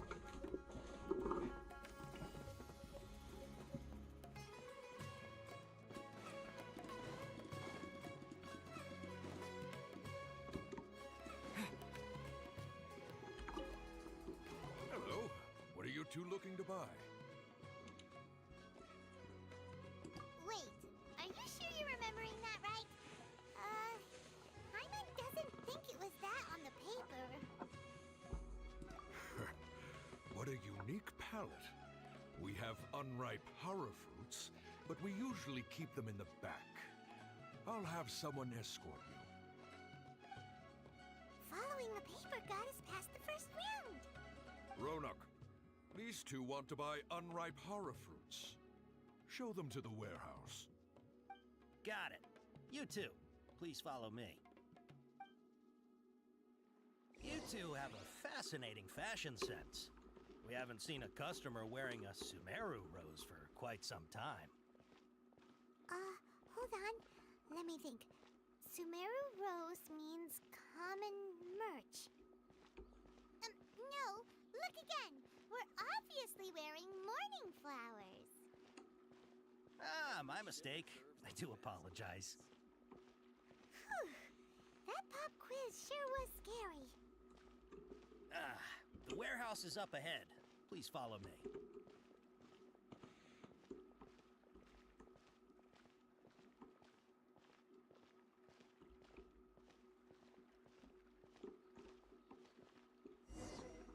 Before I retrieve your products, I need to confirm a few things. Please forgive me, but we may not have sufficient stock for you today. Earlier, many of our hara fruits were taken by mice. Thanks. If better goods come in, you'll be the first to know. You look like you have some skill. Why don't I pick out some fruits that'll make you dizzy? No, that's not it. The paper said that heat stroke is the answer to erudition. Eating something that causes heat stroke sounds horrifying. I'm sorry. He's cautious of us. Let's take a closer look at the...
Before I retrieve your please forgive me, but we may not have sufficient stock for you today.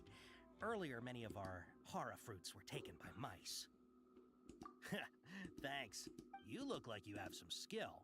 Why don't I pick out some fruits that'll make you dizzy? No, that's not it. I thought that's what. Said Fucking that hell. heat stroke is the answer to erudition. Damn it. He's cautious of us. Let's take a quick... I thought that was literally the one.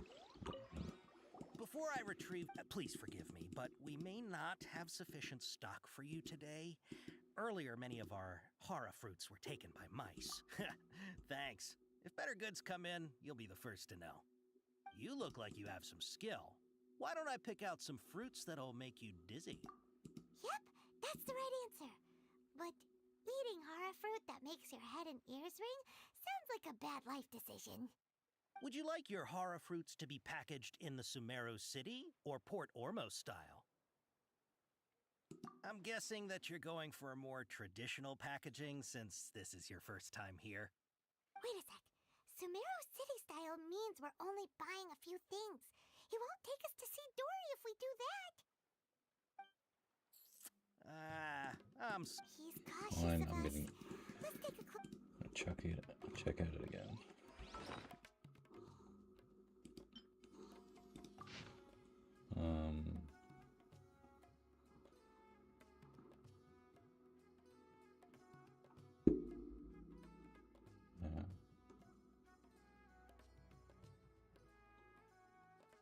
Purchase in bulk. Purchase small amount.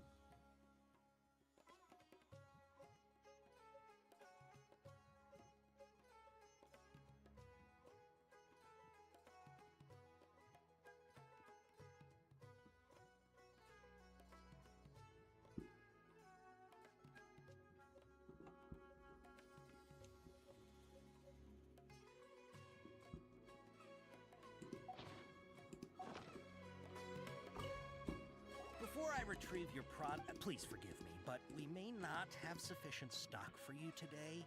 Earlier, many of our hara fruits were taken by mice. You look like you have some skill. Why don't I pick out some fruits that'll make you dizzy? Yep, that's the right answer. But eating hara fruit that makes your head and ears ring sounds like a bad life decision. Would you like your hara fruits to be packaged in the Sumeru City or Port Ormos style? Wow, you two sure are generous customers. We'll be sure to package your products beautifully. Okay, everything has been confirmed. Miss Dory is waiting for you up at... Shoot, it's the Matra! Run! What? The Matra? Where? I'll hate them if we're done for if they catch us. We gotta get out of here.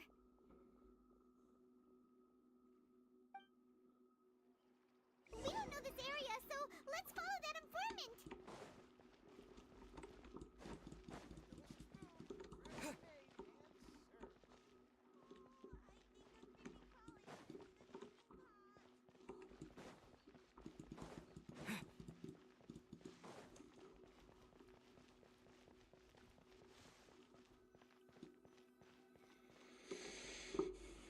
He ran that way.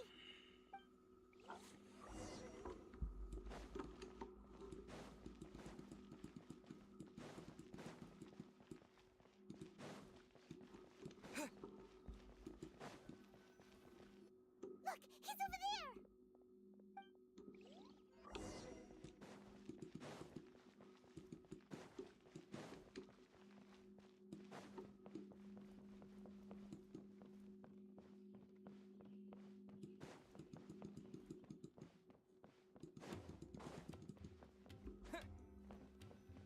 Hey!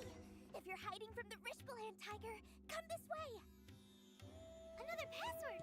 Huh? Oh, that... Here, over here! You can stop running now.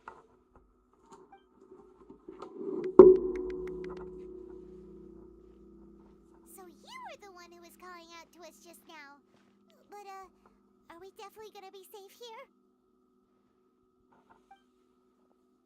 These two good customers wish to buy some hara fruit, Miss Dory. And if there's nothing else, I'll just excuse myself. Oh, very you. Huh? Wait, you're Dory? Paimon sure thought you'd look a whole lot scarier. Hey, what are you trying to say, Princess Pea-Brain? I can be scary enough when I need to be, believe you me. If you don't watch what you say, then you can forget about doing any business. But it seems you two have actually done pretty well so far. Not only did you manage to find the informant, your reactions were also pretty sharp. You don't really look like criminals or anything, but I bet my Mora that you've been involved in some shady dealings, haven't you? Paimon's not sure if that's supposed to be a compliment, but we'll take it. I can't risk doing business with people who start huffing and puffing after just a few paces. No matter how much Mora they might have. Not only will they get caught by the Matra, but they'll also get us into trouble. As decent folks trying to run an honest business. We don't need any of that. Wouldn't you agree? So that's why I prefer to have customers like you. It's your first time here, but don't worry, I won't ask too many questions. Even if you wish to buy enough knowledge capsules to decorate your house with, please, knock yourself out. As long as you have lots of round, shiny Mora, then we're all good. Ah, yes, of course, of course. Go ahead, help yourselves. Voila! Wow, she has a trove of canned knowledge. Whew. She'd probably be in serious trouble if the Matra caught her with all this. What kind of products do you seek, my dear customers? Don't worry, I'm not interested in your reasons for buying. I can, however, offer some suggestions. Take this one, for example. An analysis of the sociological ideology and dialectics of the Hilichurls. Only 3 people in all of Teyvat have ever studied it, making it extremely rare. It's on sale now for 350,000 Mora. Yeesh, who would want to be an expert in that topic? Or how about the architectural styles and construction methods of Teyvat in the early Archon War period?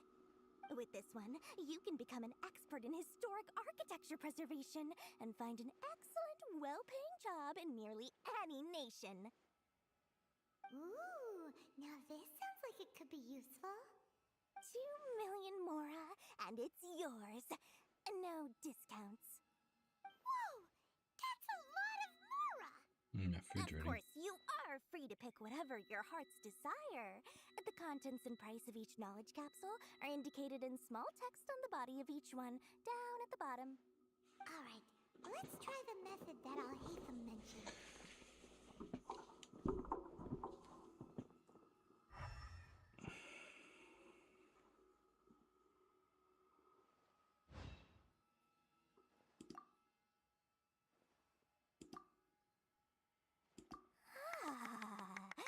You've really got a good head on your shoulders, and quite the eye for quality.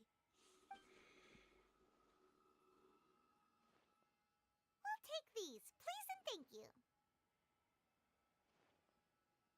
My oh my, you are blessed with a taste for both the exquisite and the extravagant. Customers like you are a rare breed. 1 in 100. No, 1 in 1,000 even. Listen, I have a special offer for you two. If you spend just 100,000 more, you can pick any knowledge capsule of your choice up to a value of 1 million Mora. Say what now? Hey, did you hear that? Spend another 100K and we get a capsule worth a whole million! Back in a second, gonna grab my food.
get curious about how this whole canned knowledge thing works?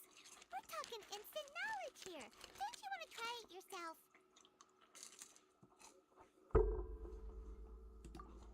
Come on. We still have around 100,000 of Al-Haytham's moral left. So let's put it to good use by finding something useful for you. Ahem. You've got a deal, Dory. We'd like to spend an extra 100,000 mora. Excellent. And then please, select from this fine collection of canned knowledge over here. Hold on a second. Paimon thought we could choose whatever we wanted. Why can't we choose the ones from over there? Oh, but my dear customer, the knowledge capsules over here are worth 1 million mora each. I'm sure discerning customers like yourselves will be able to find something to your liking. Please, take your time. Uh-oh. Paimon has a bad feeling about this. Let's use Elemental Sight again to check these.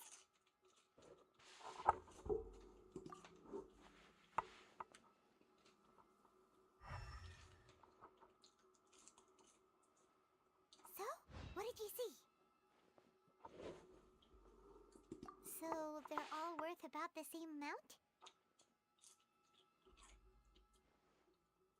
Well, anyway, the mora's already been spent, so let's at least try to find something useful.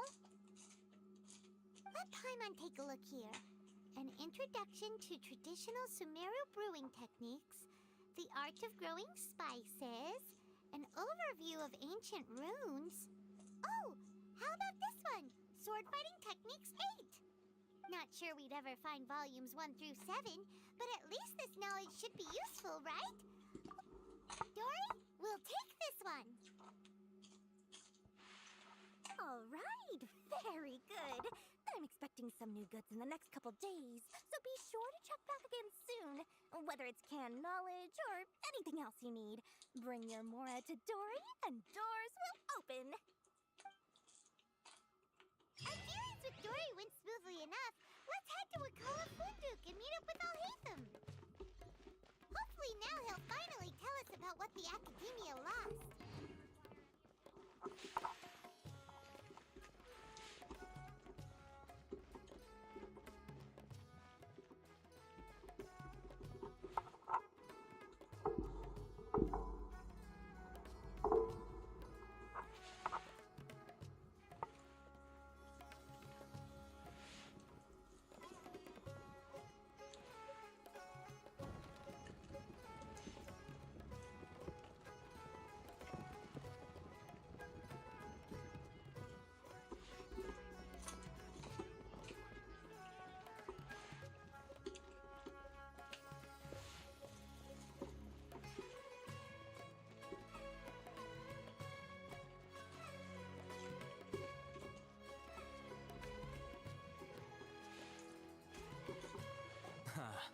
You two made it. And from the looks on your faces, you were successful. Whoa. There's so many people from the Academia here. Why would you pick this place as our meetup spot? Well, Wakela Funduk is under the Academia's control, so naturally the Academia has people working here. I came to Port Ormos under the pretense of conducting official business. You're a pretty daring guy. Relax. No one here is interested in anything we say, and the Matcha won't come here. Okay, now, tell me how your encounter with Dory went. Okay, we did what you asked. So, can you tell us about the knowledge capsule that the Academia lost now? Before that, I have to ask. Why are you two so intent on tracking it down? You don't have to answer, of course. Yeah, he just wants to meet the God of Wisdom and ask her about something important. We've been in Sumeru for a while now, but we still haven't found a way. When we heard that the Academia had lost something that might be related to the gods, we came here in case it turned out to be our lucky break. In that case, you're on the right track. A short while ago, the Academia lost a knowledge capsule in the desert. It's supposedly a divine knowledge capsule. Use it, and you'll gain the wisdom of the gods. Wow, there's really such a thing as that? Hey, if we find it, do you think we could learn how to meet the Dendro Archon? Ooh, or how to find your sister? I highly doubt it has any mystical properties, but it does indeed exist. And it's right here, in Port Ormos. So, where exactly? That's what we need to find out next. I won't deny that. I am investigating because I'm curious as to what the Divine Knowledge Capsule truly is. As you know, the Eremites in Port Ormos also have their eyes on it. It is an extremely precious item. The knowledge contained within may bring great power or wealth to whoever has it in their possession. Several brigades have been vying for ownership of it as of late, but there is still no victor. My personal finances and connections cannot compete with those of the Eremites. After attempting various methods, I finally managed to reach a tentative agreement with several brigades. I agreed to forego ownership of the Divine Knowledge Capsule in exchange for the opportunity to study it. After all, there's no harm in understanding what it is. However, there are those who are less amenable to negotiation, such as those from Ain al-Ahmar. They adamantly believe that the Divine Knowledge Capsule contains King Deshret's power, and that he will return to this world when they obtain it. They refuse to let anyone from the Academia tarnish their deity's soul. So you kept hounding them because they refused to cooperate with you? Yes, Ain al-Ahmar isn't exactly wealthy, but its members are determined to get that capsule by any means necessary. To that end, they've resorted to many methods more foul than fair in order to amass sufficient funds. So, I've been sabotaging their business to force them into negotiating with me. The Divine Knowledge Capsule should be up for a secret auction within the next few days. Each brigade will place their own bid, and the prize will be covertly given to the winner. To ensure the capsule's security and to evade the Mantra's notice, the winning brigade will not publicly disclose their victory. Unless I know whose hands the Divine Knowledge Capsule ends up in, my agreements with them will fall through. Dory is the most reliable source of information, but that avenue was previously closed to me. With you on board now, the situation is different. In other words, you wanted us to befriend Dory so you could find out where the Divine Knowledge Capsule is. Yes, you can say that. But this arrangement harms none of us. The day after tomorrow, go back to Dory and try to purchase information on the Divine Knowledge Capsule's whereabouts. If she has no information, wait 2 days and approach her again. If I get the opportunity to study the Divine Knowledge Capsule, I will relay my findings to you. Will that suffice as compensation? Okay, then we'll meet up in 2 days. Haytham, before you go, we actually bought a knowledge capsule for ourselves, but we're not sure how to use it. You two want to try using a knowledge capsule? Sure, I can teach you. Doing so right under the Academia's nose is a bit problematic, though. What do you say we head to the outskirts of town?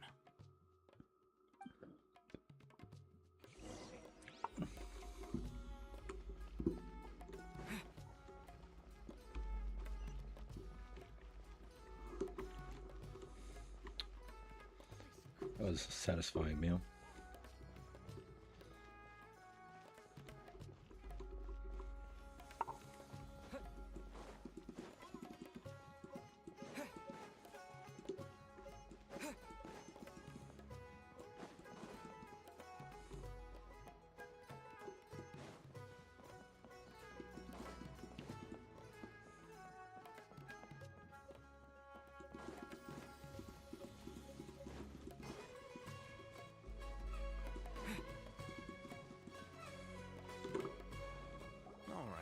This place works.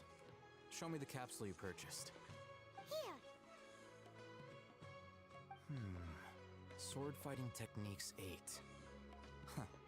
A combat class knowledge capsule.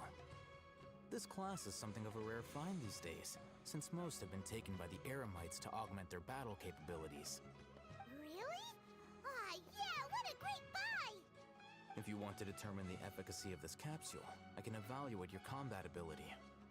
However, effects will likely be minimal if you already possess a high amount of strength. We can conduct a controlled experiment where you fight 2 battles, one before using this knowledge capsule and one after. While you fight, we can use an Akasha terminal to monitor your various physical parameters.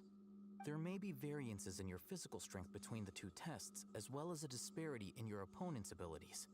But don't worry, I'll run statistical analyses afterward to mitigate any confounding effects. Wow! Haytham! You must have been one of those guys at the Academia who got top grades on everything. Paimon's curious about something, though. You definitely weren't one of those students who needed canned knowledge to graduate from the Academia, right? So, why are you risking getting caught by the mantra for this capsule?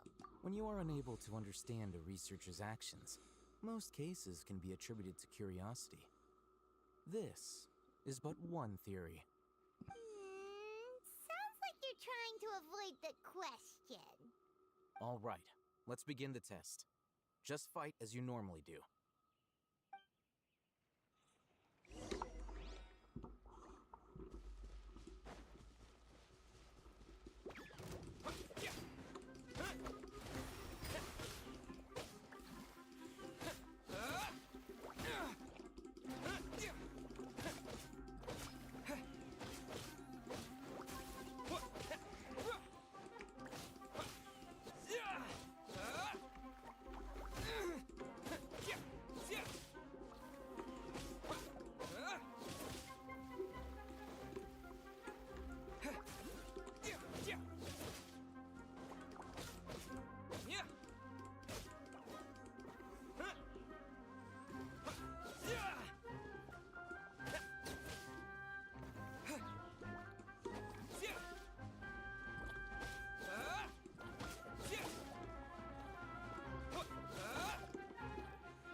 I'll link your Akasha terminal to record data.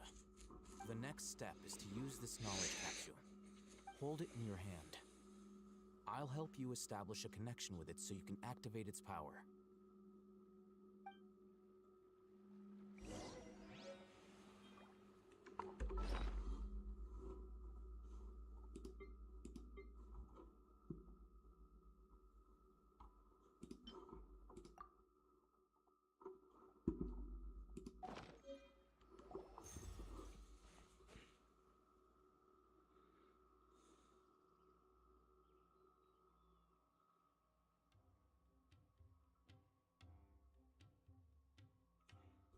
Hey, how are you feeling?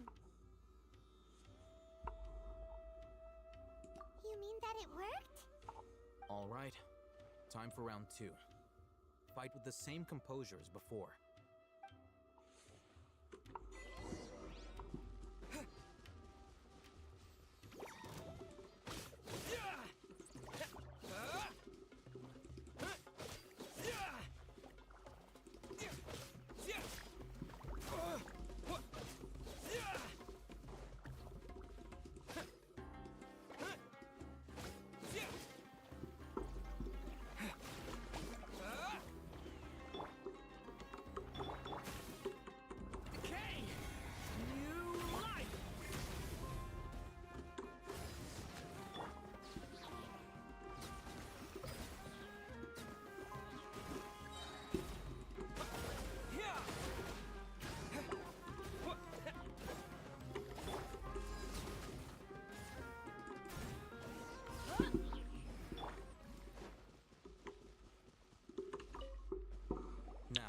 I'll start recording data again. Oh, Haytham, how's it going? Well, the knowledge capsule you purchased did improve his combat capability. During the second fight, his overall fighting performance increased by 0.073%. Wait, how much?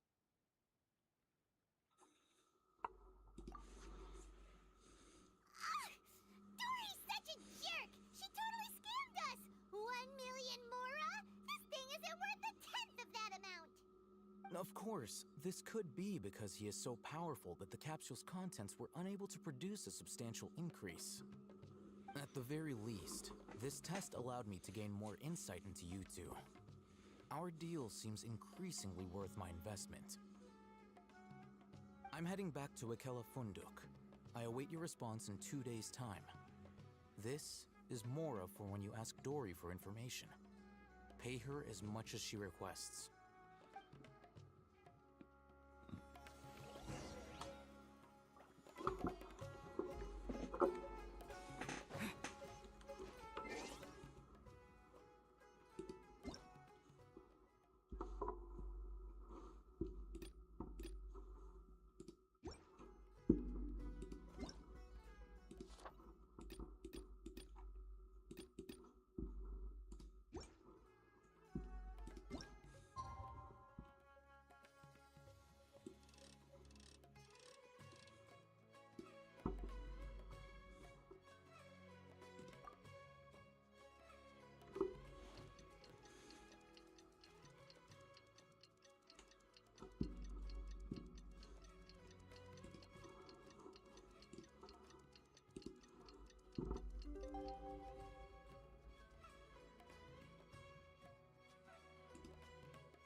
Let's see Dory today and ask her about where the Divine Knowledge Capsule is. Yeah, Paimon, let's go do that.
Here, over here!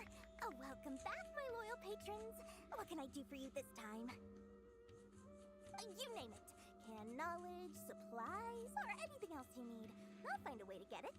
Where there's a waterfall of Mora, there's a way. Can you really get us anything we want? Anything at all? So it appears that canned knowledge alone is no longer sufficient for your opulent appetite. Then please oblige me. Tell me what you have in mind. Oh! I knew customers with pockets as deep as yours would undoubtedly crave something more profound than ordinary canned knowledge. But you know, that kind of information isn't going to be cheap. After all, I had to work really hard to weasel my way into the auction site. Not to mention that if anyone found out that I was the leaker, I would be in big, big trouble. But how can we be sure your information is accurate? Paimon's curious how you just happen to have this kind of info the moment we need it. because to me, anything of value is what I consider to be my supply. Therefore, I must always be aware of what's hot on the market in order to secure more sales. As for the information's authenticity, well, you've no need to worry about that. I used a camera to take a picture of the transaction. That way, no one can dispute it. It's always a pleasure doing business with such sterling patrons. Now that you've paid in full, here's the scoop. The Divine Knowledge Capsule was purchased yesterday by a certain Misery, the leader of Ain el-Ahmar. Ain el-Ahmar? You mean the Eremites who worshipped King Deshret? Ah, so you're already familiar with them. The group has done everything in their power to obtain the Divine Knowledge Capsule. After all, they believe it contains the power of King Deshret. That Divine Knowledge Capsule is unlike any other canned knowledge I've seen before. It was glowing bright red. The capsule is clearly visible in the picture I took. You can look for yourself. Thanks for the info, Dory. Please, it's my pleasure. It's all thanks to discerning customers such as yourselves that my efforts yesterday were not in vain. Please, don't hesitate to contact me if you ever need anything else in the future. More effort, Dory, opens doors. Well, we figured out where the Divine Knowledge Capsule is. It turns out it ended up in the hands of Ain el-Ahmar.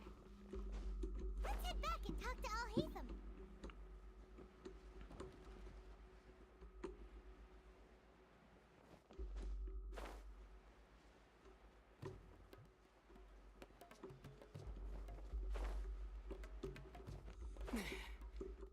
Al-Haytham, we got the info you wanted. Really? All right. Let's hear it. Dory even gave us evidence to verify the intel. Have a look. Huh, look at that. Clear as day. It must have taken some guts just to infiltrate the scene of the Eremites transaction. But then to get close enough to take a picture like this. Bold move, Dory. Very bold move. All right. The person in this picture is indeed Misery, the leader of Ain el-Ahmar. And the glowing red capsule he's holding appears to be the Divine Knowledge Capsule. In which case, if we play our cards right, when we confront them next week, we should be able to force them to show their hand. At first, Paimon didn't get why you were provoking these Ain el-Ahmar guys. But now, it sort of makes sense. Everything's playing right into your hands. After we defeat them, we can finally have a serious talk with their boss and get them to lend us the Divine Knowledge Capsule. Thank you for your time and efforts. Take a few days off while I make some preparations. Let's meet up again on the afternoon of the arranged date, 3 o'clock sharp. See you then.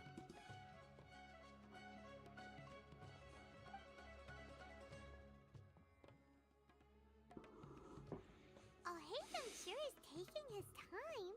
Where could he be? Oh, there he is. Sorry to keep you waiting. Let's head to the pier in front of Pharos Lighthouse. Yep, let's go.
Al-Haytham. I knew you were crazy, but I didn't know you were crazy enough to actually show up.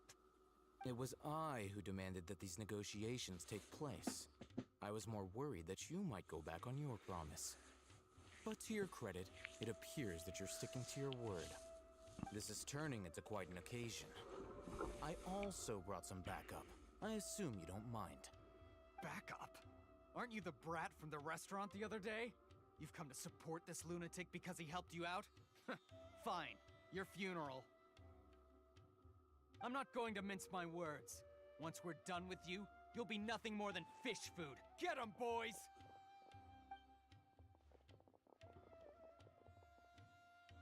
Uh-oh, here they come. Good luck, you two.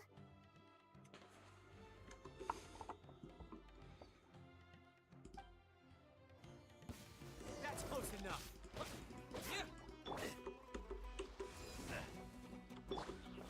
Where do you think you're going? Watch out! Get back!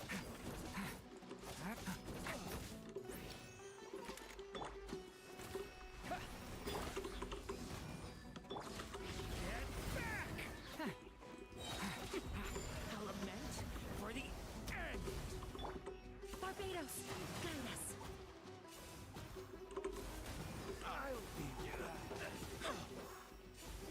Take that! Eyes on me!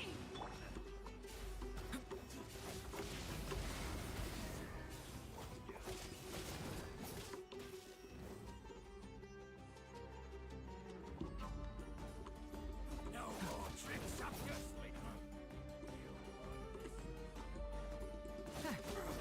Leave it to me!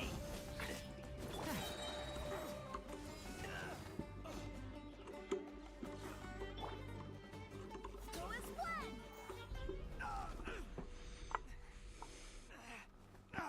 Academia scum!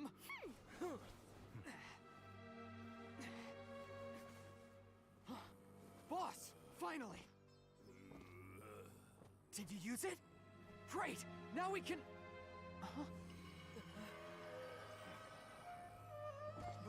Boss?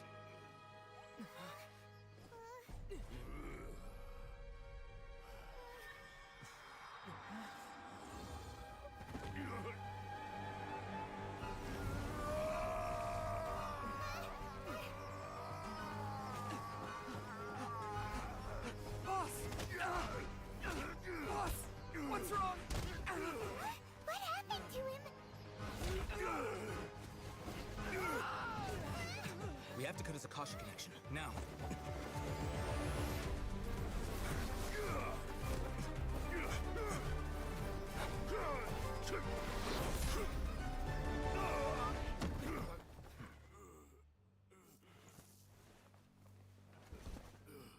Target acquired! Arrest him!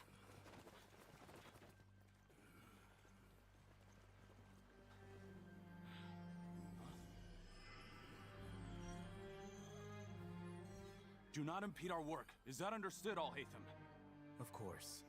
I was only trying to help. Take him away!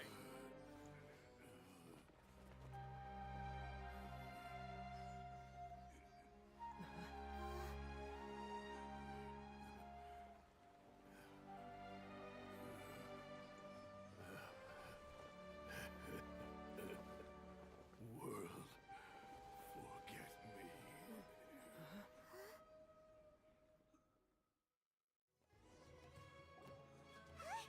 What in Tibet just happened? It's like that big guy suddenly lost his mind. It looks like he used the Divine Knowledge Capsule. You mean the Divine Knowledge Capsule did that to him? Oh, yeah. You mean how some researchers go insane after getting knowledge from Irminsul? I've heard of numerous incidents of researchers in Satyavada life going insane. The state that man is now in suggests that this is a similar situation. This divine knowledge capsule does appear to be linked to the gods, but beyond that, it doesn't seem anything like the rumors suggest. Possessing it doesn't grant you divine wisdom or power. Did you hear what he said? World, forget me. What could that possibly mean?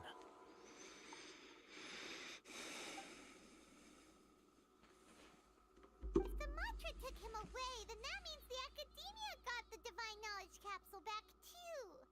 What a shame. We were so close. Still, Paimon didn't expect the Divine Knowledge Capsule would be so dangerous. Imagine if we tried to open it. Oh, who knows what would have happened to us? As things stand, there is no reason for me to remain in Port Ormos. I believe our collaboration has also reached its end. Oh, we were so busy trying to find the Divine Knowledge Capsule that Paimon forgot to ask you something. Since you're a member of the Academia, do you have any idea how we can go about meeting Lesser Lord Kusanali? Truthfully, I don't. Lesser Lord Kusanali appears to exist outside of Sumeru's entire administration. Most of the time, you wouldn't know she exists at all. Moreover, since the Academia possesses the Akasha, a symbol of our deity's wisdom, scholars have no reason to desire to make contact with the deity herself anyway. Everything about Lesser Lord Kusanali is such a mystery! I'm heading back to the Academia. How about you two? It's almost the day of the Sub-Zero's festival. Maybe we should head back too. We've been rushed off our feet over the past few days, so maybe a little rest and relaxation will do us good. Then we'll part ways here, Alhaitham. Until we meet again.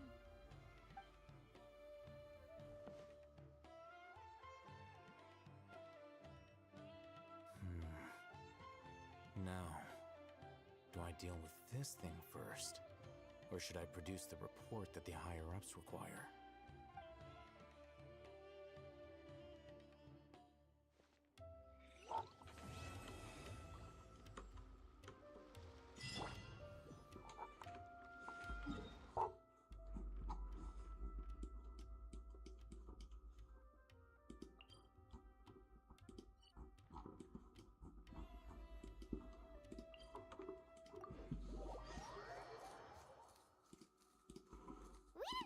The Sub-Zero's festival, right? Let's hurry and find Dunyarzad. Paimon thinks she must be around the Grand Bazaar, since she showed us around there last time.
Just as promised, Traveler and Paimon.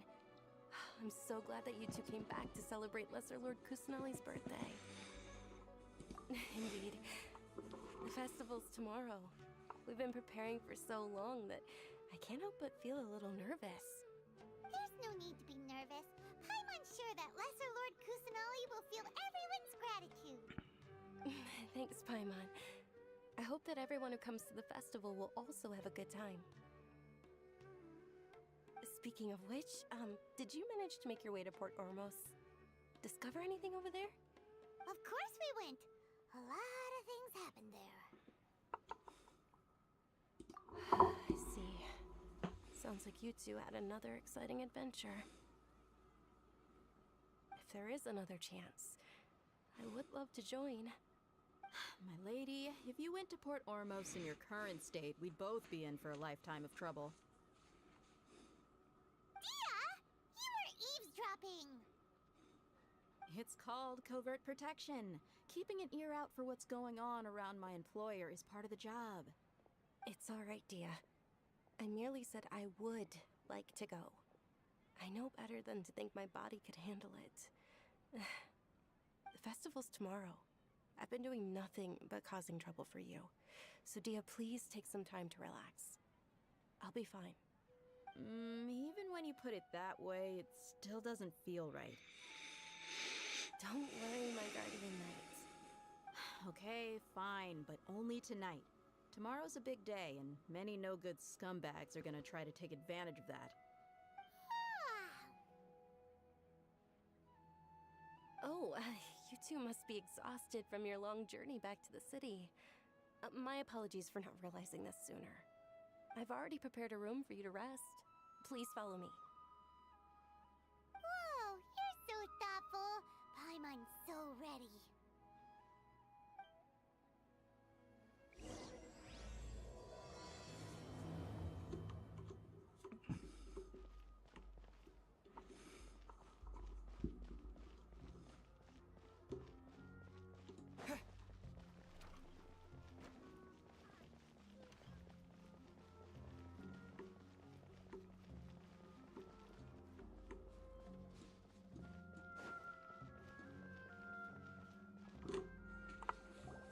Here we are.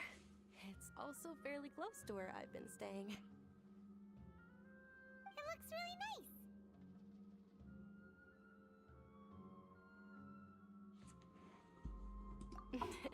Not at all. Just tell me more about your adventures when you next get the chance. That's Paimon's specialty. Paimon can tell you stories next time. Oh, if you don't mind, how about we all walk around together tomorrow? All of my friends will be working the festival, and Dia is still insisting on her covert protection. Yeah, it'll be pretty hard to relax and enjoy the festival if Dia's constantly hovering over you, right? Then let's meet at the nearby bazaar first thing tomorrow morning. Have a great night. It's a deal. Good night, Dunyarzad. I may be too excited to fall asleep tonight. See you tomorrow. Paimon's starting to really look forward to the Sub-Zero festival too. Will there be lots of yummy food? Oh no. Thinking about food is just gonna keep Paimon up all night. The earlier we sleep, the better. Let's go inside, traveler.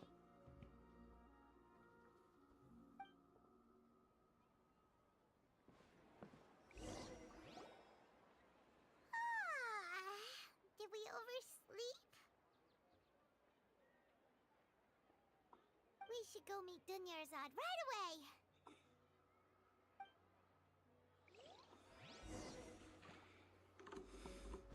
Go!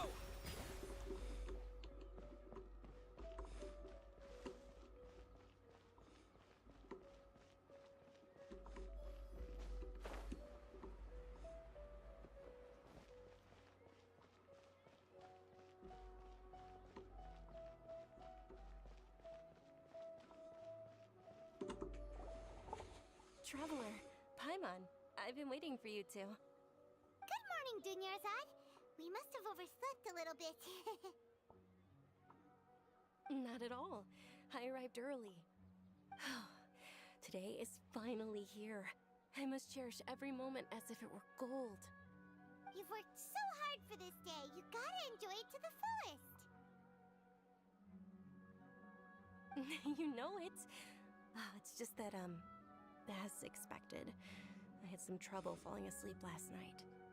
I'm hoping my body won't be too much of an issue today. Well, shall we? Let's start with the stalls over there.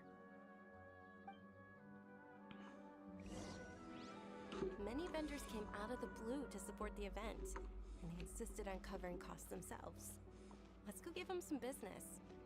They paid for everything out of pocket? Oh, sounds like they're not in this just for the Mora. They all said that contributing to a lively festival atmosphere is more important than money.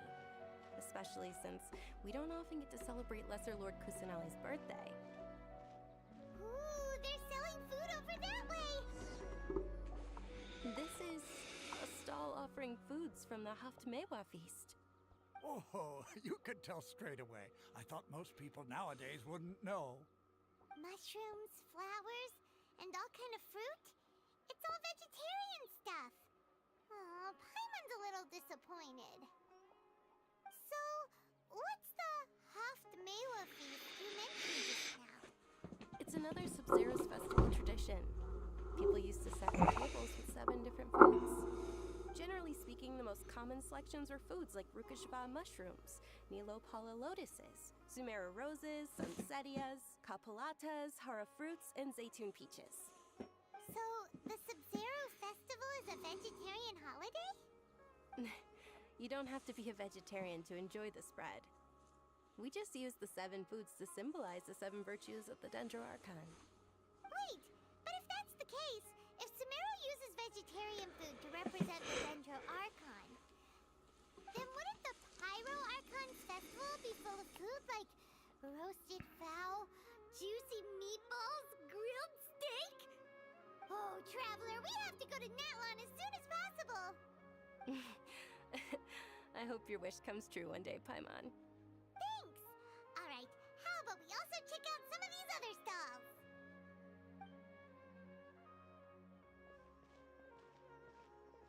Dear customers, would you like to try your hand at alchemical divination? What's alchemical divination? Those two things sound like they'd be fun to try together. Right? I thought the same when I first heard about it. It is said to be a mysterious craft invented by none other than Lesser Lord Kusanali herself. So, how does it work? It's quite simple. After you give me any 2 alchemical reagents, I'll use them to perform a random transmutation. Sure sounds random. So random that it will probably fail. That is precisely what we need. After the transmutation fails, your one and only diviner here will interpret the remnants. Well, according to Lesser Lord Kusanali, everything is interconnected, and all that occurs can be traced back to fate. You could say this is a pearl of old wisdom. Why does everything sound so much more credible when Dunyarzad says it? Are you guys working together? So that's the true wisdom behind it. This young lady sure knows her stuff. So, how about it? Want to give it a try?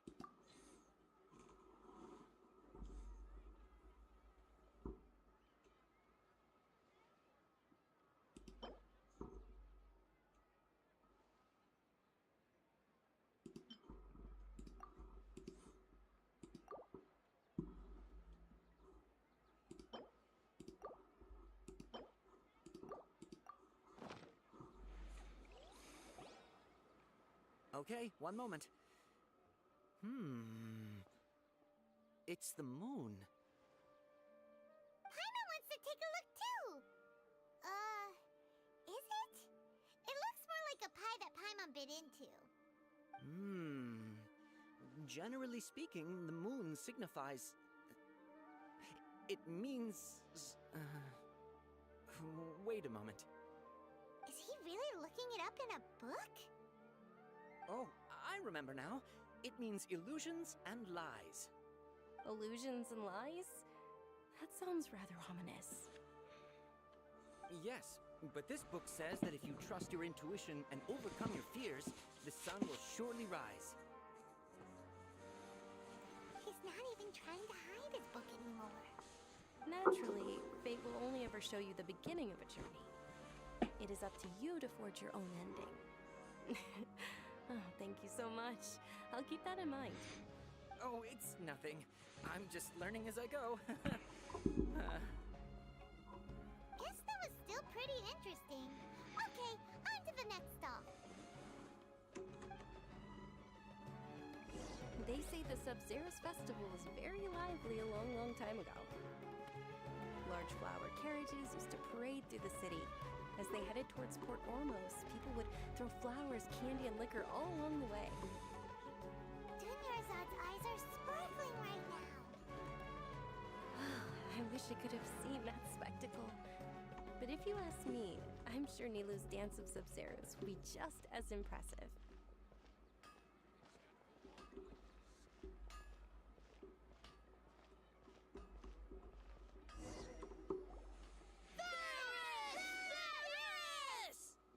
Attention!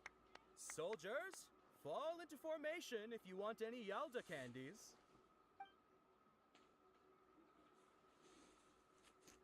It's a weird guy. with a weird hat. Hey, it's Dunyarzad! Wow! Miss Dunyarzad, the children love you even more than the Yalda candies. In the few short days it took to prepare for the Sabzeruz festival, the children have all grown very fond of you. The Hallowed Knight of Flowers. It's an honor that you know my name. Attention! In the name of Ferris, the Knight of Flowers, I commend you on your contributions to the glorious Sabzeruz festival. All right, little soldiers, take your Yalda candies and don't forget your loyalty to Lesser Lord Kusanali. Dismissed! Yes, Knight Ferris! Just what is going on here? Ferris, the Knight of Flowers, is another Sabzeruz festival icon, and one immensely popular with children. In the past, the actor portraying Ferris would also sit on a flower carriage. It's all thanks to Miss Dunyarzad's sponsorship that the children can make such wonderful memories today. As are we to you, Vihar. Oh, not at all. Oh, speaking of tradition, do you want some Yalda candies? They're a festival staple, and I happen to have some boxes readied here. Take a look and pick whichever one you want. Whichever one? Don't these boxes all look the same? That is the fun part. Each box contains a random flavor. It's up to the luck of the draw. Flavors include lavender melon, hara fruit, sunsetia. Ooh, those all sound pretty good. And there's also lizard tail and oni kabuto. Huh? What's up with those two flavors? Oni kabuto is a little spicier than lizard tail. Dunyarzad, you tried them before? Traveler, help Paimon pick one. Paimon wants the sunsetia flavor. It's all right. Paimon believes in you. I also believe in your intuition. Great. These boxes of candy are numbered 1 to 5 from left to right. Which one do you want?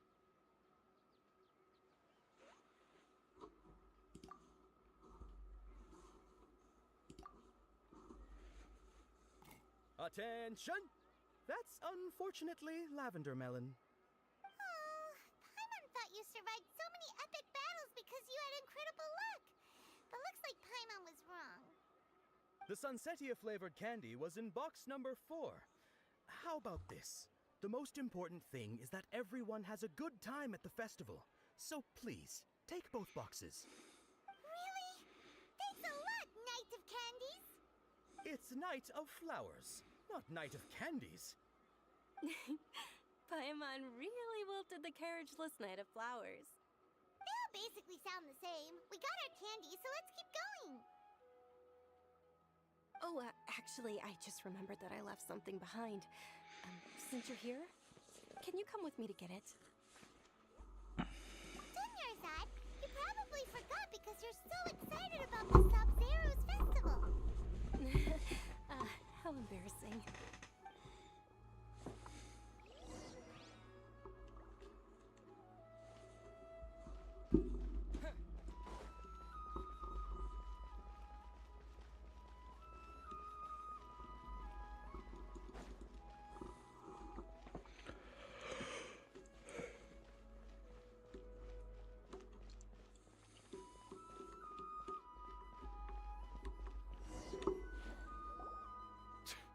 We're too late.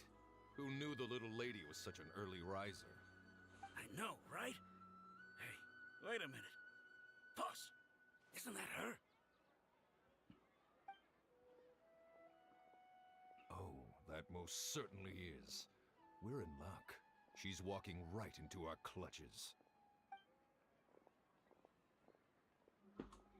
Those Eremites don't look like they're up to any good.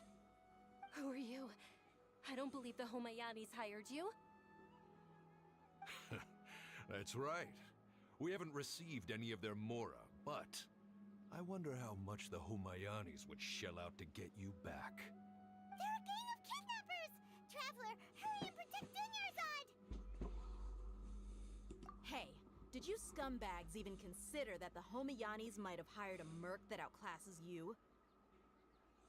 You're Dia. Dia the Flame Mane.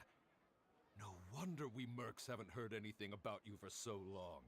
You sold your unruly mane to the highest bidder. Don't speak so disrespectfully. My family started working with her as gratitude for her past kindness to us. Don't worry about it, my lady. Just some friendly banter between mercs. One punch and those rabid dogs will expose themselves for what they really are. Aren't your claws all dull by now? Don't get too cocky!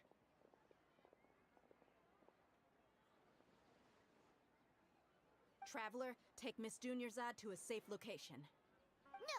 We're gonna stay and help! There's too many of them! You're right. Alright, fine. Please be careful, Dia. Don't waste your time worrying about me. This is my job. Look out for yourself. After I've wiped the floor with them, I'll go find you all.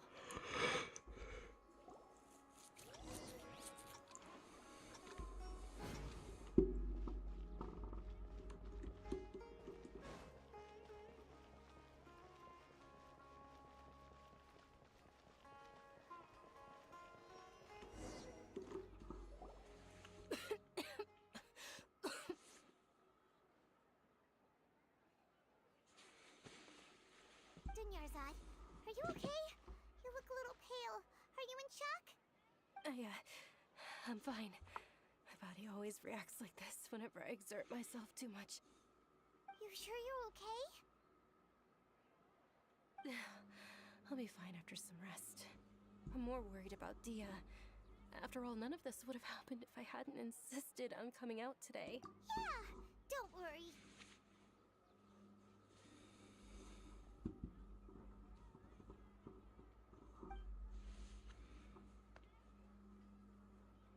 My lady, Traveler, found ya.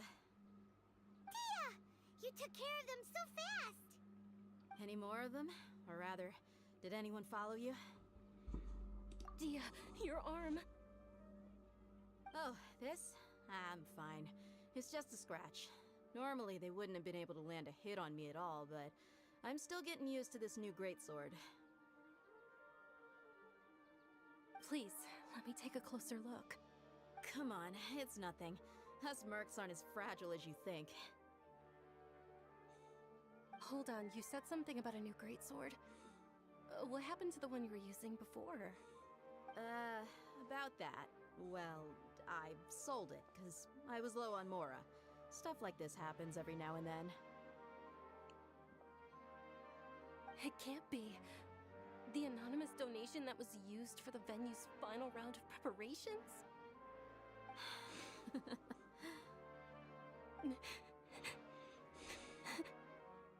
Hey, Miss Dunyarzad, I wasn't trying to make you cry, and I'm not gonna lose my commission because I made my employer cry, am I? Okay, making your employer cry won't affect your commission, but selling her weapon without permission and getting hurt? I'll have to reevaluate your performance. You're so unreasonable, my lady. Thank you very much, Dia. Don't be like that. I get embarrassed really easily.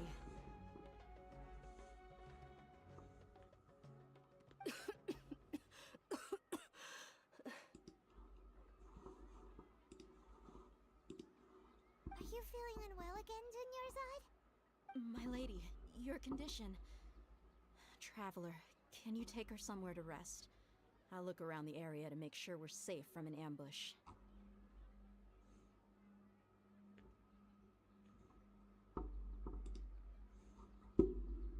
Truly, I'm sorry for the trouble, everyone.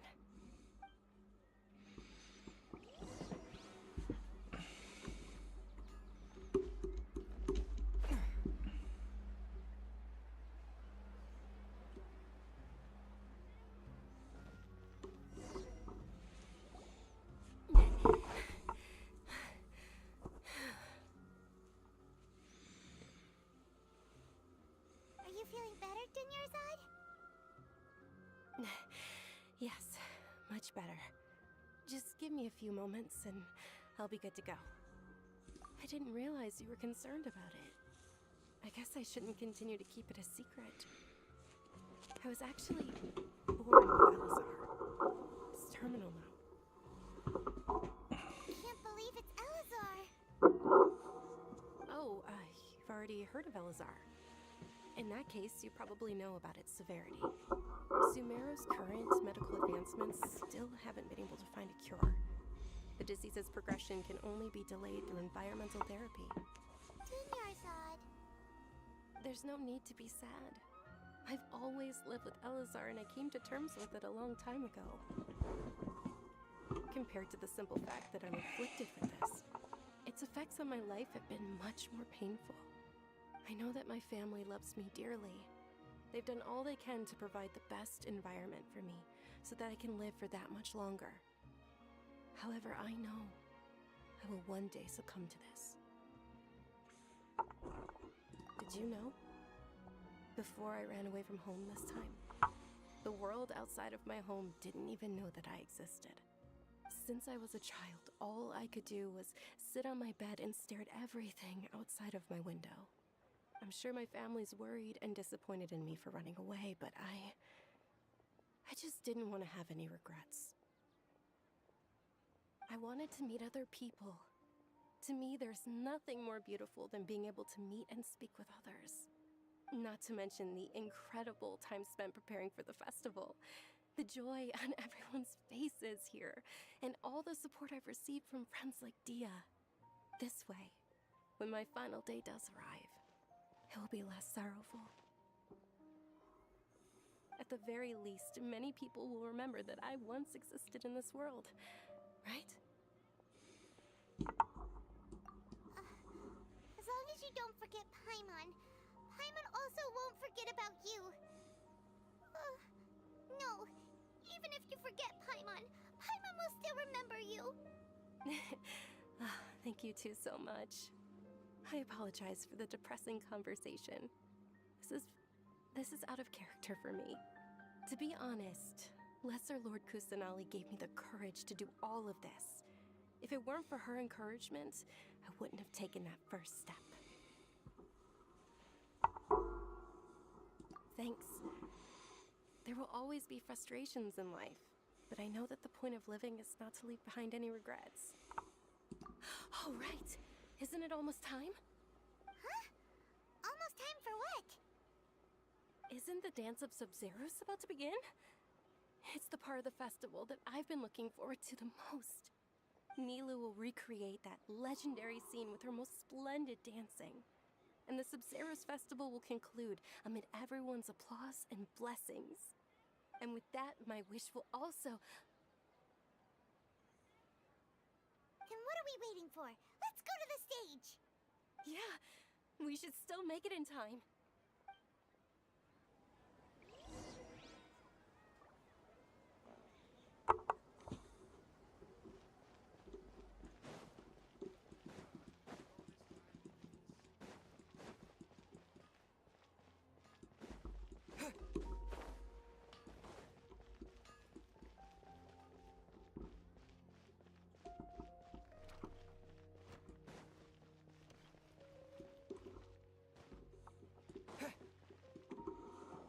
Were you not aware that the law prohibits this type of performance from taking place without prior permission? Over there! Someone's yelling at Nilu! I think I just saw the Academia's Grand Sage. Why is he here in person? But the Dance of Sub-Zeros is one of the key parts of the Sub-Zeros Festival. If we can't perform it... The Sub-Zeros Festival.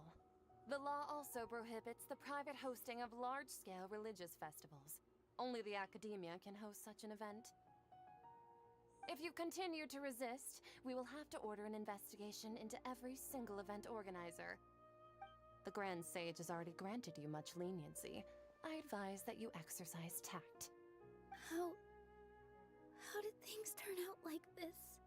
The Academia was originally responsible for the Sub-Zeros Festival, but they failed this responsibility for many years. I need to speak with them. This is a hard pill to swallow, but you're right. Things would only get worse. Art, dance. Aren't you ashamed of pursuing such frivolous and meaningless activities in this land of knowledge and reason? Our Archon created the utopia that is Sumeru City for all scholars who sought validity, verity, and truth, while people like you wish to defile it. No. I believe that our Archon never rejected the arts. Even the goddess of flowers dedicated a dance to her. With your lack of intellectual credentials, I do not believe you are qualified to debate with me. What you should be doing is finding workers to tear down this ridiculous eyesore.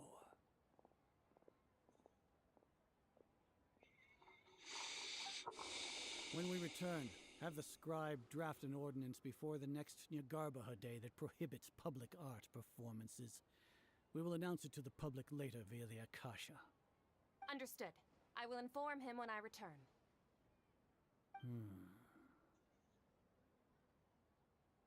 The Sub-Zeru's Festival.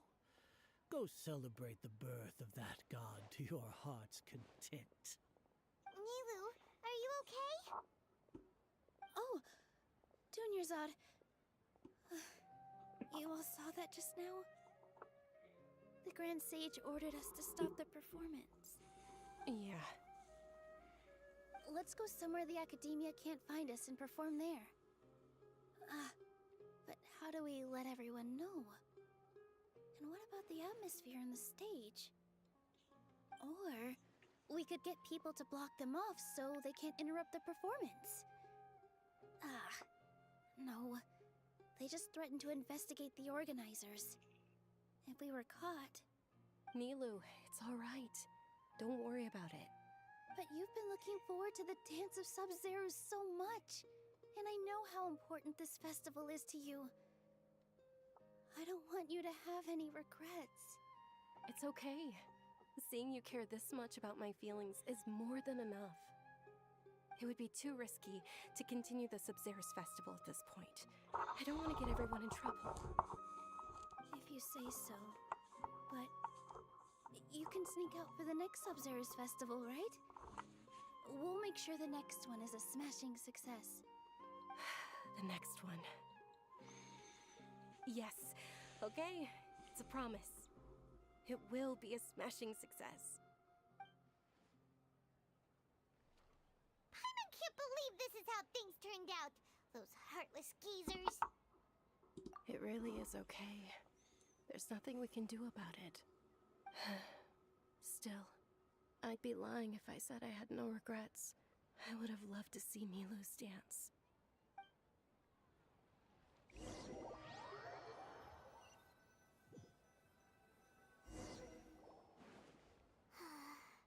A lot happened today. It's a shame the festival ended the way it did.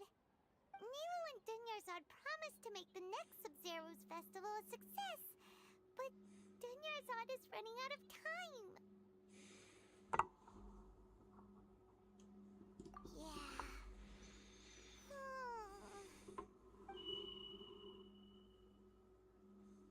All connections have been secured to construct the most stable framework possible. The project has entered its most critical phase. Power has begun to flow from...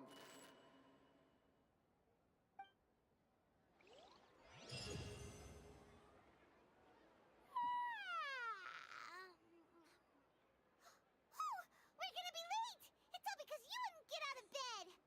We should go meet Dunyarzad right away!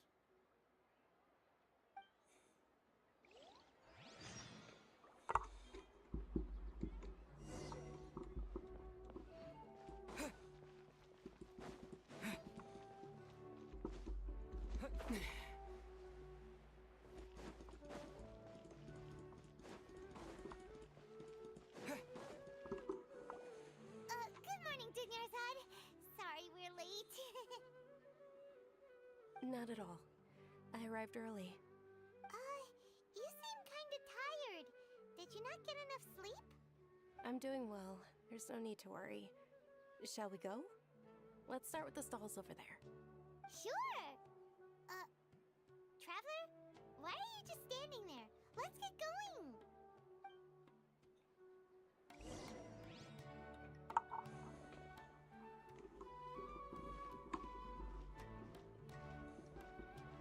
Ooh, they're selling food over that way! Let's go take a look!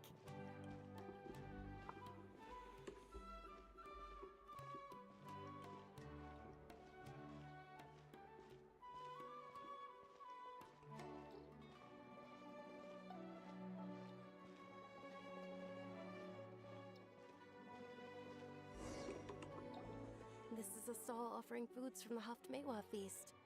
You are quite well informed, miss. I thought most people nowadays wouldn't know. They're all plants! Oh, Paimon's a little disappointed. Actually, what is the Haftmewa feast you mentioned just now?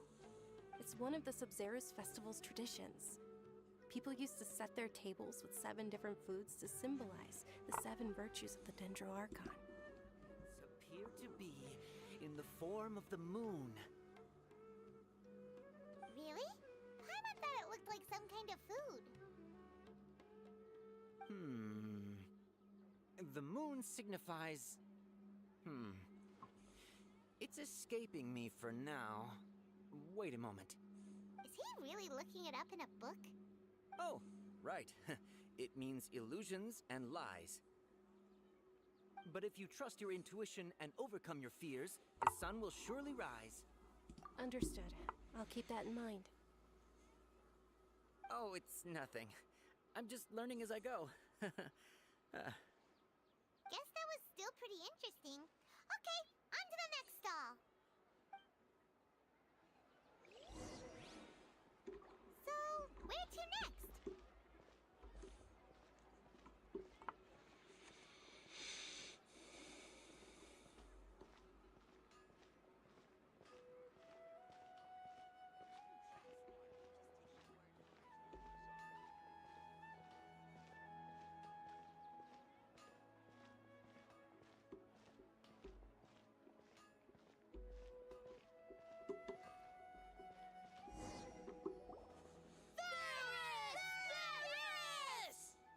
All right, soldiers. Now that you have your Yalda candies, don't forget your loyalty to Lesser Lord Kusanali. Dismissed! Yes, Knight Varys! What's going on? Is this a play? Ferris, the Night of Flowers, is another Sub-Zerus festival icon and one immensely popular with children. It's all thanks to Miss Dunyarzad's sponsorship that the children can meet the Night of Flowers. Oh, do you want some Yalda candies? I happen to have some boxes ready here. Take a look and pick whichever one you want. What's to pick? Don't these boxes all look the same? It's not that simple. Each box contains a random flavor. It's up to the luck of the draw. Flavors include lavender melon, hara fruit, sunsetia. Ooh, how interesting. And there's also lizard tail and oni kabuto. Ugh, why do those flavors even exist? Traveler, help Paimon pick one. Paimon wants to eat the sunsetia flavor. Great! These boxes of candy are numbered 1 to 5 from left to right. Which one do you want?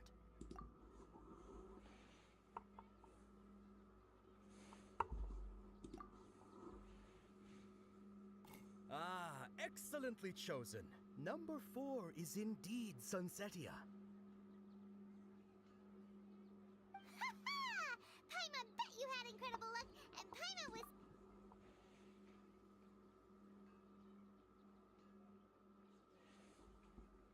Huh?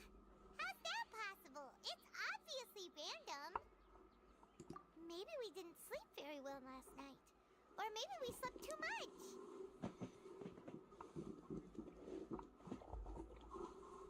Oh, sure.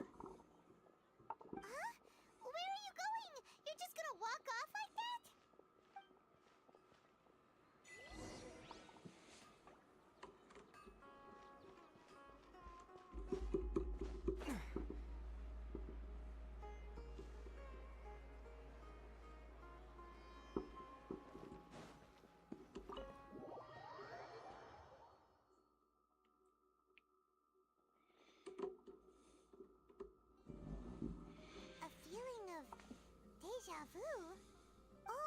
Paimon knows what that is. It's when you feel like you've already experienced whatever is going on. In that case, Paimon also felt something like that today. But that's just our brains playing tricks on us, isn't it? So, why'd you run here in such a hurry? So that's it. You're intentionally doing things you usually wouldn't and seeing if you still get that same feeling of déjà vu. Welcome, you two. Are you here for lunch? What would you like to eat? Got it. You don't look like you're from these parts, but I gotta say, you've got good taste. I'll give this order to the kitchen. Charcoal-baked Angelina cake. Isn't it that burned thing that didn't look tasty at all? Oh, Paimon understands what you're trying to do now. You'd never normally order something like this.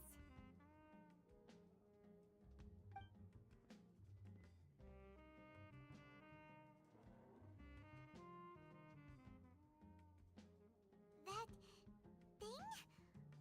Are you really gonna eat it? Isn't this going a bit too far?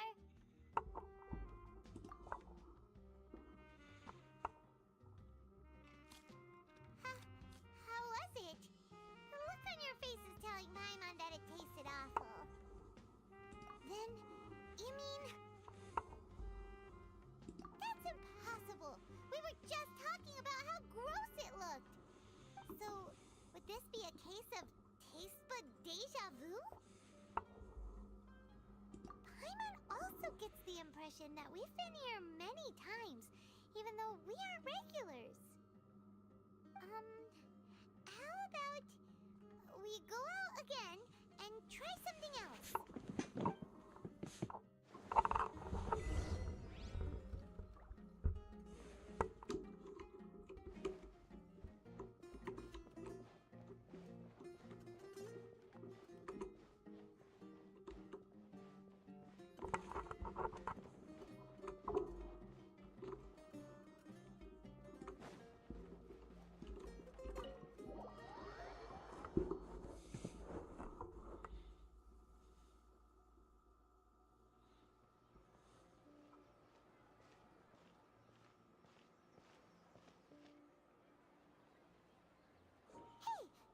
Is sitting by yourself on that bench over there.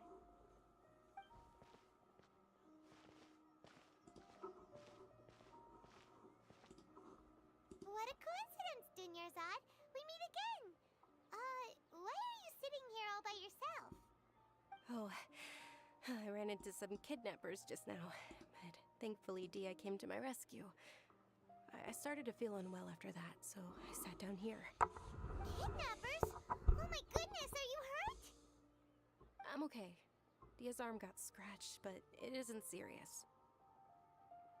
Whew. That's a big relief. But, Dunyarzad, you seem a little down today.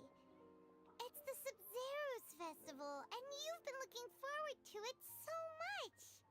Not at all. I've always been like this. Excessive physical exertion or strong emotions tend to aggravate my illness. Besides, no matter how amazing today may be, it is but a single day. After however many more days, my time will come to an end. Paimon doesn't quite follow you, and Paimon feels like something's really got you down right now.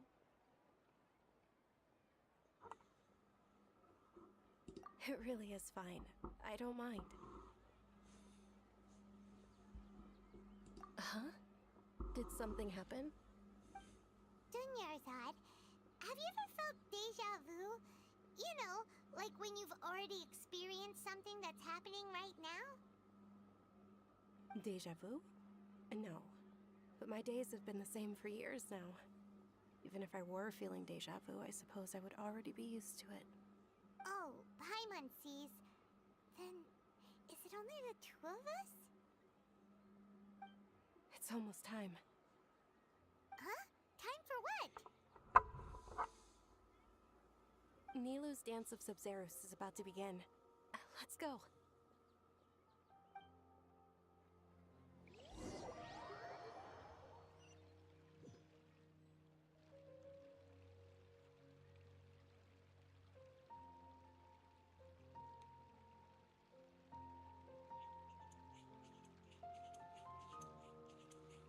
With your lack of intellectual credentials, I do not believe you are qualified to debate with me.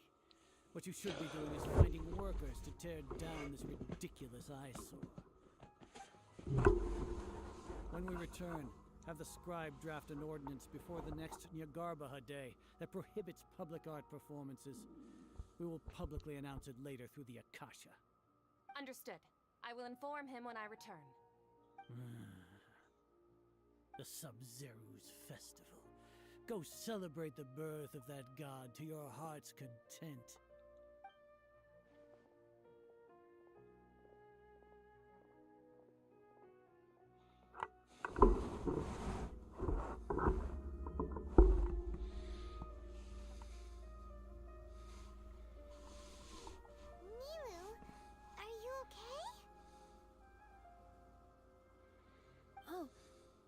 Zod.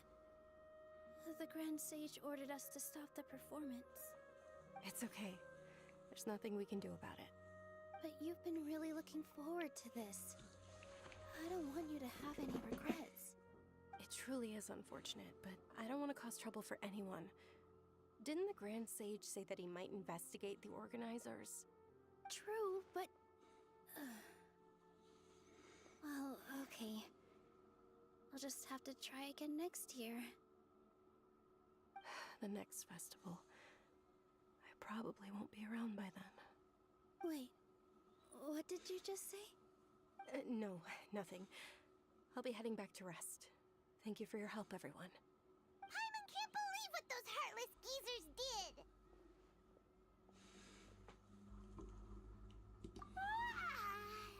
Did Dunyarzad already go back? We should...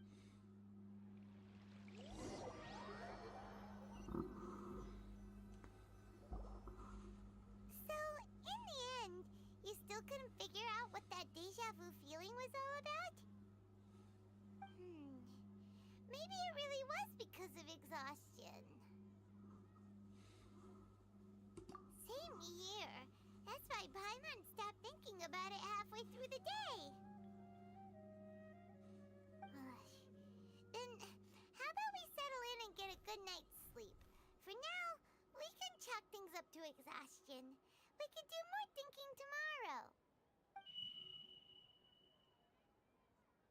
Observing a modest drop in the output of jnana energy, but values still remain within normal parameters. Continue to monitor for variants.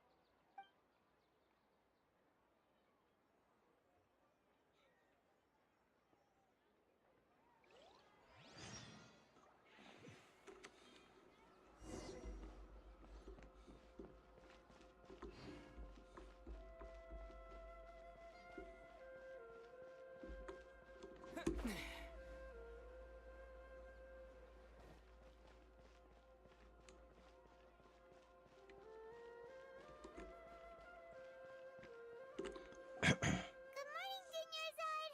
Sorry to keep you waiting. Not at all. I arrived early. Huh? Paimon thinks you sound kinda tired. Did you not get enough sleep? I'm doing well. There's no need to worry. Shall we go? Let's start with the stalls over there. Great idea! Let's get going! Traveler?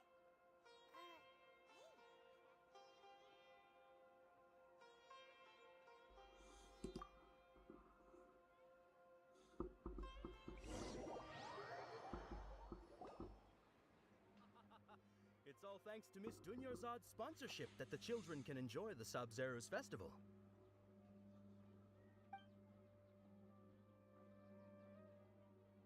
Oh, are you interested in Yalda candies? I have some boxes of candy here. Pick whichever one you want. Not much of a choice. All these boxes look the same. It's not that simple. Each box contains a random flavor. It's up to the luck of the draw. Flavors include lavender melon, hara fruit, sunsetia. They all sound pretty tasty.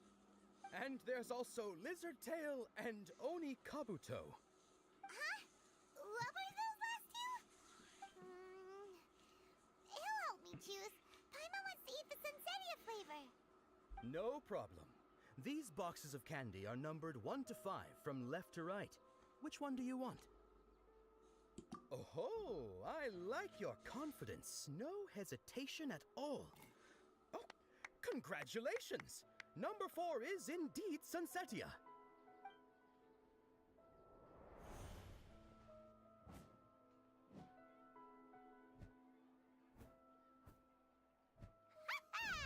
Paimon knew he always had incredible luck.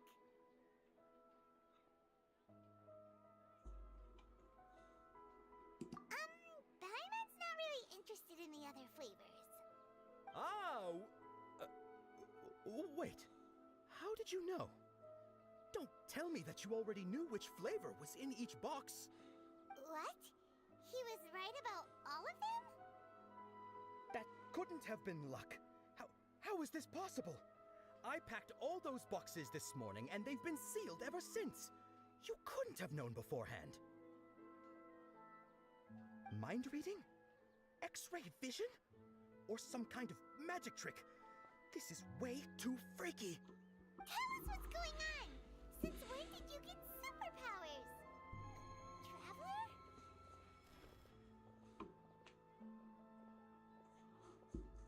Hey, where are you going?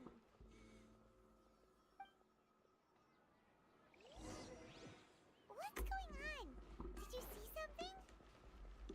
Us leaving Dunyarzad without letting her know is kinda rude, you know.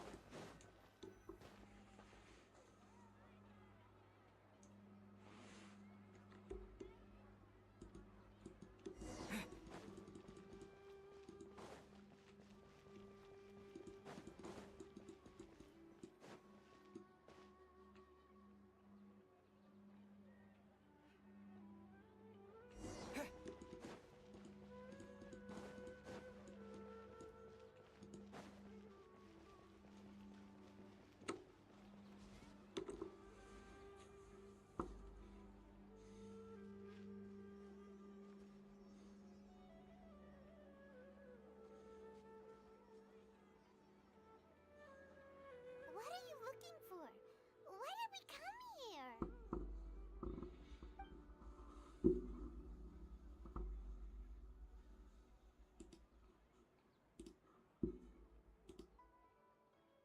Traveler?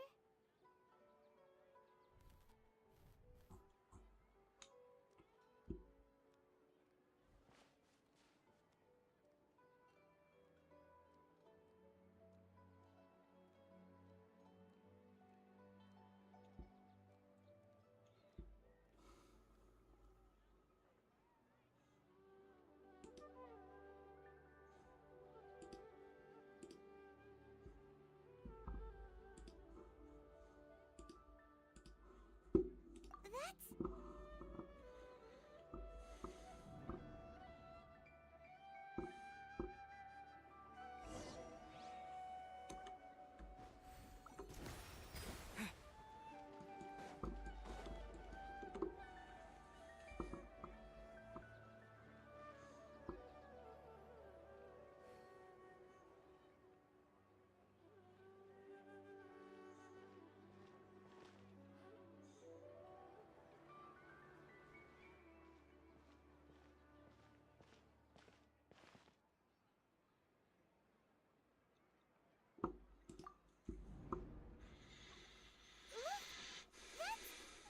Isn't that Dunyarzad?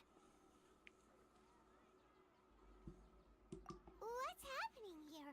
Why are there 2 Dunyarzads? You already know that this isn't your first Sub-Zero's festival, don't you? I'm sure you already know how to use this. A knowledge capsule?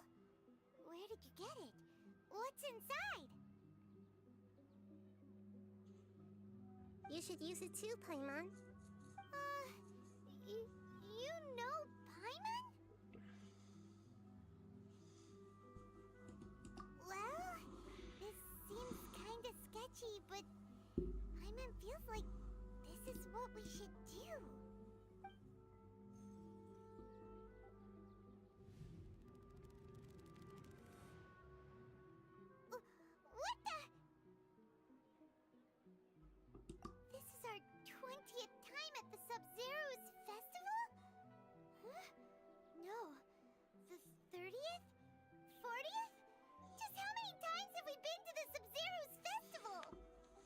everything trapped in a single day?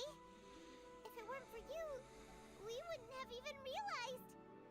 What the heck was inside that knowledge capsule? Your memories are still scrambled? Try your best to remember. This isn't the first time we've met, and I answered that question a long time ago. Let Paimon think. Oh, it's coming back. Meeting you was the real catalyst for restoring our memories, and the knowledge capsule was just your means of showing our minds the way. What about everyone else? Why are you only helping the two of us? Your sense of deja vu is stronger than everyone else's, yes? As for an explanation, you two received the blessing of Dendro, and you also have special, sensitive constitutions. It was as if a single sheet of paper was separating those memories from your consciousness. A familiar question. I think this is the 7th time you asked that. As you can see, she isn't doing well. You probably sensed it too. The Dunyarzad you were just with is different from the first Dunyarzad you met. That first Dunyarzad is in front of you right now, and she doesn't have a lot of time left.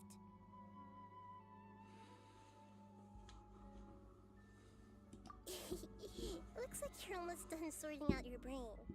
Oh yeah, I'm Nahida.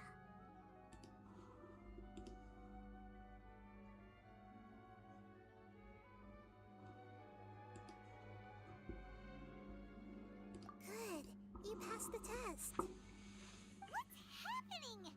You can awaken our memories, and you seem like you know what's going on. Oh, wait, please don't tell Paimon even you don't know. Everything in this world runs in a loop. This cycle is called a samsara. You, me, and everyone else are all stuck inside a one-day samsara. As for the truth, that's on you to find out. If you were told the truth instead of discovering it yourselves, it would literally blow your minds. I don't know how you'd be after that. I can only give you surface-level help, like bits of information and subtle hints. For the rest of the time, I'll be doing all I can to slow down Dunyarzad's illness. She looks like she isn't doing well at all. Her illness gets worse after each Sub-Zero's festival. If we can break out of this samsara, I might be able to save her. But as things are right now, she's just a small bird in the sky that's about to lose its last feathers. All I can do is raise a gale to delay her fall. You sure love to use weird analogies. Analogies are wonderful tools. They let you use existing knowledge to understand unfamiliar things. Okay, so, with what you know so far, what do you think the truth is?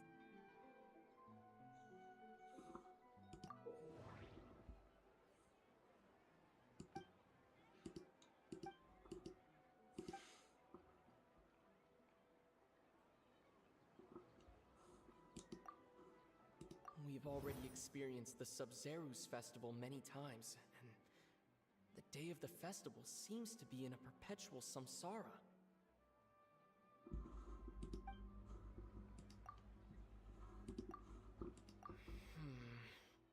I can't seem...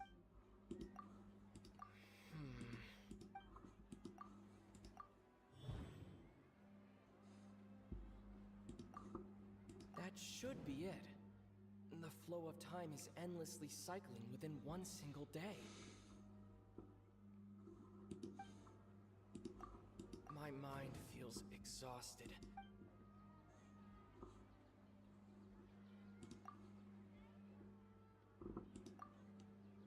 A time loop. You've given similarly wrong answers in the past. A pity. Still the wrong answer? Paimon thought that made a lot of sense. It feels like time's just repeating itself. A simple time loop can't explain some of the phenomena. You two are still missing a lot of information. Unfortunately, I can't give you any more hints.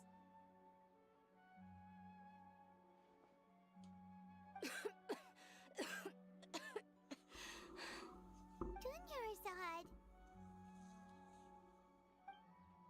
The Sub-Zero's festival is happening every day, but that doesn't mean we can waste an infinite amount of them. Hurry and find the truth before today's festival ends.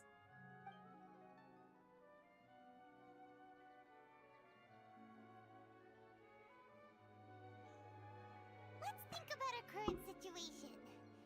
To save Dunyarzad, we have to escape the samsara of the Sub-Zero's festival. And to do that, we need to figure out what's happening. The truth.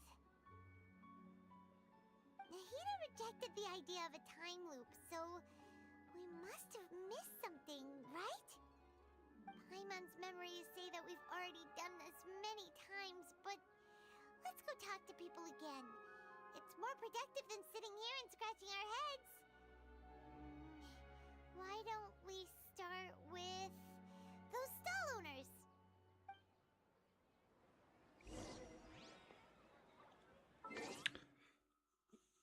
Apologies, but I think I'm gonna call it. I'm friggin' pretty tired.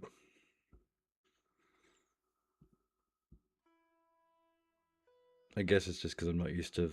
My body's not.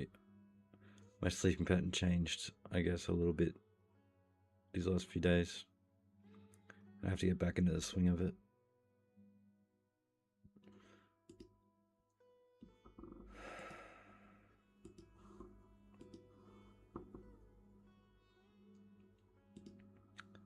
But yeah. I'll be back tomorrow. Anyway.